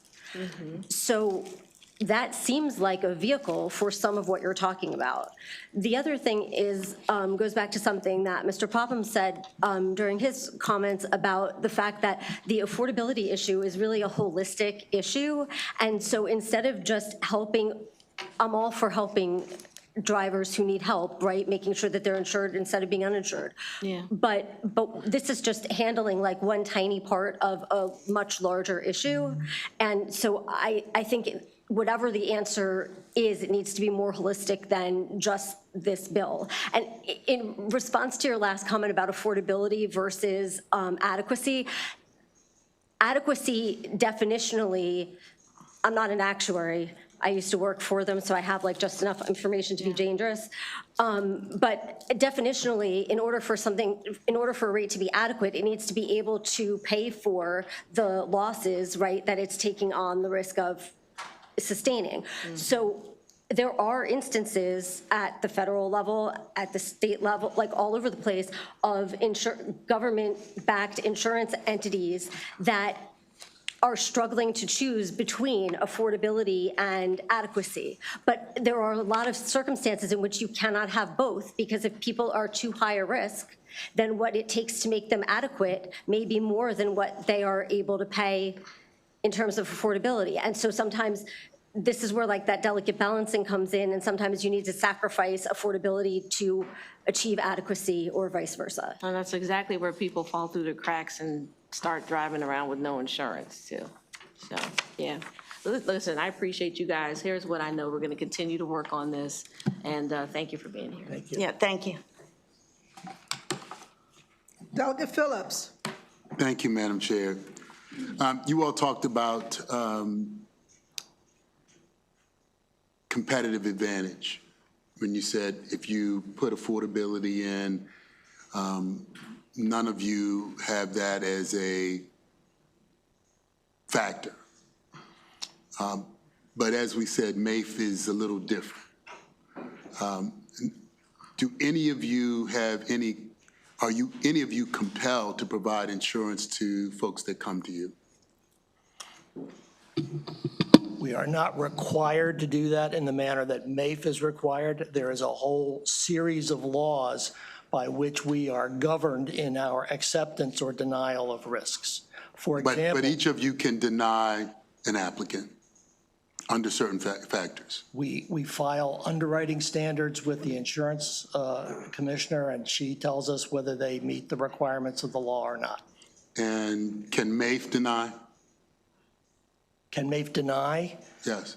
I think only in very, very limited circumstances. If somebody perhaps owes them money, Mr. Redmer would know more about that than I, but Right. effectively, no. So there's a real distinct difference between MAFE and its mission and private insurers and their mission. So I guess I want to make sure I'm clear on your position. If in fact, policy-wise in Maryland, we say you must have auto insurance, which we require. Right. And if you don't have automobile insurance, then there are penalties and fines and right. even potentially worse. And MAFE is the insurer of last resort. Correct. And I'm an individual that happens to be social and economically truly disadvantaged, and my only choice is MAFE. And they have a policy that is well outside of my affordability. What am I to do? First of all, Delegate, and this is the substance of my conversation with Delegate Taylor, she'll recall we have 140 or 150 private insurers in Maryland who would love to have an opportunity to consider your business. You have to reach out and seek their quotes. So you shouldn't assume, respectfully, you shouldn't assume that MAFE is the only option for you. It almost never is. And if you really do your shopping, and if one of the things we do is help people shop for insurance, then we'll be doing a good thing. Now, I'm not going to sit here and tell you that in every single situation that there is that MAFE is not the right choice. It is the right choice. But what we haven't talked about here, and I would urge this upon you and the committee, is MAFE is supposed to be temporary. It's not supposed to be permanent. It's every residual market in the country is supposed to provide insurance for people who can't get it in the private market, but eventually they're supposed to go back to the private market. And if we couple encouraging people to go to the private market with using MAFE for its intended purpose, then we'll be doing the right thing. That's what the creators of MAFE in 1972 intended. And if I could, Delegate, just let me chime in if you don't mind. And let's get back to the basic. MAFE never has been, MAFE was never created to consider affordability for what they provide, ever. It's always been, it doesn't matter if you're a millionaire or you're poor, what your income is. If you've been turned down twice and you can't get insurance, then you go to MAFE, and MAFE will cover you. That's what MAFE was created for. It's not an affordable insurance program. Other states have affordable insurance programs, but they're different than this. And the MAFE was created, and the industry went along with the idea that if you've been turned down twice and you have these rates, and we get assessed for the rates. And for years, adequacy was never anything that was ever looked at for MAFE. But be that as it may, if you think that we need an affordable insurance program, let's study that and see what's out there and decide what is the best thing to have for affordability. MAFE was never created for the purpose of affordability. I want to kind of share this. We have a system today where we have way too many individuals who are driving the roads in Maryland who are uninsured. This is a solution for those individuals who are operating at 250% of the poverty line. So we're not talking about a millionaire. I am one of those guys, perspective. Many people in here have heard the story because it was a driving while black story that has to do with a whole nother bill where when I was a young man, I probably got pulled over about 8 times in a matter of 6 months because of the type of car I was driving, and I got tickets and was frisked and all of that stuff. There was then an accident, one accident, and I was dropped from my insurer. I went to everybody, I'm a smart guy, corporate America, I went to everybody I could, nobody would insure me. Nobody. I was in MAIF. It was temporary. I had to deal with MAIF for 2 years. I wouldn't qualify for this because I was well over the income. But I will tell you that if you do have people that would like to do the right thing, and this is a potential solution for them, we ought to provide it. Isn't that so? That's a compelling story, Delegate Phillips, and I thank you for sharing it. I had not heard that before. And you provide a great example of the proper use of MAIF. But remember what Mr. Enton said just a minute ago, and what I said earlier in my testimony. It's your job, respectfully, to look around the country, look at other programs, and see if there's another way to accomplish your worthy objective. I agree with you. We should try to do something to help those people. I just think that this is not the way to do it, frankly. So if you're willing and you're going to get a chance next week at House Bill 1583 when it comes before you, please take a hard look at that and say to yourself, let's perhaps use this as a vehicle. I'd just like to jump in here because I was part of the task force that was organized. I'm so sorry. That is my phone, and it doesn't have a silencer, so it must be 5 o'clock. Very jaunty. Sorry. Sorry, it was a reminder to take my medicine. Sorry. Anyway, gosh, I lost it. So this task force, we have a bill that's coming out next week that's being put in by the MIA, is to look at the question of affordability and affordability programs across the country, low-income programs, et cetera. We would love to be able to have a program where we could write people at certain income levels with a subsidy in the private market. And that could be an option. So why not provide it across the board to everyone, to the person that is insured in the private market, who is low income and is with, let's say, Geico or Progressive, but it would be a challenge for them to pay for that insurance. This is limited to people that are in MAIF. Shouldn't it be a program for everyone that could qualify? That's the idea that we're trying to study when that bill comes out. Different options to address this issue about affordability. And this bill is trying to limit it to the certain people that are in MAIF that could be qualifying in other insurance companies. So we feel like that we need to address that across the board and not limit it to just Maryland Auto Insurance Fund itself. This is a unique group of people that everybody else has already said no to. Well, I respectfully disagree, Delegate Phillips. They are not unique in that respect. They are unique in that they tried to get insurance and couldn't. But one of the things that they can do is keep trying, and they should. Just because you go into MAIF once, you might be able to get out in 3 months, 6 months. As I said earlier, we have 140, 150 insurance companies out there, and they all compete for customers. So that's what we ought to be promoting, getting those people to make offers to the people that you're concerned about, and we will help you do that. And I'm sorry, I just wanted to add one thing that it sounded like earlier, Delegate Phillips, you said something that made me think that the problem that the bill is trying to solve is uninsured drivers driving around in Maryland.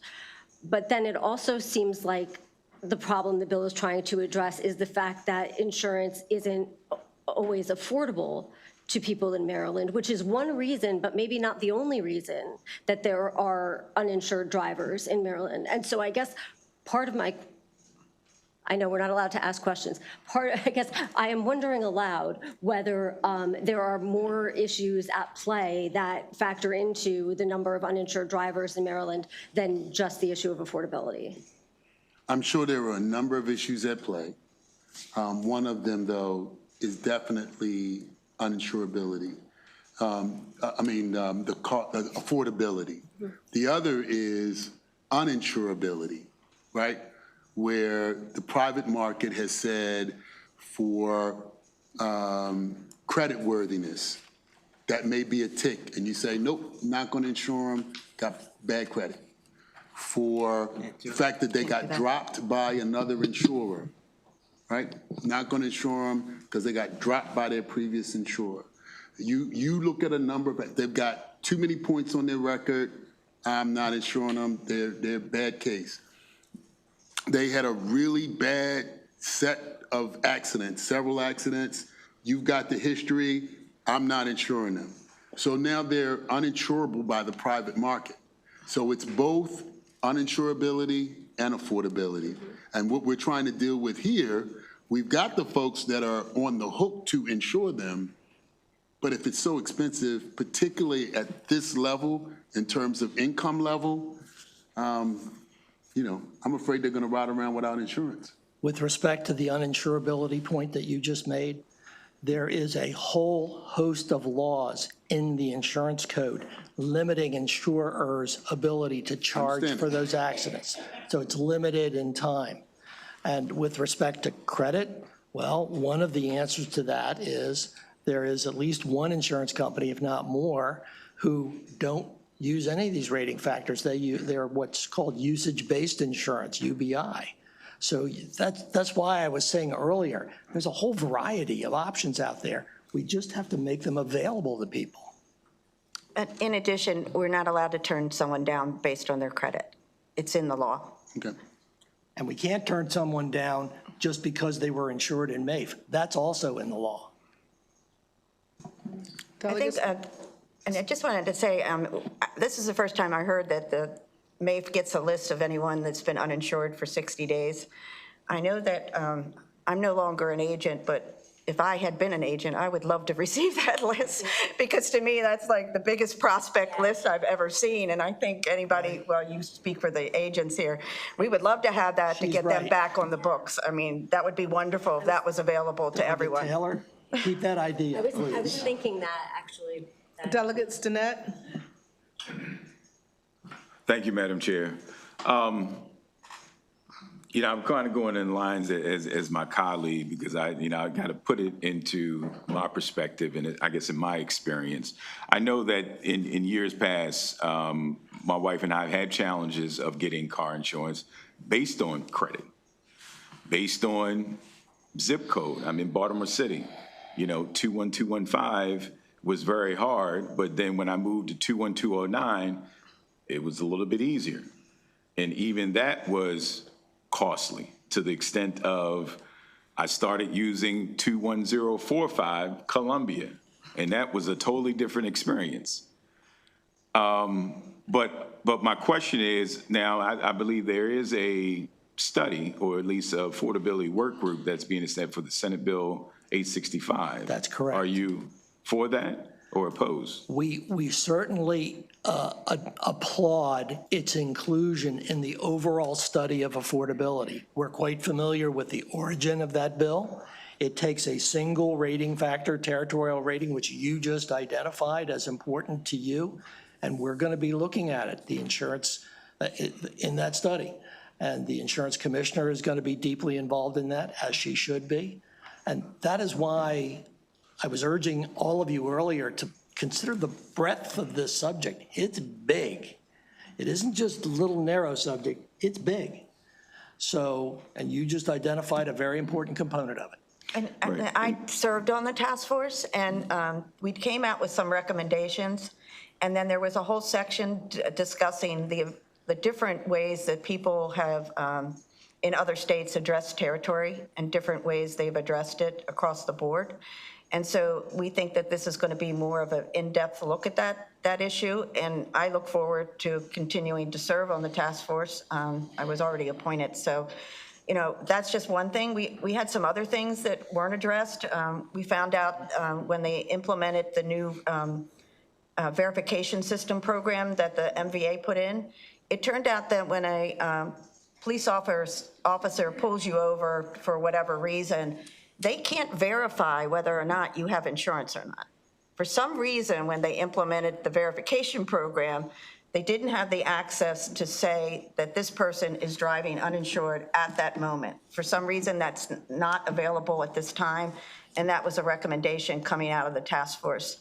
Another recommendation that came out of the task force is that we've had an issue with towing. I know that private towing off of private lots has been regulated a lot by the different counties and cities. And then on I-95, those are police-initiated tows. The towing group came up with set rates for when vehicles are towed. But insurers are obviously paying for towing bills after accidents, not just on police-initiated tows. And we've been receiving some extraordinary fees, and we asked as part of that task force to look into it further.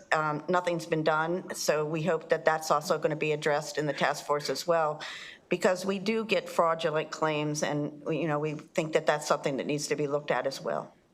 Thank you. Thank you, Madam Chair. Thank you. Delegate Conaway? Thank you, Chair. Thank you, panel, for coming in and testify. So would redlining, which I consider a form of profiling to me, would that possibly be a reason that's noted in the past, such as if you look up Google redlining in Baltimore automobile insurance, they'll tell you in 2021, 3 insurance brokers filed complaints, and as of March 25th, the regulators are taking action against the company. If there's a company out there that is redlining, the Insurance Administration would definitely be the person to look into that. And I think that there had been an issue in the past and they were fined. And we're happy to see that. So I mean, obviously I live in Baltimore City, so I would be worried about it too, so. But you think that we've eliminated the redlining problem?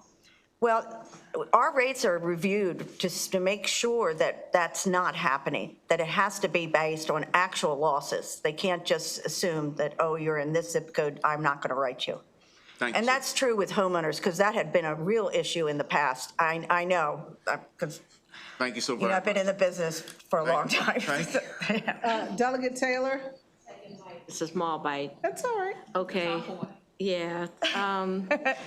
Nancy, what makes you great is that you have this institutional knowledge. Well, all of you, right? And that's great. So are you referring to the 1984 task force? Or is that the one? No, she was on last year. I was on the 1985 task force. You were on the 1985 task force. Right. No, I was just an agent then, learning to write for MAIF, and I was remembering the first assessment in 1989. But no, I was not. But I was around in the industry, unfortunately. Okay, so I guess my question is, whenever I Google, and I think this is something we're going to have to talk about, whenever I Google MAIF and the task force, affordability and availability always comes up. Like, affordability was essential to MAIF's very essence. So I think, I don't know if you want to comment on that, but I mean, even have from the 1984 task force report, it's a quote, it says, if MAIF is to fulfill its statutory purpose of providing insurance for those persons who would otherwise remain uninsured, its rates must be affordable to that very population group which it is intended to serve. So I'm just thinking that, what we're trying to do is just continue with this bill. Yeah. Is just continue and to live up to the reason why MAIF was established. I would point out to you, Delegate Taylor, that's accurate. That was a task force or work group report that you're quoting from there. Yeah, that's exactly right. It was not an act of the General Assembly. The General Assembly has had opportunities since MAIF was created in 1972 to include affordability. They have consistently declined to do it because Adequate rates are one of the most basic requirements for any insuring entity. And that's why we are where we are. And now, respectfully, your bill would make a pretty significant change in that, and that's why we're all sitting up at this table. Okay, thank you. Members, do we have any other questions? Seeing none, that concludes our panel and our bill hearing for House Bill 816. We're going to move on now to Delegate Grammer. Thank you. And we're going to start with House Bill 710. Is Peggy Carnes? Madam Chair, I have a time constraint on a panelist. Would it be okay if we started with House Bill 13? Sure. Thank you so much. I'd like to call up Amy Lepore, Dan McKnight, and Scott Spalding, if it's at your pleasure. Okay, so House Bill, members, we're going to start with House Bill 1319. I'll start when you're ready. We have Darren Gobb online. Okay, so that's only risk. You might lose one of your virtual witnesses if they're not paying attention. But you go ahead and start. Thank you, Madam Chair, Madam Vice Chair, members of the committee. For the record, Delegate Robin Grammer here to present House Bill 1319, the Maryland Defend the Guard Act. House Bill 1319 limits the use of Maryland's militia to constitutional deployments. Today, our U.S. troops are positioned in over 160 countries with military bases in at least 80. Maryland's National Guard accompany our armed forces who are trained primarily for combat in many of those positions. Most Americans are likely unaware that in addition to our current deployments, U.S. troops have recently seen combat in Afghanistan, Mali, Nigeria, Kenya, Somalia, Yemen, Syria, and Iraq. The burdens of these conflicts lay squarely on the shoulders of our sons and daughters. Many veterans suffer greatly from these conflicts. Thousands suffer loss of life and limb. They carry the baggage of post-traumatic stress syndrome or other mental health issues. Maryland's National Guardsmen, who are not trained primarily for combat, should be here serving our communities. 3 days after the Maryland House of Delegates voted against Defend the Guard 2 years ago, our very own National Guard was sent to the Middle East. They were sent to an undesignated location for an undesignated time for an undesignated purpose. How long until we hear news that the Maryland Guard will be sent to Iran? How long will they be there? The Maryland Defend the Guard Act addresses this problem by limiting the deployment of the Maryland National Guard to constitutional deployments, including declarations of war and deployments governed by Titles 10, Civil, and 32, Invasion and Insurrection.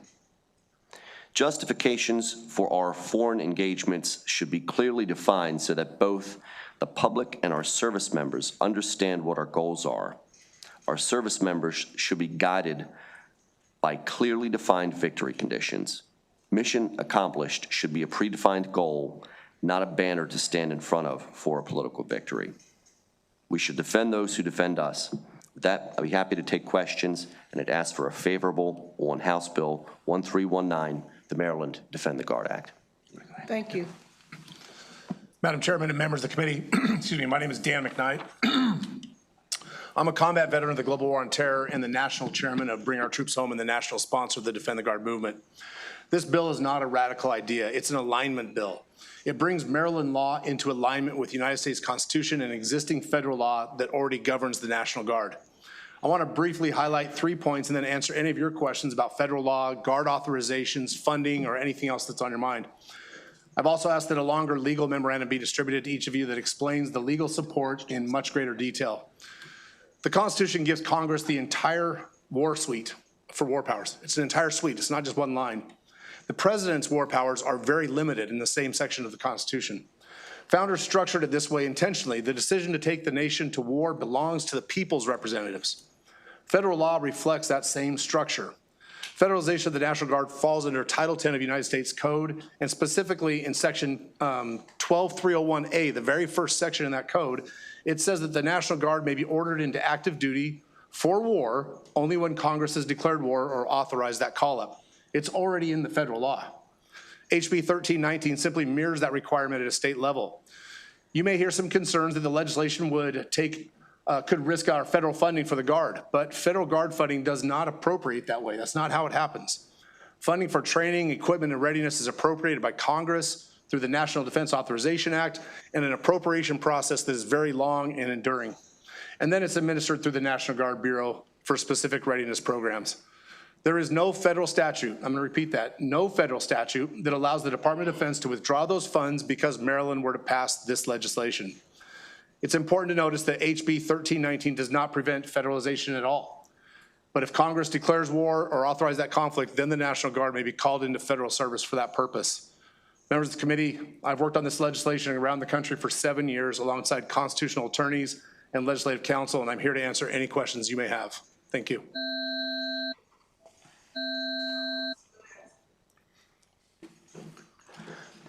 Good afternoon, Madam Chair, members of the Judiciary Committee. My name is Scott Spalding. I live in District 46. I'm a current member of the Maryland National Guard, and I'm also a social studies teacher in Baltimore County. I'm not here in any official capacity. I can't speak for the Guard. So I have to choose some of my words carefully. I might not be permitted to serve any longer. I might lose opportunities for training and advancement. In Maryland, you should be aware that there have been hundreds of favorable submissions over the last 5 years. There's only ever been, from citizens, veterans, and their families, there's only ever been one unfavorable. I'm sure you know that Maryland wants its Guard to be here at home serving Maryland, not in wars of choice. Congress is unwilling or unable to reclaim its war powers, and this is your opportunity to force them. And if the executive challenges you, it's your opportunity to make the case before Maryland and the American people that we do not want kings involving us in impoverishing our wars, to quote Abraham Lincoln. Given the upcoming primaries, it's an opportunity to show Maryland's people Maryland has a legitimate role in deciding how Maryland's Guard is used and that there are limits to one man's power. We believe that our elected delegates make the decisions. The dog wags the tail and not the other way around. At its core, this bill is about who decides who sends our Guard to war. I could quote numerous presidents from Washington to Lincoln, Federalist Papers, and the founders to prove it. But in my lifetime, presidents have repeatedly used force unilaterally, wagging the dog for their legacy, political benefit, or to change the news cycle. Should I give up teaching that Congress declares war and the commander-in-chief executes in my government classes? Should I start teaching that the president can make up the law any way he sees fit as well? If I were here in uniform, you would see evidence of 23 years of service with dozens of ribbons, including combat in Iraq and Afghanistan and a Purple Heart from Fallujah. I've seen civilians killed and wounded in ways that still haunt me. An Iraqi family that's been torn apart, and an Afghan child whose legs were destroyed by a mortar. I lost a friend to combat. Nothing I can do can bring those people's pain back, but this bill ensures that killing and dying only happens when the American people demand it, not at the whim of the office most inclined to initiate wars. I urge you to pass.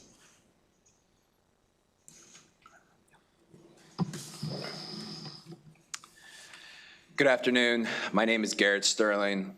I'm a United States Naval Academy graduate, a veteran, and more importantly, father of 2 children. Over 20 years ago, I came here to Annapolis. I swore an oath, the same oath that many people before me have sworn, to support and defend the Constitution of the United States. That oath did not expire when I left active duty. And the founders were clear when writing the Constitution. The power to declare war belongs to Congress, not to the president alone. That principle is not partisan, it is constitutional, it is foundational. It is a safeguard against reckless, perpetual conflict that President Eisenhower warned us about in his farewell address. Yet for more than 2 decades, our nation has engaged in military conflicts around the globe without formal declarations of war.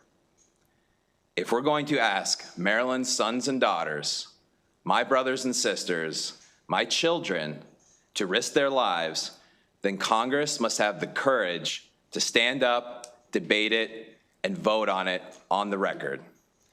This bill does not weaken our military, it strengthens our republic.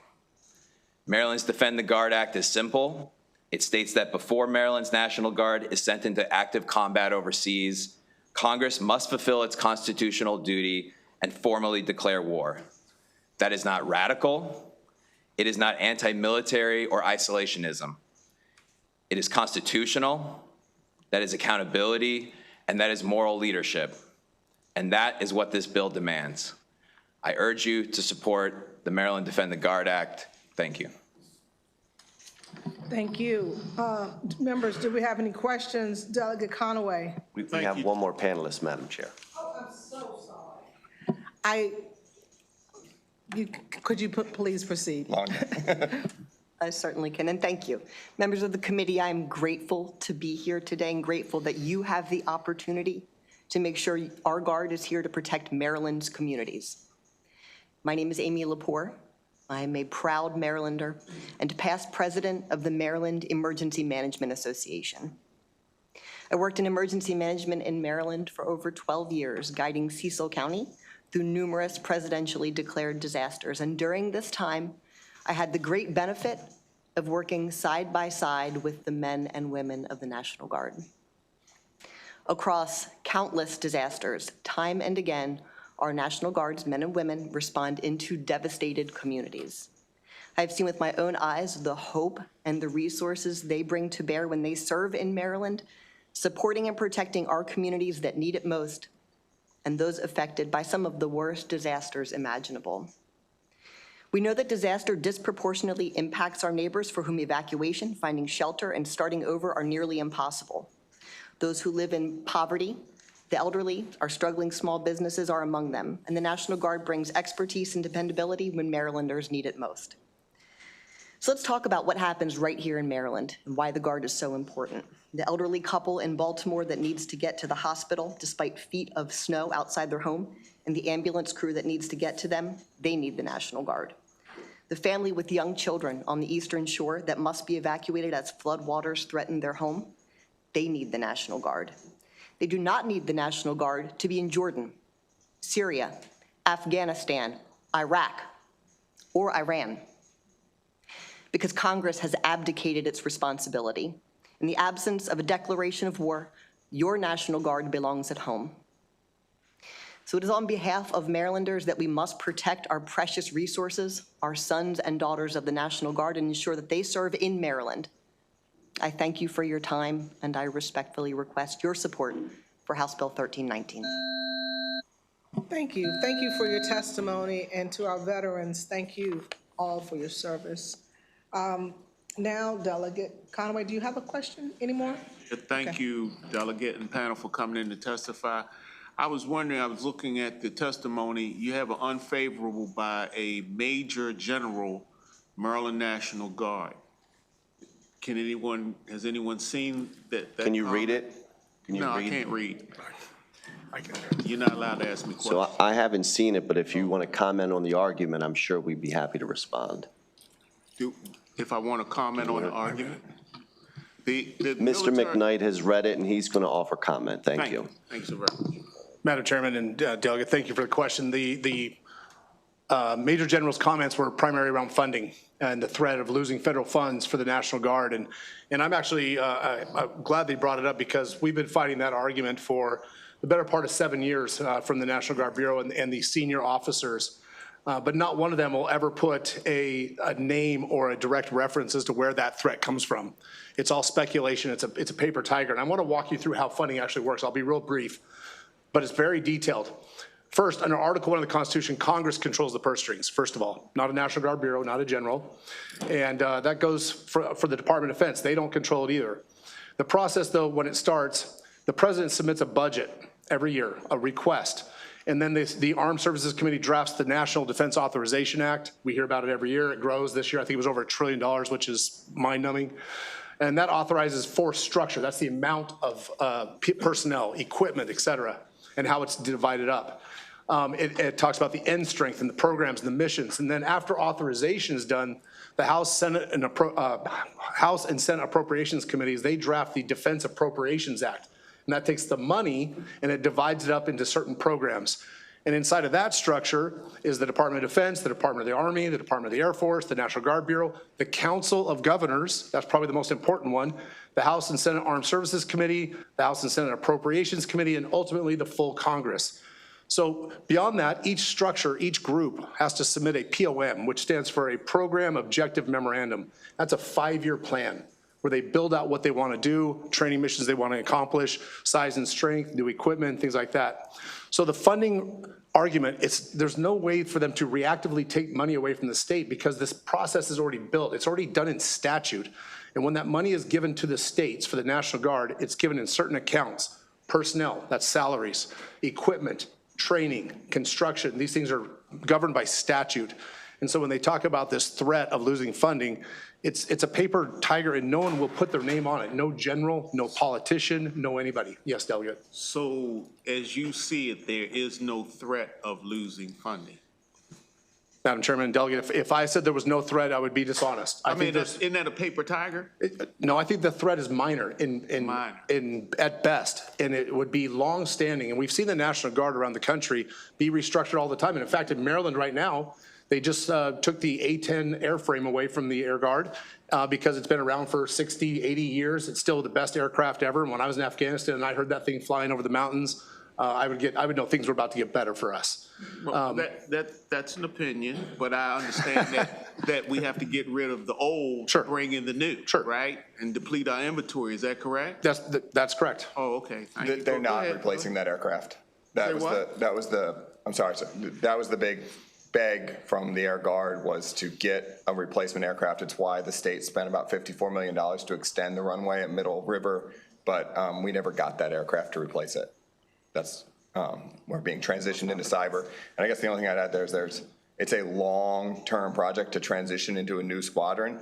If they were to threaten our funding, that would mean they would rather just not have Maryland's Guard at all than just do their congressional duty, ultimately. And it would take them a long time to replace that. If they took away Maryland's Guard, if they tried to reduce Maryland's Guard and Maryland's funding, they would have to move it somewhere else or just lose the capability entirely. And that takes years to transition capability. It's a 10-year process just to stand up this new cyber squadron.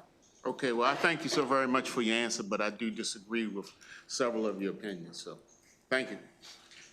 Thank you. Delegate Mangione? Thank you, Madam Chair. Thank you, Delegate. Thank you all for your service. Just a quick question is, for my own knowledge, is there any, I guess, constitutional questions about this in any court or any litigation going on throughout the country? Which way, who really has control of the Guard in a situation like this, the state or the federal government? Yeah, I think we're seeing a lot of that right now with the way the president's using the National Guard domestically. There's a lot of issues about who controls the National Guard.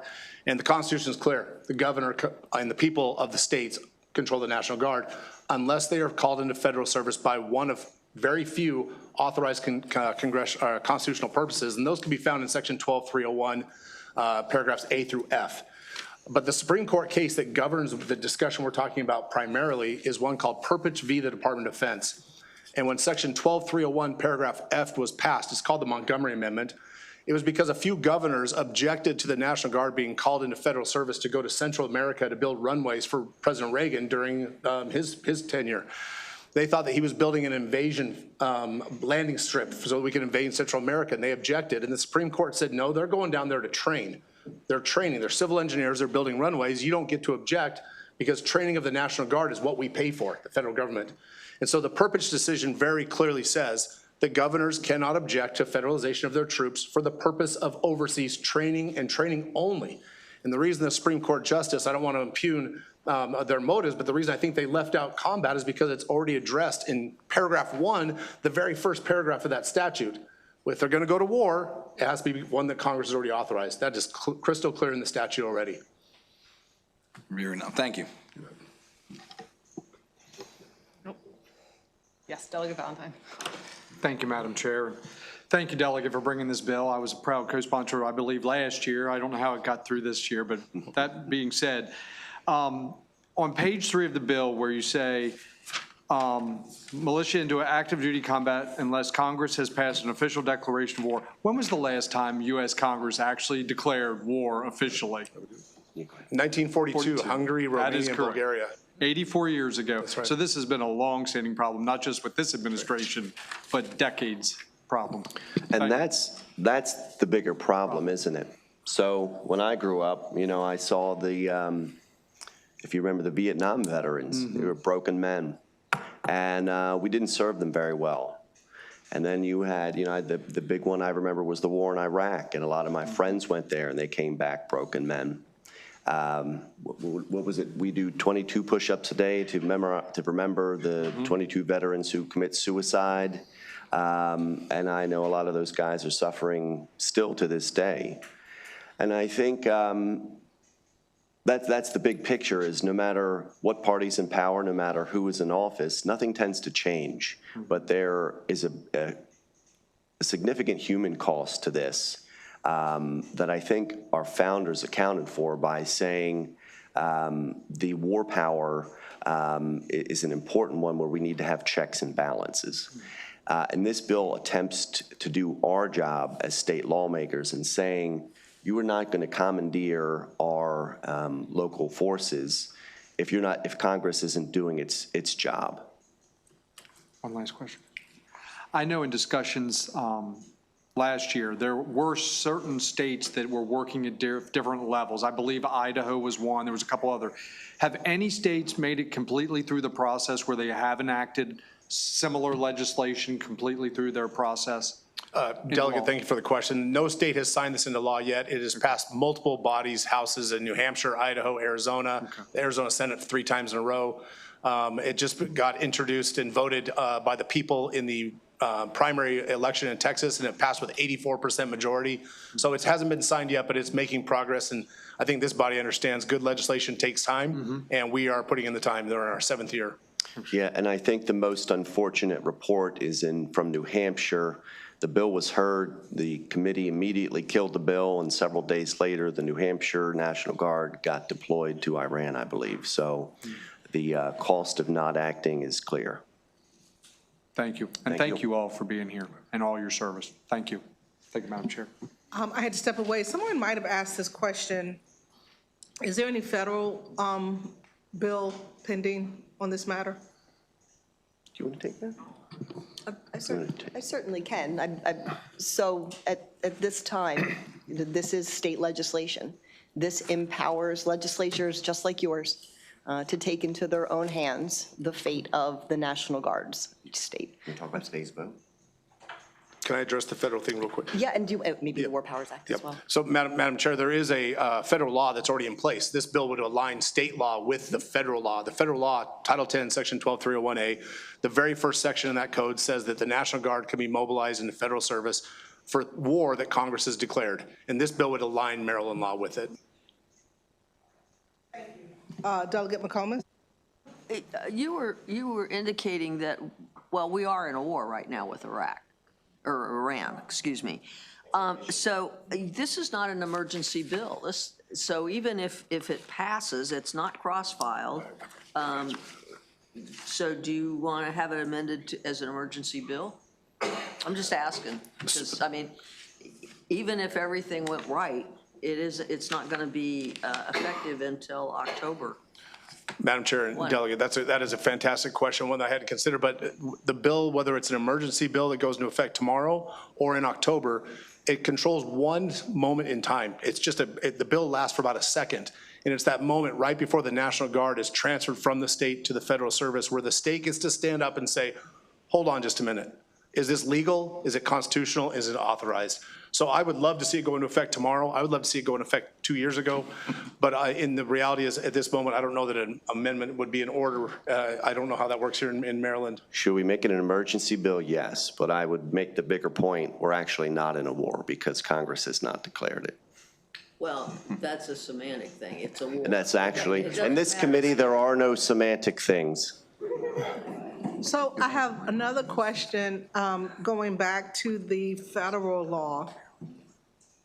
Why wouldn't the federal law, if it does already exist, why do we need a state law? And I know you've explained it a million times, but my question is, so essentially when we do go into war, and we have, and it has not been declared by Congress, then that is an illegal act. And then from there, why wouldn't the federal law that is already in existence preempt any state law, even if we pass this state law? except for the fact that they're identical in that regard. But otherwise, why can't we just use the federal law?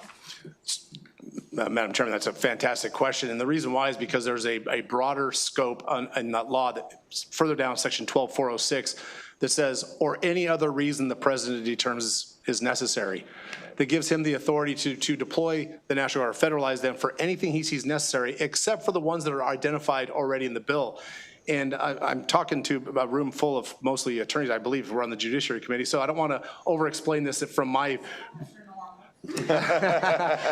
but there's a canon in law. It's, the expression of one thing implies the exclusion of the others, right? And so the way the bill is written, where 12301A first talks about war, it should be the supreme and the highest authority in that rule. But the federal government, doing what the federal government does, they have written themselves in a loophole. Well, that loophole is nothing we can't fix that here except to say, hold on. If you're going to take them for war, we're going to exert our authority as a federalist form of government, and we're going to put our foot down and say, not until you do it the right way. Find a legal authorization, or Congress declares the war. And so that's the leverage that we, the people, have, is to go to the states and use our leverage with our legislators in our state to protect our assets.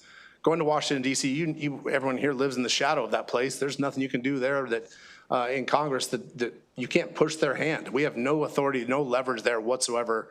And getting them beaten in an election it's a non-starter. Most of the time, those people run unopposed. That's why we come to the legislature of the states the way that our founding fathers intended it. This is where the battle should be. And as a matter of practice, for those deployments, the governor still signs off on the deployment of the National Guard. And if you read this bill, it says the governor may not order the militia or any member of the militia into active duty combat unless the U.S. Congress has passed an official declaration of war. So this is actually the legislature binding the governor. See, okay. I thought I saw more lights, but I guess not. Do you have a question? Delegate Conaway? Sure. Thank you, Chair. Thank you, Delegate and panel again. This war that we're talking about, could this also be considered a hostility? You're striking at, I think, what we're all trying to get at. What is a hostility? No, I'm not trying to get at that. I asked, could it be considered a hostility? Because without a declaration of war, as I'm looking at it, the president can use troops for 60 days without declaring war.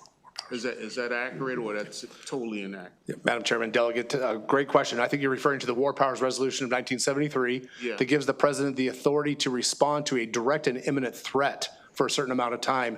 And that has never been challenged in the Supreme Court, and they cite it all the time, but they don't actually follow it. And that's what we're trying to do here, is create that point, that leverage point where the National Guard makes up 50% of the force structure of the United States military. And if we say, hold on, you don't get to just take all the warm bodies from Maryland or Idaho or Arizona because you perceive a threat, there must actually be a threat. And in the Constitution, the founding fathers spoke of this concept called force on force. If you're being attacked, you can respond in kind, but once that attack is over, the president's authority stops unless Congress has authorized it. It's built deep into the Constitution and founding documents. On that 60-day period, if a threat is perceived, then military use is okay for the 60 days without congressional authority. Is that correct? Delegate, that's correct. The president has the authority.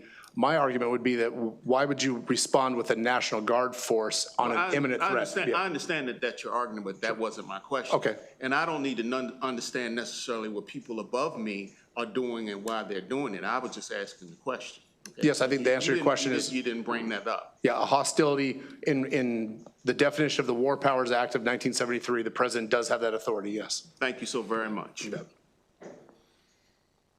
All righty. Members, do we have any other questions? Thank you. Okay, seeing none. I'm going to call up Darren Gobb, Tim Miller, and Ali Rock. Continuing the favorable panel, please.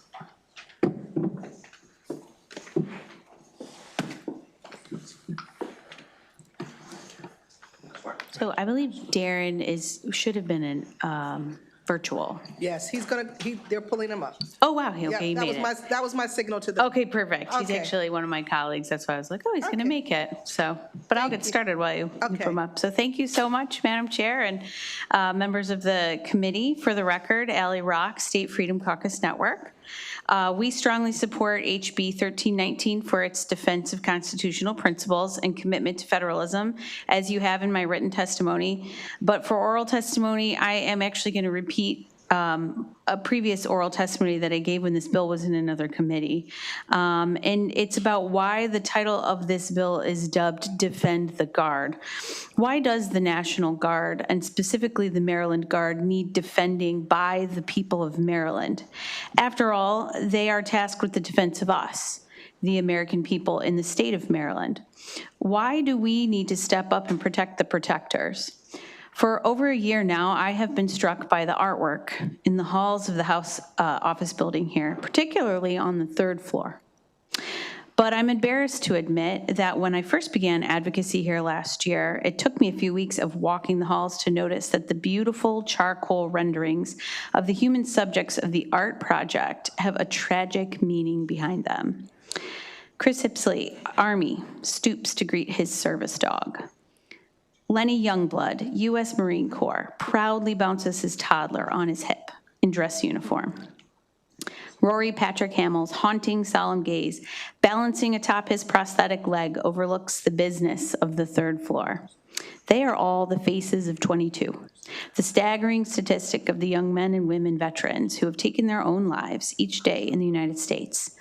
With PTSD being a leading underlying cause of veteran suicide, the most important thing we can do to prevent it is to make fewer veterans from combat zones.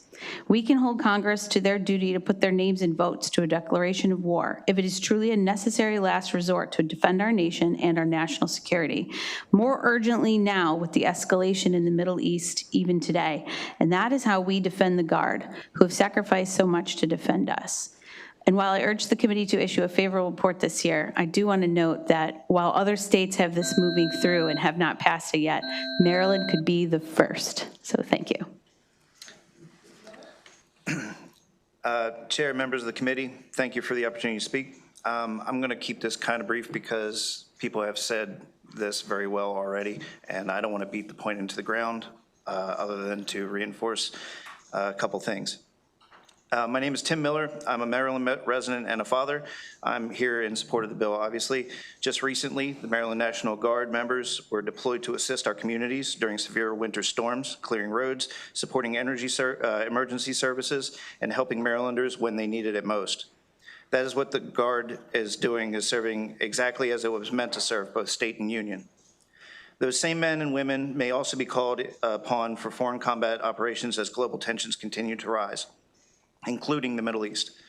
When that moment comes, Marylanders may be asked to risk their lives in war. The Constitution is very clear about who must make that decision.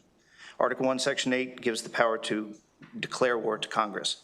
Not the President, not the Pentagon, Congress. Every member of this body took an oath to support the Constitution of the United States.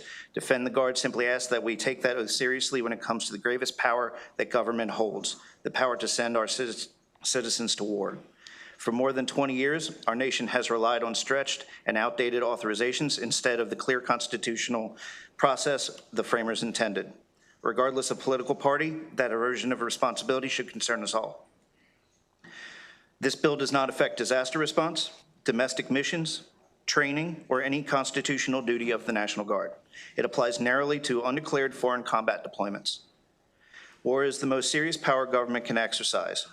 It places the lives of our citizens, our neighbors, and our families on the line. The founders believed that a decision that grave should require the full consent and accountability of the people's representatives. At some point, every legislature is asked whether constitutional limits still matter when they become inconvenient. Defend the Guard simply asks us to honor that principle. Maryland has an opportunity to stand for the Constitution for the men and women who serve it. I respectfully ask for a favorable report. Thank you to you both. I don't believe, but I'm gonna call him again, Darren Gobb. I don't think he's going to make it. Okay. Yeah. All righty, no worries. Members, do we have any questions for this panel? Thank you for sticking around so long, and you are excused. That concludes our testimony and our bill panel for House Bill 1319. Now we're going to move to House Bill 710, Delegate Grammer, and Delegate Rogers, I see you. We're going to have you next. Thank you. House Bill 710. Just one moment first. I just wanted to say hello to our friendly Economic Matters members. Would you like to sit down and enjoy some testimony today? We're off the clock. We did it 5:20. Very good, very good. Okay, Delegate Grammer, House Bill 710. Thank you. Thank you, Madam Chair, Madam Vice Chair, members of the committee. For the record, Delegate Robin Grammer here to present House Bill 710. House Bill 710 adds public schools to the list of places where it is prohibited to display obscene material to minors. This bill addresses a concern shared by many Maryland families. Children should not be exposed to sexually obscene material in school. Schools exist to educate, guide, and protect children, not to expose them to graphic sexual content that is clearly intended for adults. Research in child development and psychology shows that premature exposure to sexualized material can negatively affect children's psychological development. Children's brains and endocrine systems are still developing, and exposure to explicit sexual imagery can activate stress responses in the body that are not appropriate for their stage of development. Studies have found that such exposure can elevate stress hormones like cortisol, disrupt healthy emotional regulation, and interfere with the normal development of brain regions responsible for judgment, impulse control, and emotional processing. When children encounter sexual content before they are developmentally prepared, it can create confusion, anxiety, and stress responses that affect both their mental and physical well-being. Researchers have also linked early exposure to sexualized environments with broader developmental risks, including unhealthy body image, increased anxiety and depression, and even earlier onset of puberty in some cases. Childhood should be a time when young people are allowed to mature gradually and develop a healthy understanding of themselves and their relationships. Schools should support that healthy development, not undermining it by exposing children to sexually explicit material. By limiting access to obscene sexual content in schools, House Bill 710 helps ensure that the educational environment respects the developmental needs of children and protects their physical and emotional well-being. Children deserve the chance to develop, learn, and mature without being prematurely exposed to explicit sexual material. Across the country, parents are increasingly concerned about the growing sexualization of children in media and culture. Schools should not contribute to that trend. Instead, they should reinforce healthy boundaries and provide environments that respect the developmental needs of young people. Thank you for the opportunity to present House Bill 710. I'd be happy to take questions, and I'd ask for a favorable report. Good afternoon, Madam Chair and members of the committee. My name is Jonathan Alexander. I'm an attorney and legislative counsel for the Maryland Family Institute. In support of 710 and in support of its efforts to criminalize the displaying of obscene materials to minors. This bill just strengthens Section 11203 of our code. Section 11 of our criminal code already outlaws indecency and obscenity. It's the part of our code that criminalizes distributing or exhibiting child porn, sharing porn with minors, hiring minors to participate in porn, or children under the age of 16 engaging in sex acts. You know, this session and even yesterday and today, we brought forward bills that support the bipartisan initiative to increase penalties for offenders convicted under these and related acts. And all that is still working through our legislature now. And it's a protection of minors that is rock solid in our law and ought to be without any dispute. But there is more to be done. This current bill is expanding these protections for minors in school. Whereas on a newsstand or in another place of business, it is illegal for that owner of that business to display obscene items, the law curiously does not extend to public schools. That means drawings and other illustrations that depict the very same activity that is illegal in every business, every establishment, and every sector in the state are allowed in schools. This bill will end that hypocrisy in our laws. This bill closes the door on pornography or smut, which our society recognizes to be obscene and out of place. If it's criminal on the newsstand, it should be criminal in our schools. If it's outlawed in print, it should be outlawed in the classrooms. And for these reasons, we urge a favorable report on House Bill 710. Thank you very much. Are there questions? Yes, Delegate Conley. Thank you, Chair. Thank you, Delegate and a witness for coming in and testifying. At what age is sexual education taught in public schools? I'm sorry, can you speak into the mic, please? I can't At what really. age is sexual education taught in schools? I don't have the answer to that question, but I don't know if it falls within the bounds of the bill. Okay, at what grade is that sexual education taught in school? Yeah, if you refer to the Mahmoud v. Taylor decision out of Montgomery County, children as young as 3 to 5 years old were exposed to sexualized content. The way you're putting it, you saying exposed. I asked a real simple question. Do they teach sexual education in school now? They do. At what grade do they teach sexual education in schools? By the definition, as early as pre-K kindergarten, 3 years old to 5 years old. So it's possible that you could see some of these images during, let's say, in the 10th grade or in the 9th grade or in the 8th grade of the acts that you're describing in the bill. Yeah, certainly. Is that correct? Yeah, it's possible that at those ages, still in brain development stages, children are exposed to that material. Well, see, you're saying that, but I believe that people are being retarded because you don't go to school all year long, so you're getting the time period off, and then you have to redo the thing. So I don't see that the brain development is directly related to the information that you're taking in when you have long lapse periods. Okay, so I was just asking a real simple question. So thank you for acknowledging that they do teach this in school, and you might see some of these images, right? That's right. Thank you so very much. Okay, thank you. Seeing no other questions, thank you both, and I understand we have one more. Thank you so much. Thank you. One more witness virtually. Thank you. And Peggy, Ms. Cairns.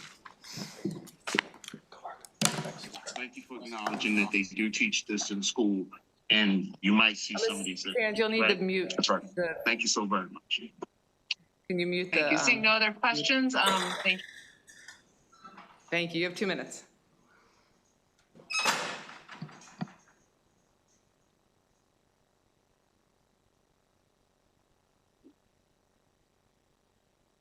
Have I been called? Yes, Ms. Cairns, you have 2 minutes. Thank you. Thank you. My name is Peggy Cairns. I'm with the Maryland Coalition Against Pornography, and I am a mother and a grandmother. And I'd like to say it may be useful to speak to why it's a bad idea to expose minors to obscenity. First and foremost, children are uniquely vulnerable. Exposure to sexually explicit content at a young age interferes with healthy development, distorts understanding of consent and relationships, and increases the risk of long-term psychological harm. Obscenity laws serve a deterrent function to would-be groomers and exploiters. It reduces demands, interrupts trafficking and production networks, and helps protect potential victims. These laws uphold community standards. Societies consistently draw a bright line. The exposure of children to obscenity is fundamentally intolerable, and ignoring obscenity places children at greater risk. I was a public school librarian in the 1970s and 80s, and I don't take lightly the issue of censorship, but I also am a mother and a grandmother, and parents and schools share the responsibility to nurture and protect our children. When public schools introduce sexually explicit imagery or content without parental input, they cross a line that undermines parental authority and the trust in our education system. Parents should be choosing the timing, context, and values that guide sexually charged conversations based on their beliefs, the child's maturity, and the family's needs.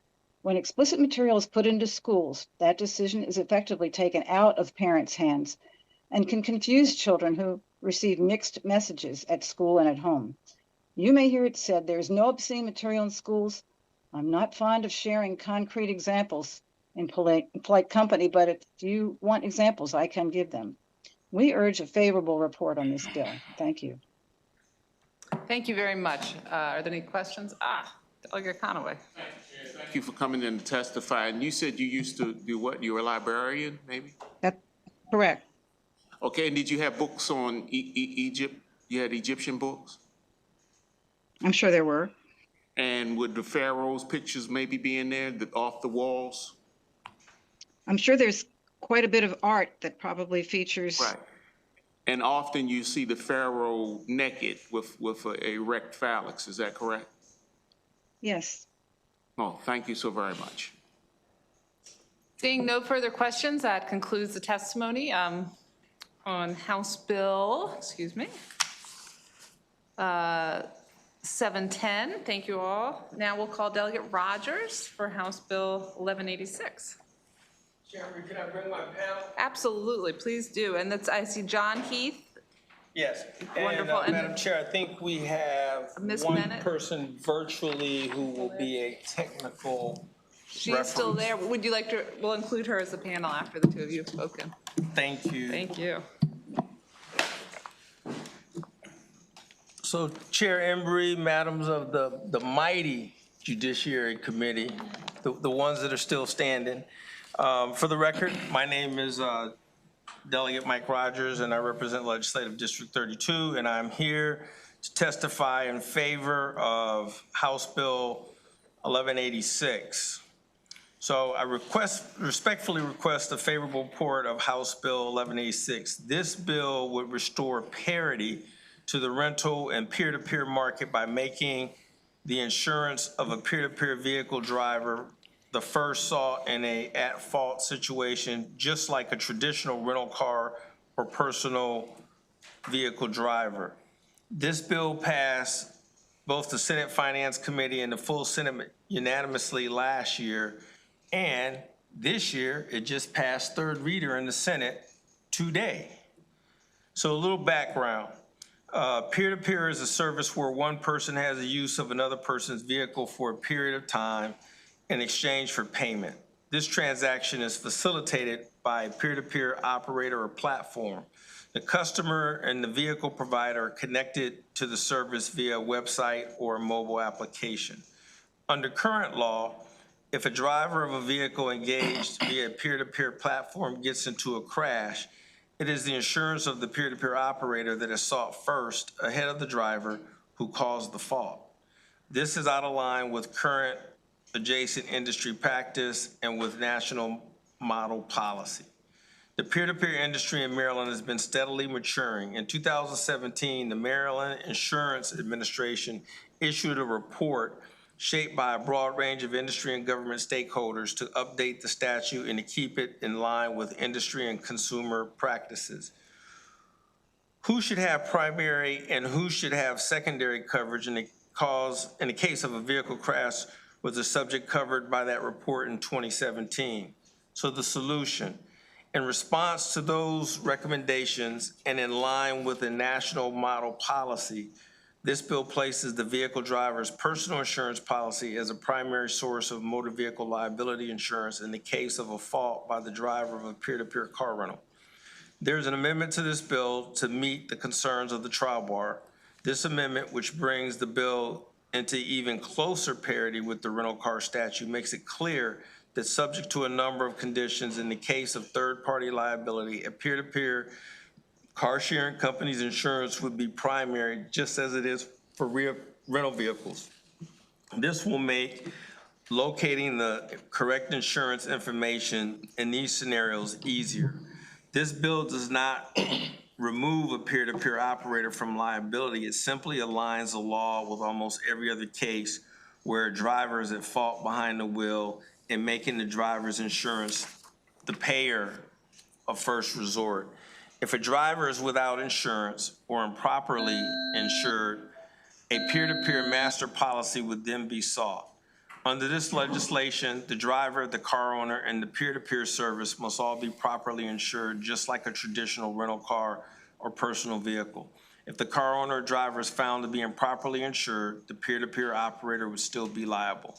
This technical change, sought in previous sessions, will allow the industry to be more comfortably mature in parity with market partners. Language requested by the insurance industry and the regulating agencies was added to the bill ahead of introduction last year. This bill is actually a reintroduction. The amendments and reprint are also attached with my testimony.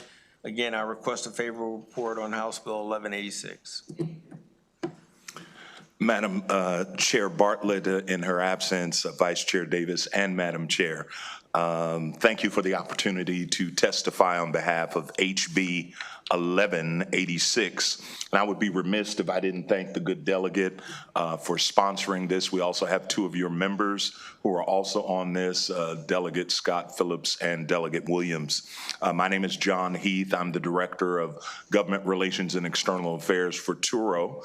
It is the world's leader in peer-to-peer car sharing, where we want to put the world's 1.5 million cars to better use. If I could just take a few seconds of personal privilege, I grew up in this house. I grew up also in the Senate, so it's always good to be home. I remember Joe Valerio having this committee for 25 years. Also knew the late Senator Baker, who had this committee for 20 years. So it's amazing to see how we've progressed. And who would have thought that we would have a black woman who in 198 years would be the first chair, female and black female. So just amazing. And as we've all said, Delegates Danette, this is the best committee. So I'm here just to share a few nuggets with you. Real quickly, HB 1186, it just brings us in line with the rental car industry. Number two, it ensures that there is never, may I say again, never an absence of coverage during a Turo booking for shared vehicles that may be shared in another state. It ensures that the insurance coverage will meet that state's minimums. And then it also allows drivers to be held responsible for traffic violations, tolls and fees and charges that are occurred during the trip. And so I'm just thankful to be here. We urge certainly a favorable report, and I would be remiss also if I didn't acknowledge our amazing ledge counsel, Erin Smith Bennett, who's joining us virtually, and she's here also. If there are any questions, we'll assist the delegate in answering them. Thank you so much. Ms. Bennett, would you like to speak for 2 minutes? John said, I'm Erin Bennett, Legislative Counsel at Turo, and I think Delegate Rogers and John summed up the bill very well, and but happy to answer any technical questions that you guys may have about the bill. So thanks again for hearing it. Thank you so much. Are there questions? Delegate Conaway. Thank you, Chair. Thank you, Delegate, for bringing the bill, and thank you, panel, for coming in. So you're saying that if I rent a car from you, let's say, Delegate, and you're not a rental car company, and I crash your car, but you find out that I have insurance on my own cars, you want to use my insurance. Is this correct? Well, Is that the nature of this bill?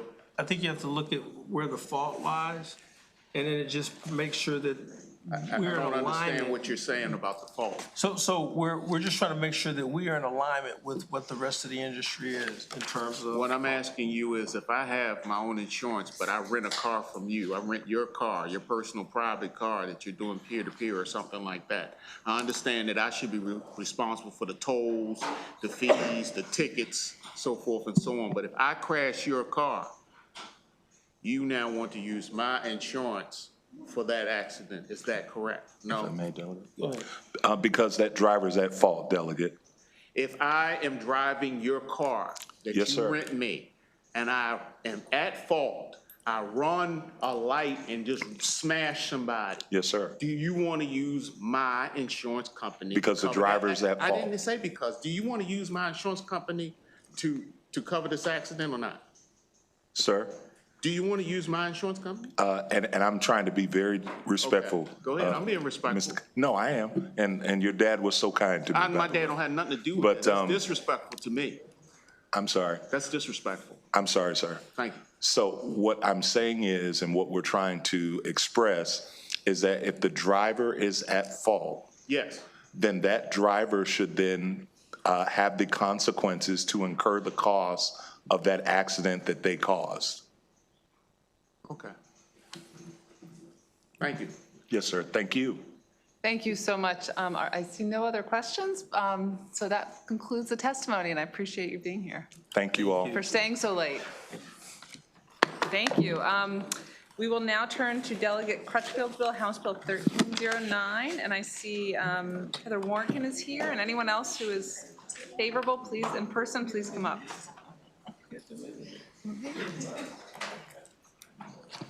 Okay. So do we have enough space? And do we have? How about I move up? You not gonna sit in there? You wanna sit? Either or, Judge, you wanna, does it matter? Doesn't matter. Okay, well, why don't you go second? Great, okay. Thank you so much, Delegate. Start whenever you're ready. Thank you, Madam Chair, and to the committee. Good evening. I'm so glad you're still here. Right? So I am Delegate Charlotte Crutchfield. I represent District 19 in Montgomery County, and I am here in support of HB 1309. And so what I want to do is I want to just remind you that this bill has been supported by the Legislative Black Caucus as a priority, and also that a lot of the members here again have also been added as co-sponsors. What I'm going to do next is I'm going to yield my time over to my intern and let her speak to the bill. All right. Good evening, members of the Judiciary Committee, Madam Chair. My name is Jasmine Sonpar, and I'm here as Delegate Crutchfield's intern. As such, I urge a favorable vote for House Bill 1309. This bill establishes a committee to examine the racial disparities in our criminal legal system and to recommend policy to address the disparate treatment of African Americans, Hispanics, and whites, and non-whites. Today, Maryland's incarceration rate is higher than the UK, Canada, and Portugal, just to name a few. Not only are we incarcerating Maryland residents at higher rates than other countries, but our system disproportionately impacts people of color. We incarcerate Black individuals representing 72% of our incarcerated population, despite only making up 31% of residents. In fact, Maryland has the highest rate of incarcerated Black people compared to our population in the nation. And that's just the data that we have. We are missing the pieces of information that we don't measure. So we must remember that this data represents people. There are hundreds of Marylanders lost in our system because we refuse to find them. We don't see the individuals who are denied interviews for parole. We don't see the individuals that receive the maximum versus the minimum sentence. And we don't see the individuals who are offered a plea deal and why. This commission sees those people. If passed, we would not only receive this information, but we would learn how to rectify them. We cannot address what we refuse to measure. As such, I ask for a favorable report on House Bill 1309. Thank you. Great. Madam Chair, members of the committee, thank you for your stamina.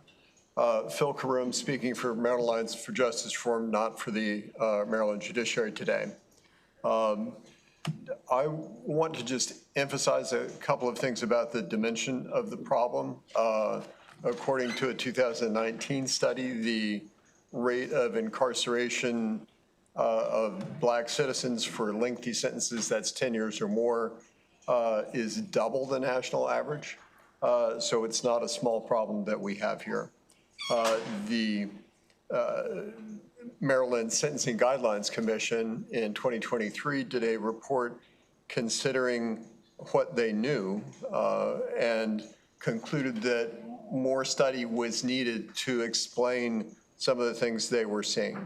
One thing they were seeing was that the mean offender score on the sentencing guidelines, which should control where you hit in the grid to get your recommended sentence, for black offenders was only 22% higher than white offenders. And yet the mean overall non-suspended sentence, in other words, the mean amount of incarceration was double that of white offenders, again, with that same score. Similarly, there are great discrepancies between the sentencings of blacks and whites for the same offenses in certain of our 24 Maryland jurisdictions. We don't know why. We have not studied it, and I would strongly urge the committee to do what many other states have done, as you're going to hear from other members of the panel, and study this phenomenon. When we figure out what the causes are, then and only then would we have the chance to fix them. So we strongly urge a favorable report on HB 1309. Good evening. Good evening, Madam Chair, members of the committee. My name is Kirsten Downs. I'm the Director of Systemic Reform for the Office of the Public Defender, and we respectfully urge a favorable report on 1309. 1309 recognizes a simple truth. Racial disparities are not created in one moment. They are compounded across every decision point in the criminal legal continuum, from the first stop to community supervision and everything in between. And when disparities compound, Maryland pays twice, first in human cost, but also in economic cost. The economic costs are communities with high criminal system involvement, see reduced rates in employment and wages, lower home ownership rates, weaker tax bases, and higher public spending on prisons, policing instead of schools, housing, and health lock in a cycle of underinvestment in marginalized communities. This bill is compelling because it provides a structure we believe is most effective, a standing collaboration commission that brings together state leadership, community stakeholders to study the problems comprehensively and recommend solutions that can be actually implemented. Equally important, the Commission promotes authentic community involvement. By including individuals with lived experience, the work is not merely about impacted Marylanders, it is conducted with impacted Marylanders. This approach identifies real issues on the ground, reveals what policies fall short in practice, as well as clarify what accountability means for the most affected communities. HB 1309 creates an accountability engine by improved data collection, regular meetings and public hearings, interim and final reports to the General Assembly, so that we can move from anecdote to evidence, from isolated reforms to coordinated action, and from intention to measurable outcomes. For these reasons, we strongly urge a favorable report for 1309. Good evening, members of the committee. Heather Warnken from the Center for Criminal Justice Reform at the University of Baltimore School of Law, here in strong support of HB 1309. I also served on the executive committee of MEJC, where this recommendation is so strongly supported by that report as well. So Maryland has made meaningful strides in justice reform, as this committee knows well, especially over the past decade. But racial disparities persist and in some cases have worsened. And this is a really important point about the need for a commission like this, that while reform and racial equity are often seen as intertwined, the reality is far more complicated. Some efforts that have reduced the size and the reach of the system have also made it more likely that those who remain ensnared in it are Black. I won't repeat the staggering statistics you just heard, although they really are worth repeating. But I do want to emphasize the fact that recent data shows that growing inequities in pretrial detention and sentencing, with Black defendants more likely to receive longer sentences for similar offenses, as you heard from Judge Karoum. We have clear evidence that these disparities remain entrenched, even as overall arrests, incarceration, and community supervision populations have declined, and we must take steps to better understand why.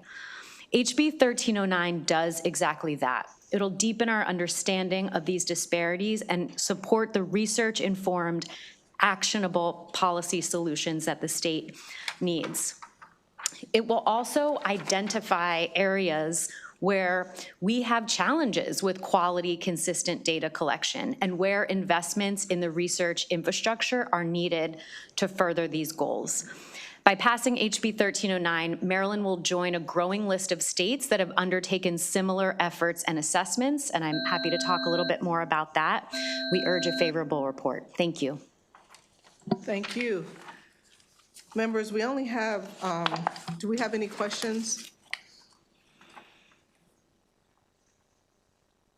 We wowed them. All right. Well, thank you very much. I appreciate your testimony, and we're going to call up our next panel, Karen Clark and Monica Brooks, if she's online. Okay, great.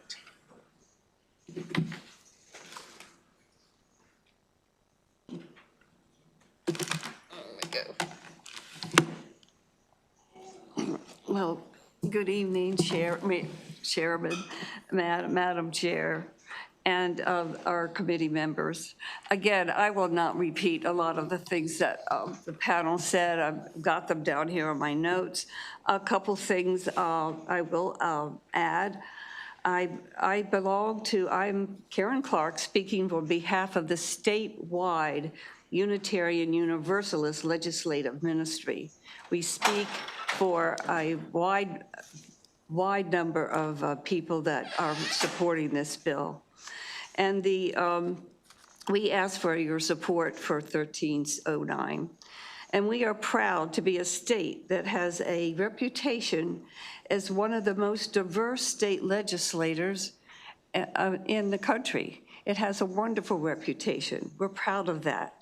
And also, we're proud of the fact that we have the largest Black caucus in the country and many strong Black leaders here, including the first governor, Black governor in Maryland.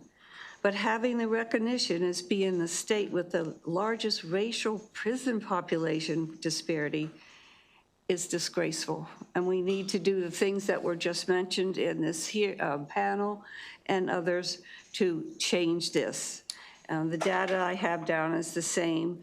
Another example in the bill that may help is it's going to reduce the population by bringing justice to the state's felony murder doctrine for the individuals who are not considered to be primary persons causing the crime as they are charged and then put into prison. Also, the calling for detailed monitoring many of the current racial data that was mentioned. And the disparities will be extremely helpful once we get into that.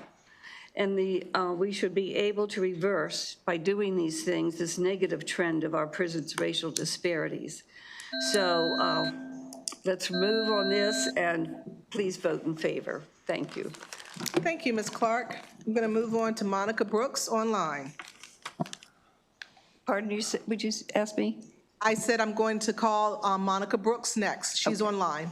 But don't go anywhere, Ms. Clark. All right, thank you. Okay, thank you. Good evening, Madam Chair, members of the committee.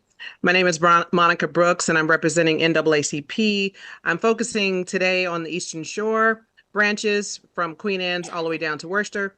In our work across rural Maryland, we repeatedly hear concerns from families about disparities within the criminal justice system. Concerns that too often go unanswered because the data simply does not exist. But across Maryland, these racial disparities in incarceration remain stark, and you've heard some of those statistics.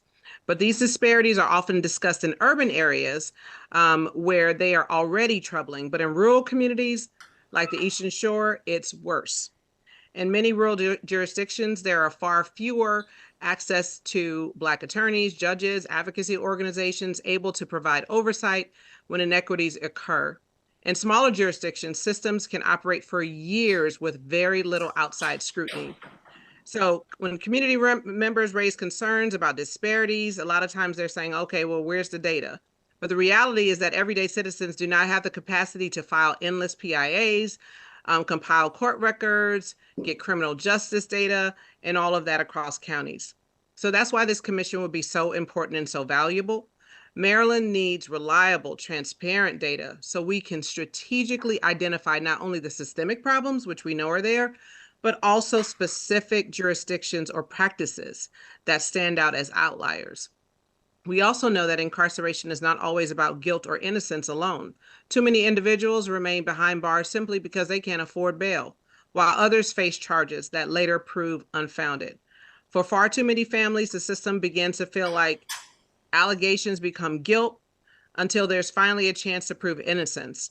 The consequences extend far beyond the courtroom. When a parent is held in the system unnecessarily, families lose income, children lose the stability, etc. And that, of course, is more disproportionately done with people of color. For more than a century, the NAACP has worked to ensure that the promise of equal justice under the law is real, not theoretical. Establishing this commission is an important step towards ensuring that promise holds true in every community across Maryland, including those of the Eastern Shore. We ask for a favorable report on 1309. Thank you. Thank you, Ms. Brooks. Members, do we have any questions? I'm assuming, I was out of the room for a moment, but I'm assuming someone probably asked the question about whether or not this commission would be redundant. Did anybody ask that question? And if not, Ms. Brooks, I'm asking you. What would you say to someone who said that the commission would be redundant? We already have this information, albeit in silos. What would you say to that question? My response would be, I do see it as silos. I think one of the focus of this would be to get down to a very specific element. We're gathering this data, and the purpose of that, which we see, would be to actually get towards a place of strategic planning and implementation to turn this thing around. We've been floating these numbers around. We hear this number, the 30%, the 70%, all of these different things are floating around in the air, but what are we doing about it, right?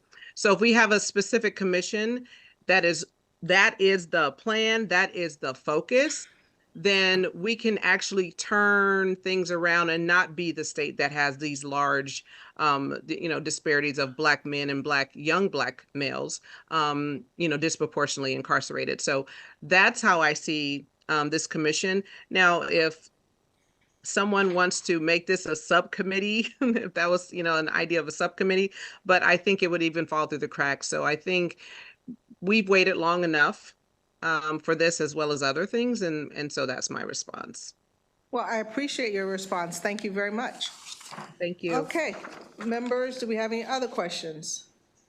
Seeing none, that concludes our bill hearing for House Bill 1309, and our last bill for this evening is with Delegate Ruff, House Bill 1262. And Delegate Ruff, if you have a panel you'd like to call up, or otherwise I'll just start calling names. Yes, Your Honor. Your Honor. Yes, Madam Chair, I do have a panel, and they're joining me now. Okay, great. But you are honorable.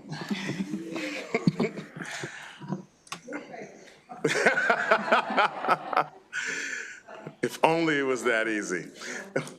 Thank you, Madam Chair, if I may.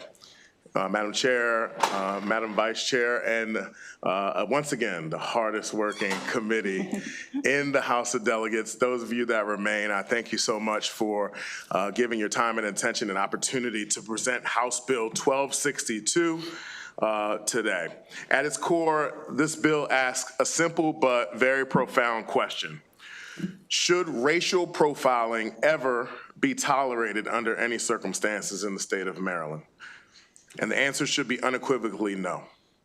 House Bill 1262 establishes a clear rule in statute that federal law enforcement officers operating within Maryland may not engage in racial profiling of Maryland residents.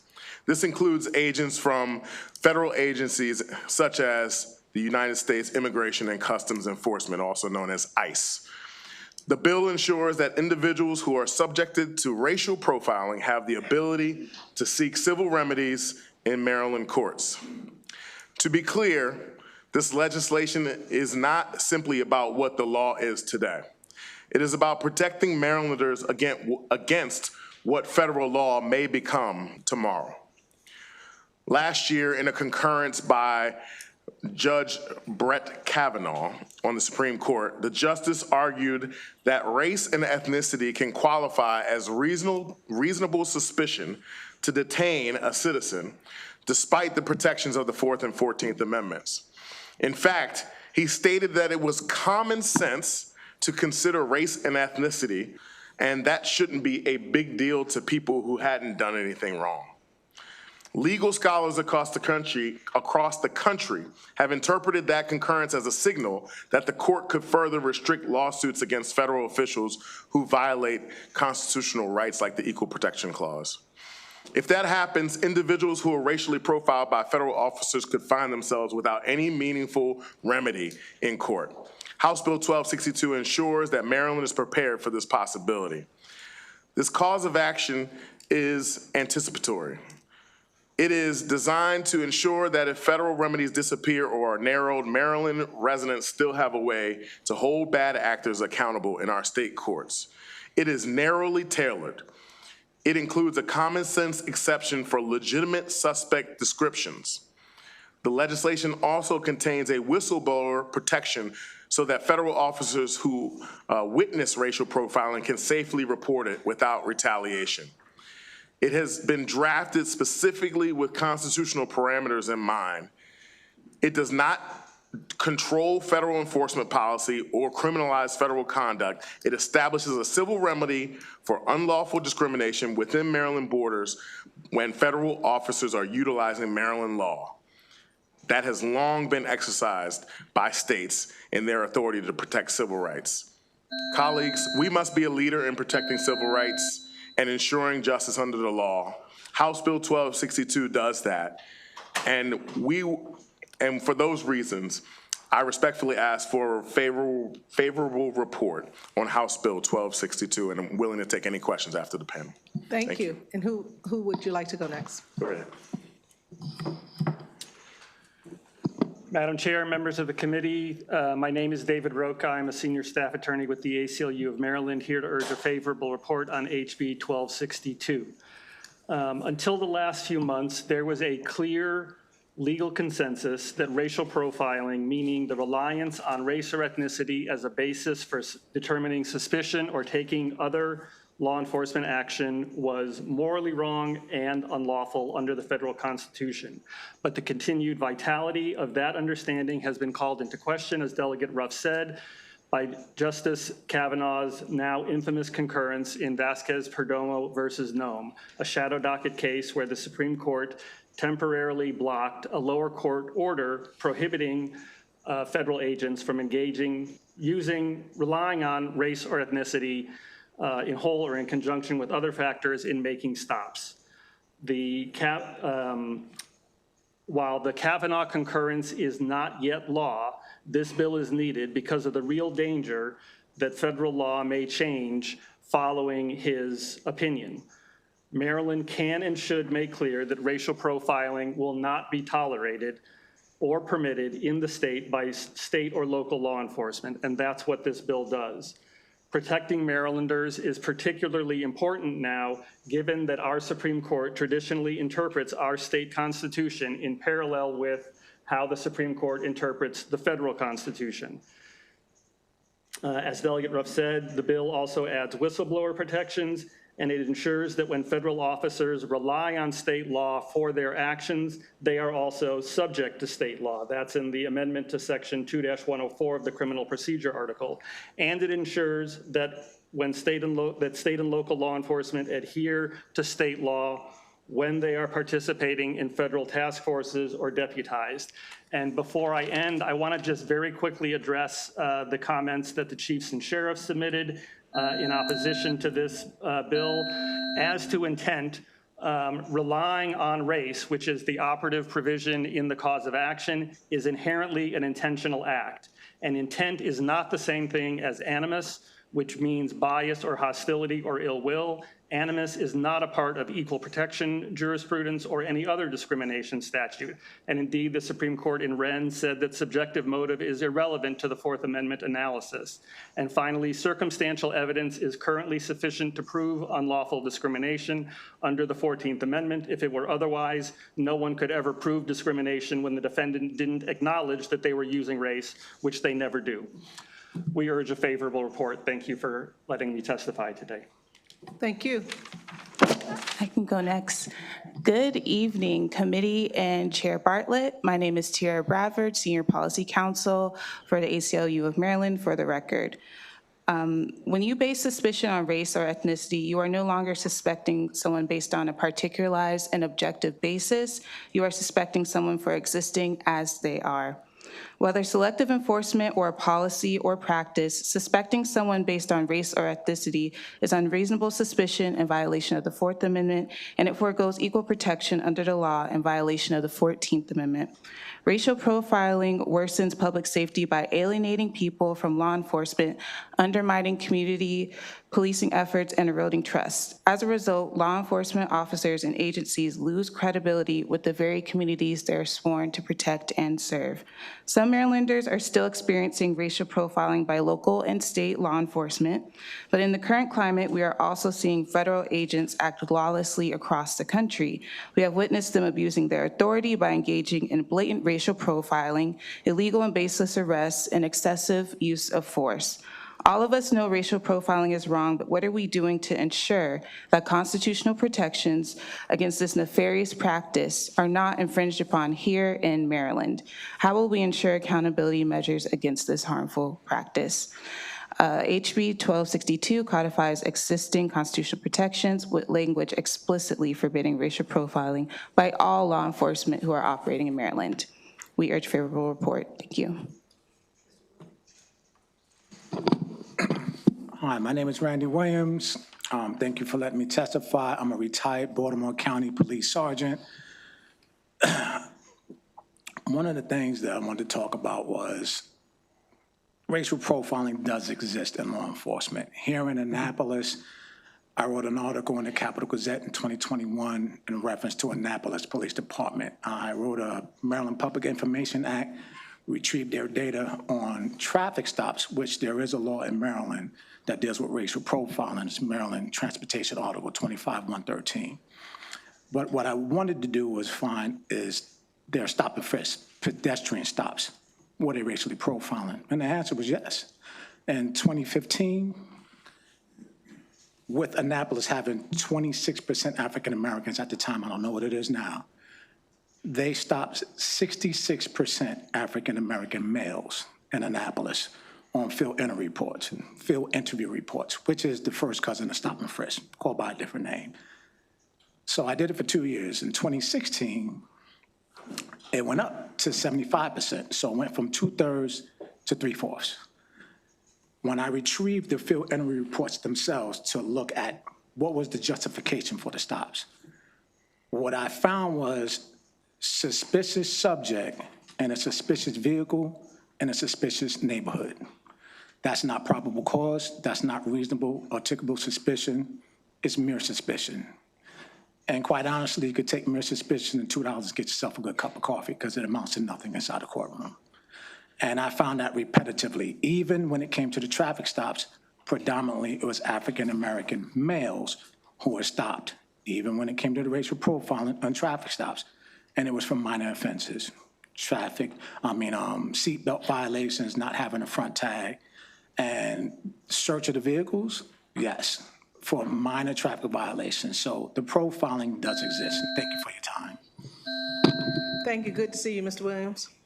Good to see you as well. Okay, sir. Madam Chair, members of the committee, good evening. My name is Mark Graber. I'm the Regents Professor of Constitutional Law at the University of Maryland School of Law. And I'm here to point out why HB 1262 presents no Supremacy Clause problems. First, the state doesn't violate the Supremacy Clause when they insist state police be held to standards on racial profiling that are at least as strict, if not stricter, than the standards imposed by the Constitution of the United States. It's one purpose of federalism that states may impose more limits on state officials than the Constitution requires, as long as they do not impose less. Second, a state doesn't violate the Supremacy Clause when the state exercises their 10th Amendment right to forbid state police officers to help implement federal policies unless the federal government agrees to respect state laws on racial profiling. The Supreme Court has said the federal government may not commandeer state police. If the federal government wants to use state police, they must use them under the conditions set by the state. That is a constitutional rule that cannot be overcome by federal statutes. Finally, a state does not violate the Supremacy Clause when the state exercises its 10th Amendment right to determine how state law will be implemented. A state can say, our state law can be implemented only by officials who respect state law on racial profiling. Again, the federal government has no constitutional right to implement state law. If it wants to implement state law, it must get the permission of the state government, of you, and you can set the conditions in HB 1262 on that federal power. Thank you very much. Thank you. Did you finish your thought? Yeah. Okay, great. I'm a professor. We never finish our thoughts. Members, do we have any questions? Delegate Phillips? So the chiefs and sheriffs say that reliance on circumstantial evidence is a problem. Would you say that their written testimony in opposition is a problem on circumstantial evidence? Absolutely. It demonstrates that they have no understanding of what it means to bring a civil rights claim against anyone. Just as was stated, if you couldn't use circumstantial evidence to prove racial discrimination, you would never prove it. I would never have won any cases ever in my life because that's the only way really to prove it. No one's ever going to admit that they intentionally took state action against someone negatively because of their race, unless they're idiotic. I actually do have a case right now against Home Depot where very explicit racial epithets were used. Only in that circumstance would that be direct evidence of racial discrimination. In every other situation, it's about the context clues, and it's about what's happening during the situation. What are the comparators of this action versus actions taken against other races? And so for them to say that circumstantial evidence is not strong enough to support a civil claim against a police officer in these contexts is absolutely tone deaf. And then the second question is, why don't you use intent? You want to take that? Yeah. I'll respond on the intent, and if I could add a team. These aren't my, I'm just saying, I know what folks are going to ask, so I'm just giving you an opportunity to respond. Yep. So on intent, intent is built into the statute in the sense that the operative prohibition in the statute is, I got it. Racial profiling means relying to any degree on a person's actual or perceived race, ethnicity, or national origin and taking any law enforcement action against the person. And that relying on, that is inherently an intentional act. So intent is there in the reliance. And as to the circumstantial proof, I think the important thing to understand is that the way racial profiling litigation works is there is a prima facie case, meaning racial disparities are shown. He's a lawyer, he knows. for everyone. As a matter of fact, I've been a victim, but go ahead. But the response that you see in every bit of racial profiling litigation is not the use of race is okay. the response is, no, we didn't use race. There's a race-neutral explanation for what we're doing. And the plaintiff then has the opportunity to try to disprove that. And again, that's the statistics that Randy was talking about. And the circumstantial evidence is the attempt to disprove the race-neutral reason. What's unusual, the situation we're facing now, is this federal government is explicitly acknowledging using race and ethnicity, and the Supreme Court, at least one justice on the Supreme Court, has openly said that's perfectly okay. That's what this bill is responding to.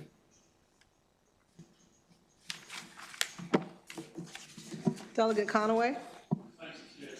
Now, don't forget you got to sit next to me tomorrow. Yeah, that's why I'm going to do it tonight.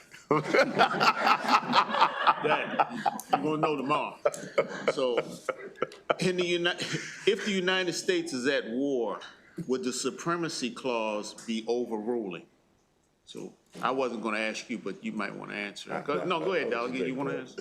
No, I mean, the supremacy clause simply says that first, the Constitution is the supreme law of the land, and it's very clear the Constitution does not go off when the United States is at war. It then says that federal law consistent with the Constitution is the next highest source of law. The crucial feature about this bill is this bill relies on Maryland's 10th Amendment rights. Maryland has a constitutional right to say, here are the conditions you can use our police officers. These are not conditions on federal police officers enforcing federal laws, but you want to use a Maryland state trooper to enforce a federal law, you must play by Maryland rules. That's constitutional, higher than federal law. So in fact, the supremacy clause favors Maryland in this case.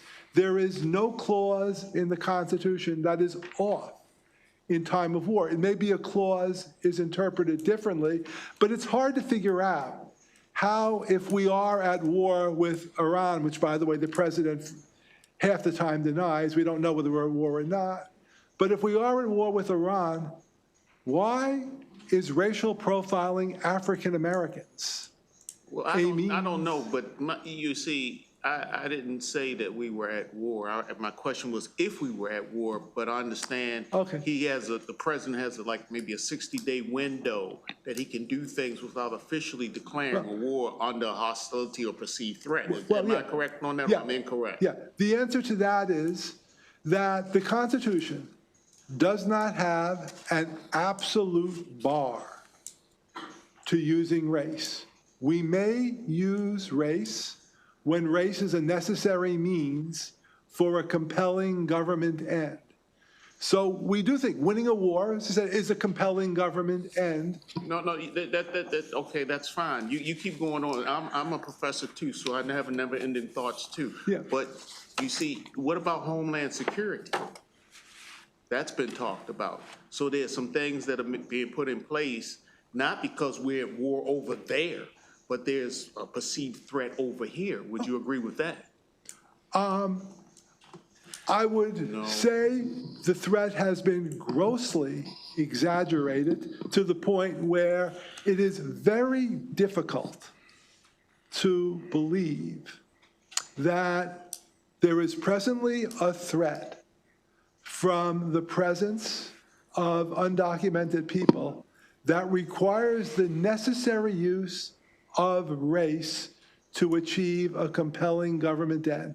But whatever, it doesn't matter what I believe. We both understand the standard is you may use race, and this bill doesn't deny that. You may use race when it is a necessary means to a compelling government end.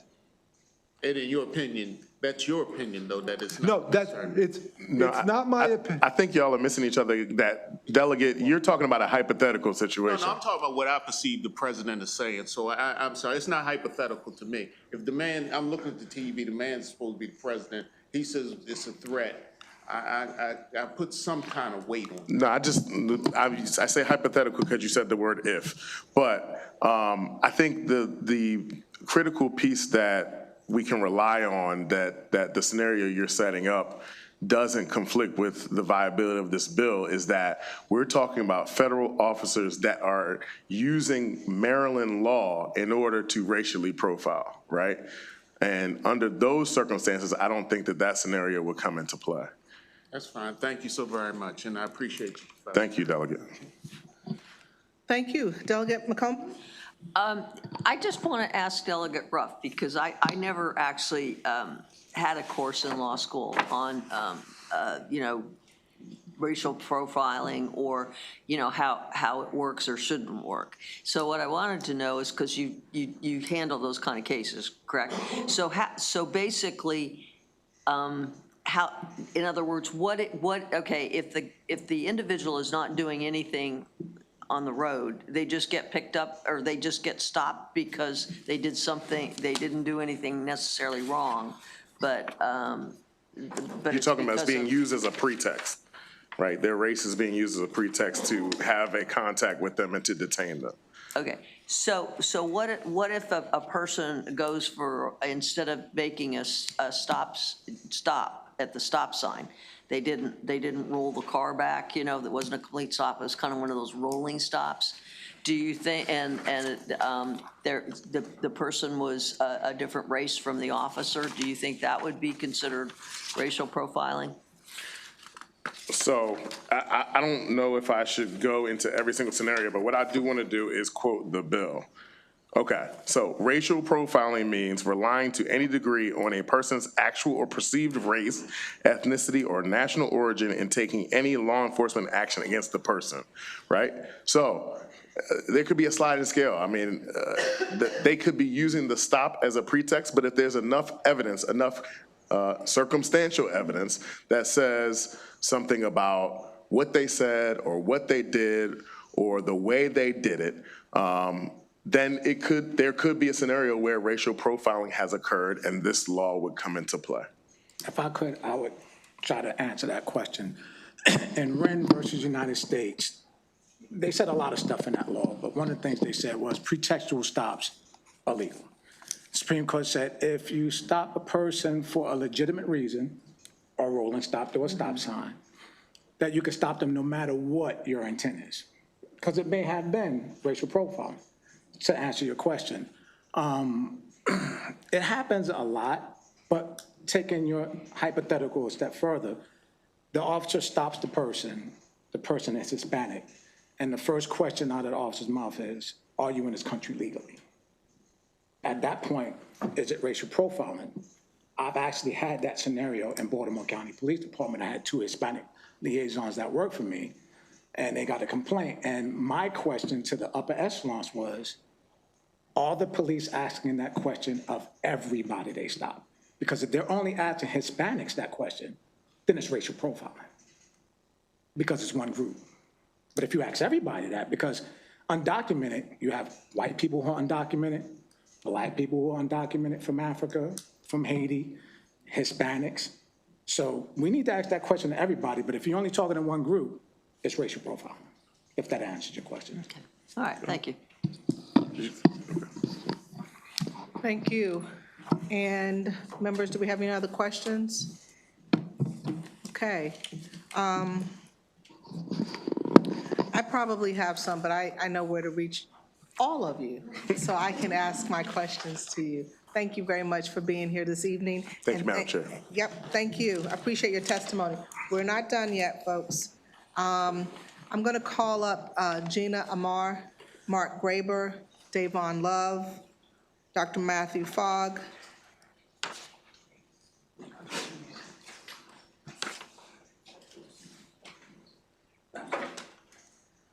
Tatiana Santos,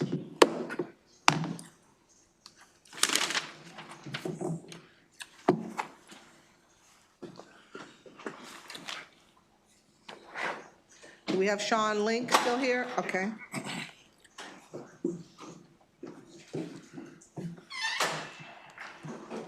I think we might be able to get everybody. Let's see. Hold on. Tatiana Santos, right here? Okay. Davon Love. Do we have Mark Graber? Do we have Mark Graber?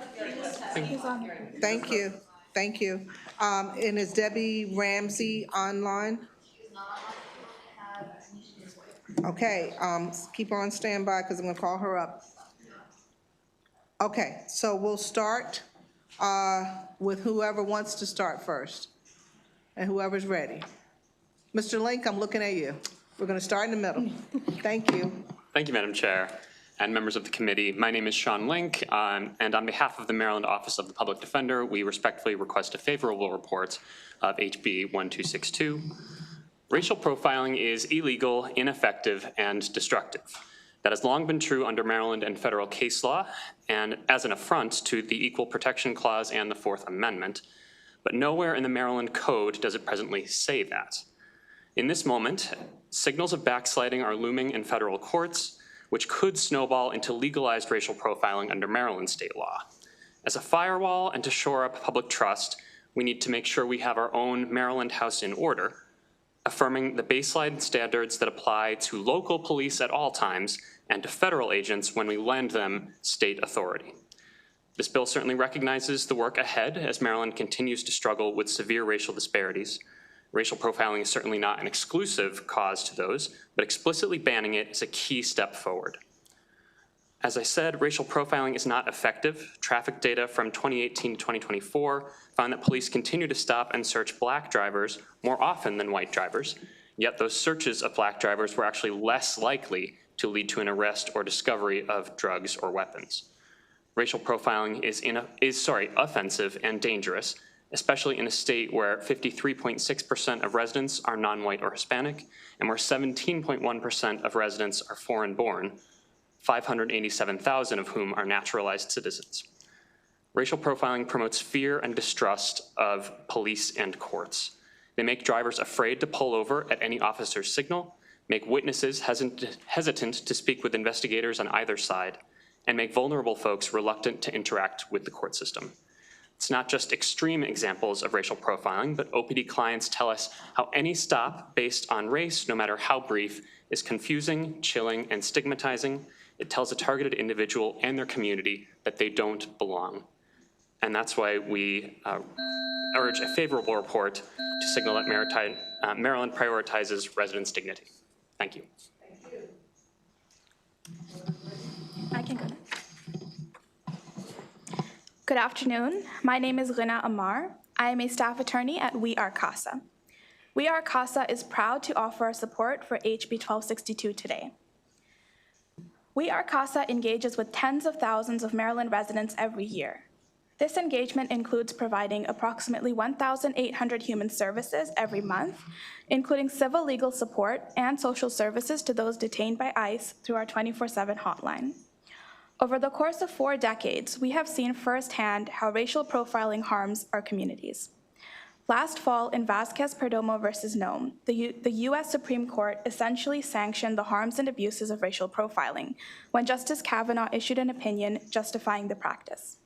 But the experiences of Black and brown people show that taking the guardrails off law enforcement means more will be hurt or killed. While Black people make up 13.4% of the US population, 22% of people killed in police shootings are Black. 1 out of 3 Black boys and 1 out of 6 Latino boys are sentenced to prison during their lifetimes, compared to 1 out of 17 white boys. Most recently, we have witnessed the violent consequences of racial profiling in Maryland through ICE's blatant targeting of residents who ICE perceives to be Latino. We Are CASA responded to the case of a man who was detained by ICE agents at the bus stop in front of our Baltimore office in September. He was beaten by 6 officers and was initially held at the Baltimore Hold Room in Hopkins Plaza. When he asked why they were taking him, they responded, "Because you're Latino." We also received a report about a Marylander who on his way to work last fall was beaten, detained, and threatened with death. The officer who arrested him told him, "I don't like Guatemalans, and if I want to, I can shoot you in the head." After being detained, he was handcuffed for more than 24 hours without food or water. The experience of our members show that permitting racial profiling means real harm to our loved ones and communities. By passing this bill, you take a necessary step to protect all Marylanders' right to be free from racial profiling by law enforcement. We urge a favorable report. Thank you.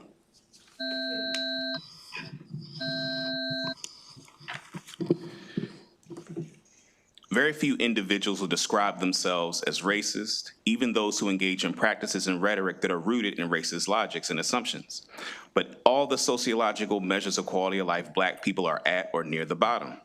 So there's a larger conversation that needs to be had about crime data and race and how it's often interpreted or misinterpreted. But let me talk briefly about just other areas where racialized stigmas has concrete policy outcomes.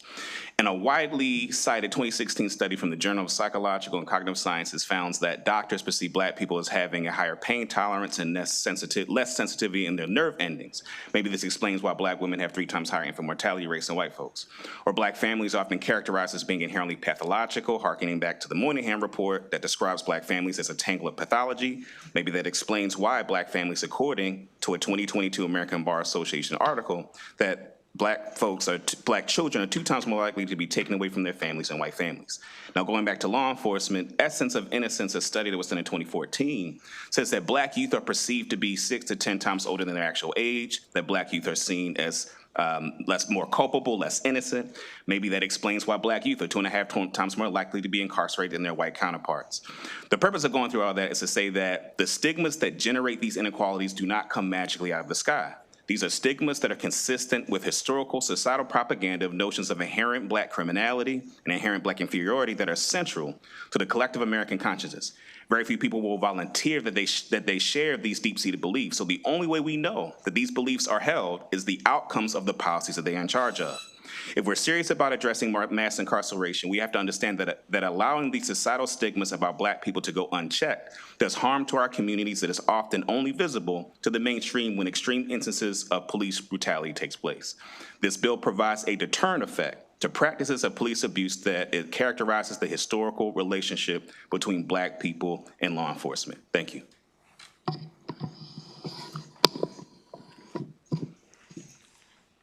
Madam Chair and members of the committee, my name is Tatiana Santos and I am a resident of Frederick, Maryland.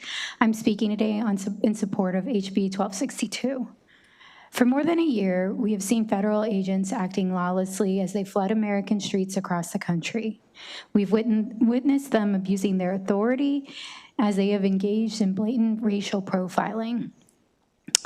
In November 2025, I was stopped by local police in Frederick, Maryland, for what the officer told me was expired tags. My tags had just been renewed, and the sticker on the plate read 2029. So the fact that they were expired was disputable. After 15 minutes of an exchange with the officer, it was determined there was a quote-unquote glitch in the MVA system, and I was given a warning.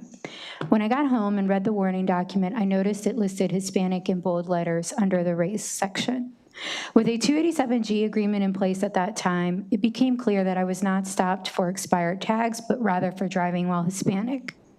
During the days that followed, I became weary of the police. As violence escalated over time by ICE, I became increasingly fearful for how my life could be endangered if stopped by federal or local law enforcement, just for the way I look. You see, I also have a hidden disability. I was born with a congenital birth defect called arthrogryposis, and my knees do not bend.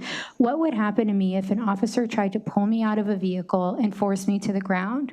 We have all seen the story of Miss Aaliyah Rahman in Minneapolis. She was carried face down through the street by ICE agents and is now unable to lift her arms normally. Since Miss Rahman's ordeal, I'm fearful that one day I could be the next Miss Rahman. I support HB 1262 because this bill restricts federal agents' ability to engage in racial profiling or other abuses. For these reasons, I respectfully urge the community to issue a favorable report on HB 1262. Thank you, Chairman Bartlett and the committee members. My name is Dr. Matthew Farr, retired Chief Deputy U.S. Marshal with 32 years of federal service. I speak for the Maryland Caucus of African American Leaders and as president of the Heritage Chapter of Blacks in Government.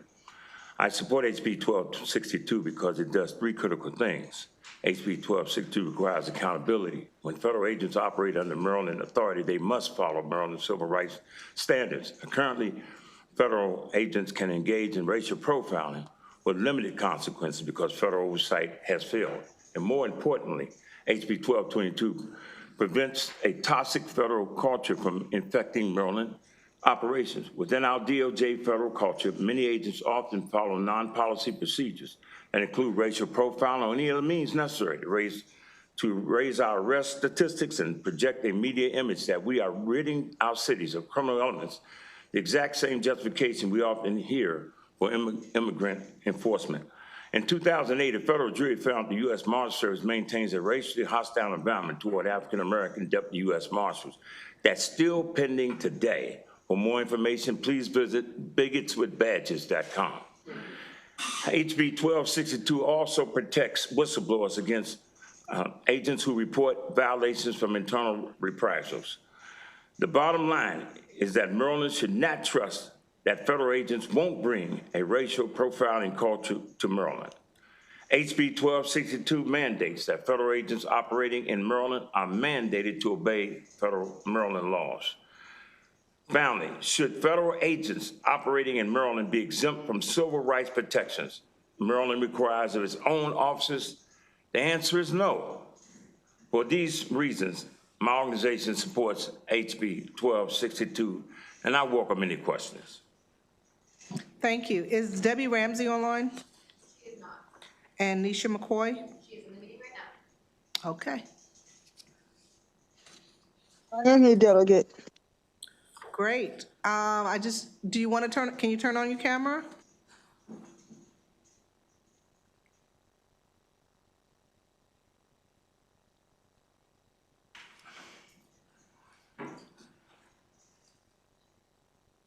Thank you. And whenever you're ready, you can testify, please. Oh, can you unmute, please?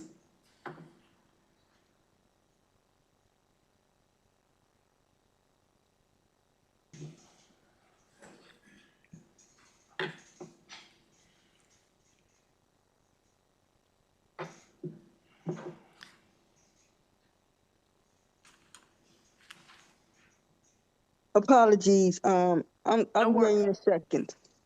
No worry, you're fine. You're fine. Whenever you're ready, you can begin.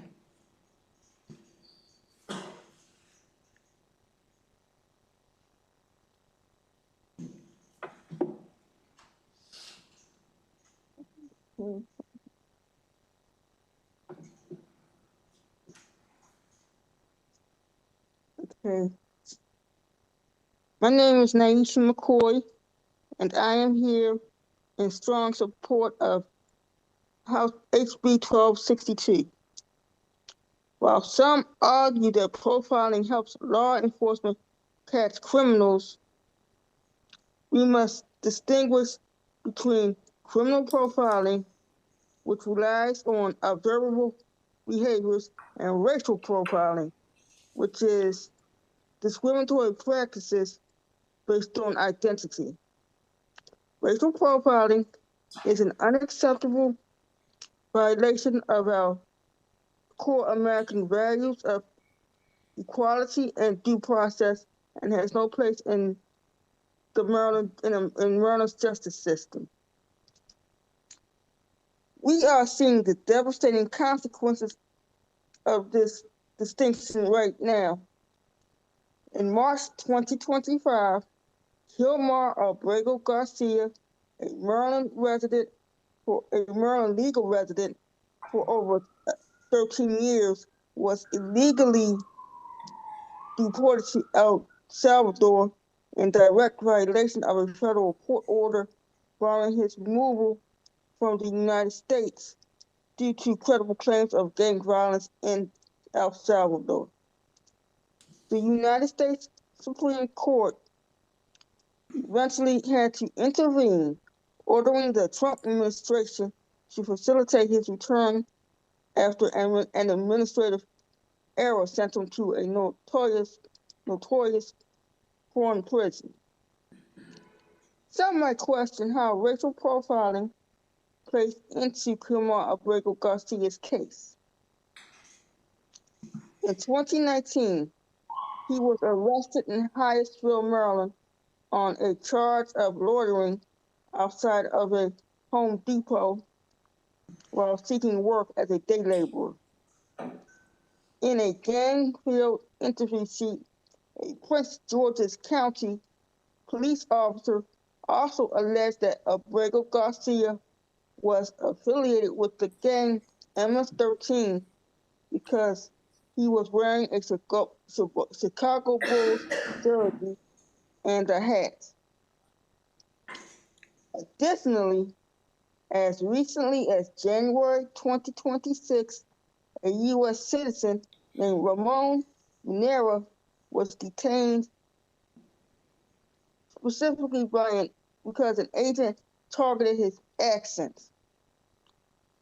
And alarmingly, in September 2025, from a 6-3 ruling from the United States Supreme Court cleared the way for federal agents to use speaking Spanish as a justification for stops. HB 1262 is the shield Maryland needs to ensure residents are not targeted for the language they speak or the clothes they wear. We must ensure that a person's identity, real or perceived, is never used as a doorway to discrimination. I urge a favorable report on HB 1262. Thank you. Thank you. I appreciate your testimony. Thank you. Members, do we have any questions? All right, seeing none, I hope, and Debbie Ramsey is not on, right? No. Okay, so I appreciate everyone's testimony. Thank you for being here tonight, and thank you for being here all day for us. This concludes our testimony for this panel. This concludes our bill hearing on House Bill 1262, and it concludes all of our bill hearings for the day. Thank you so much. We are adjourned.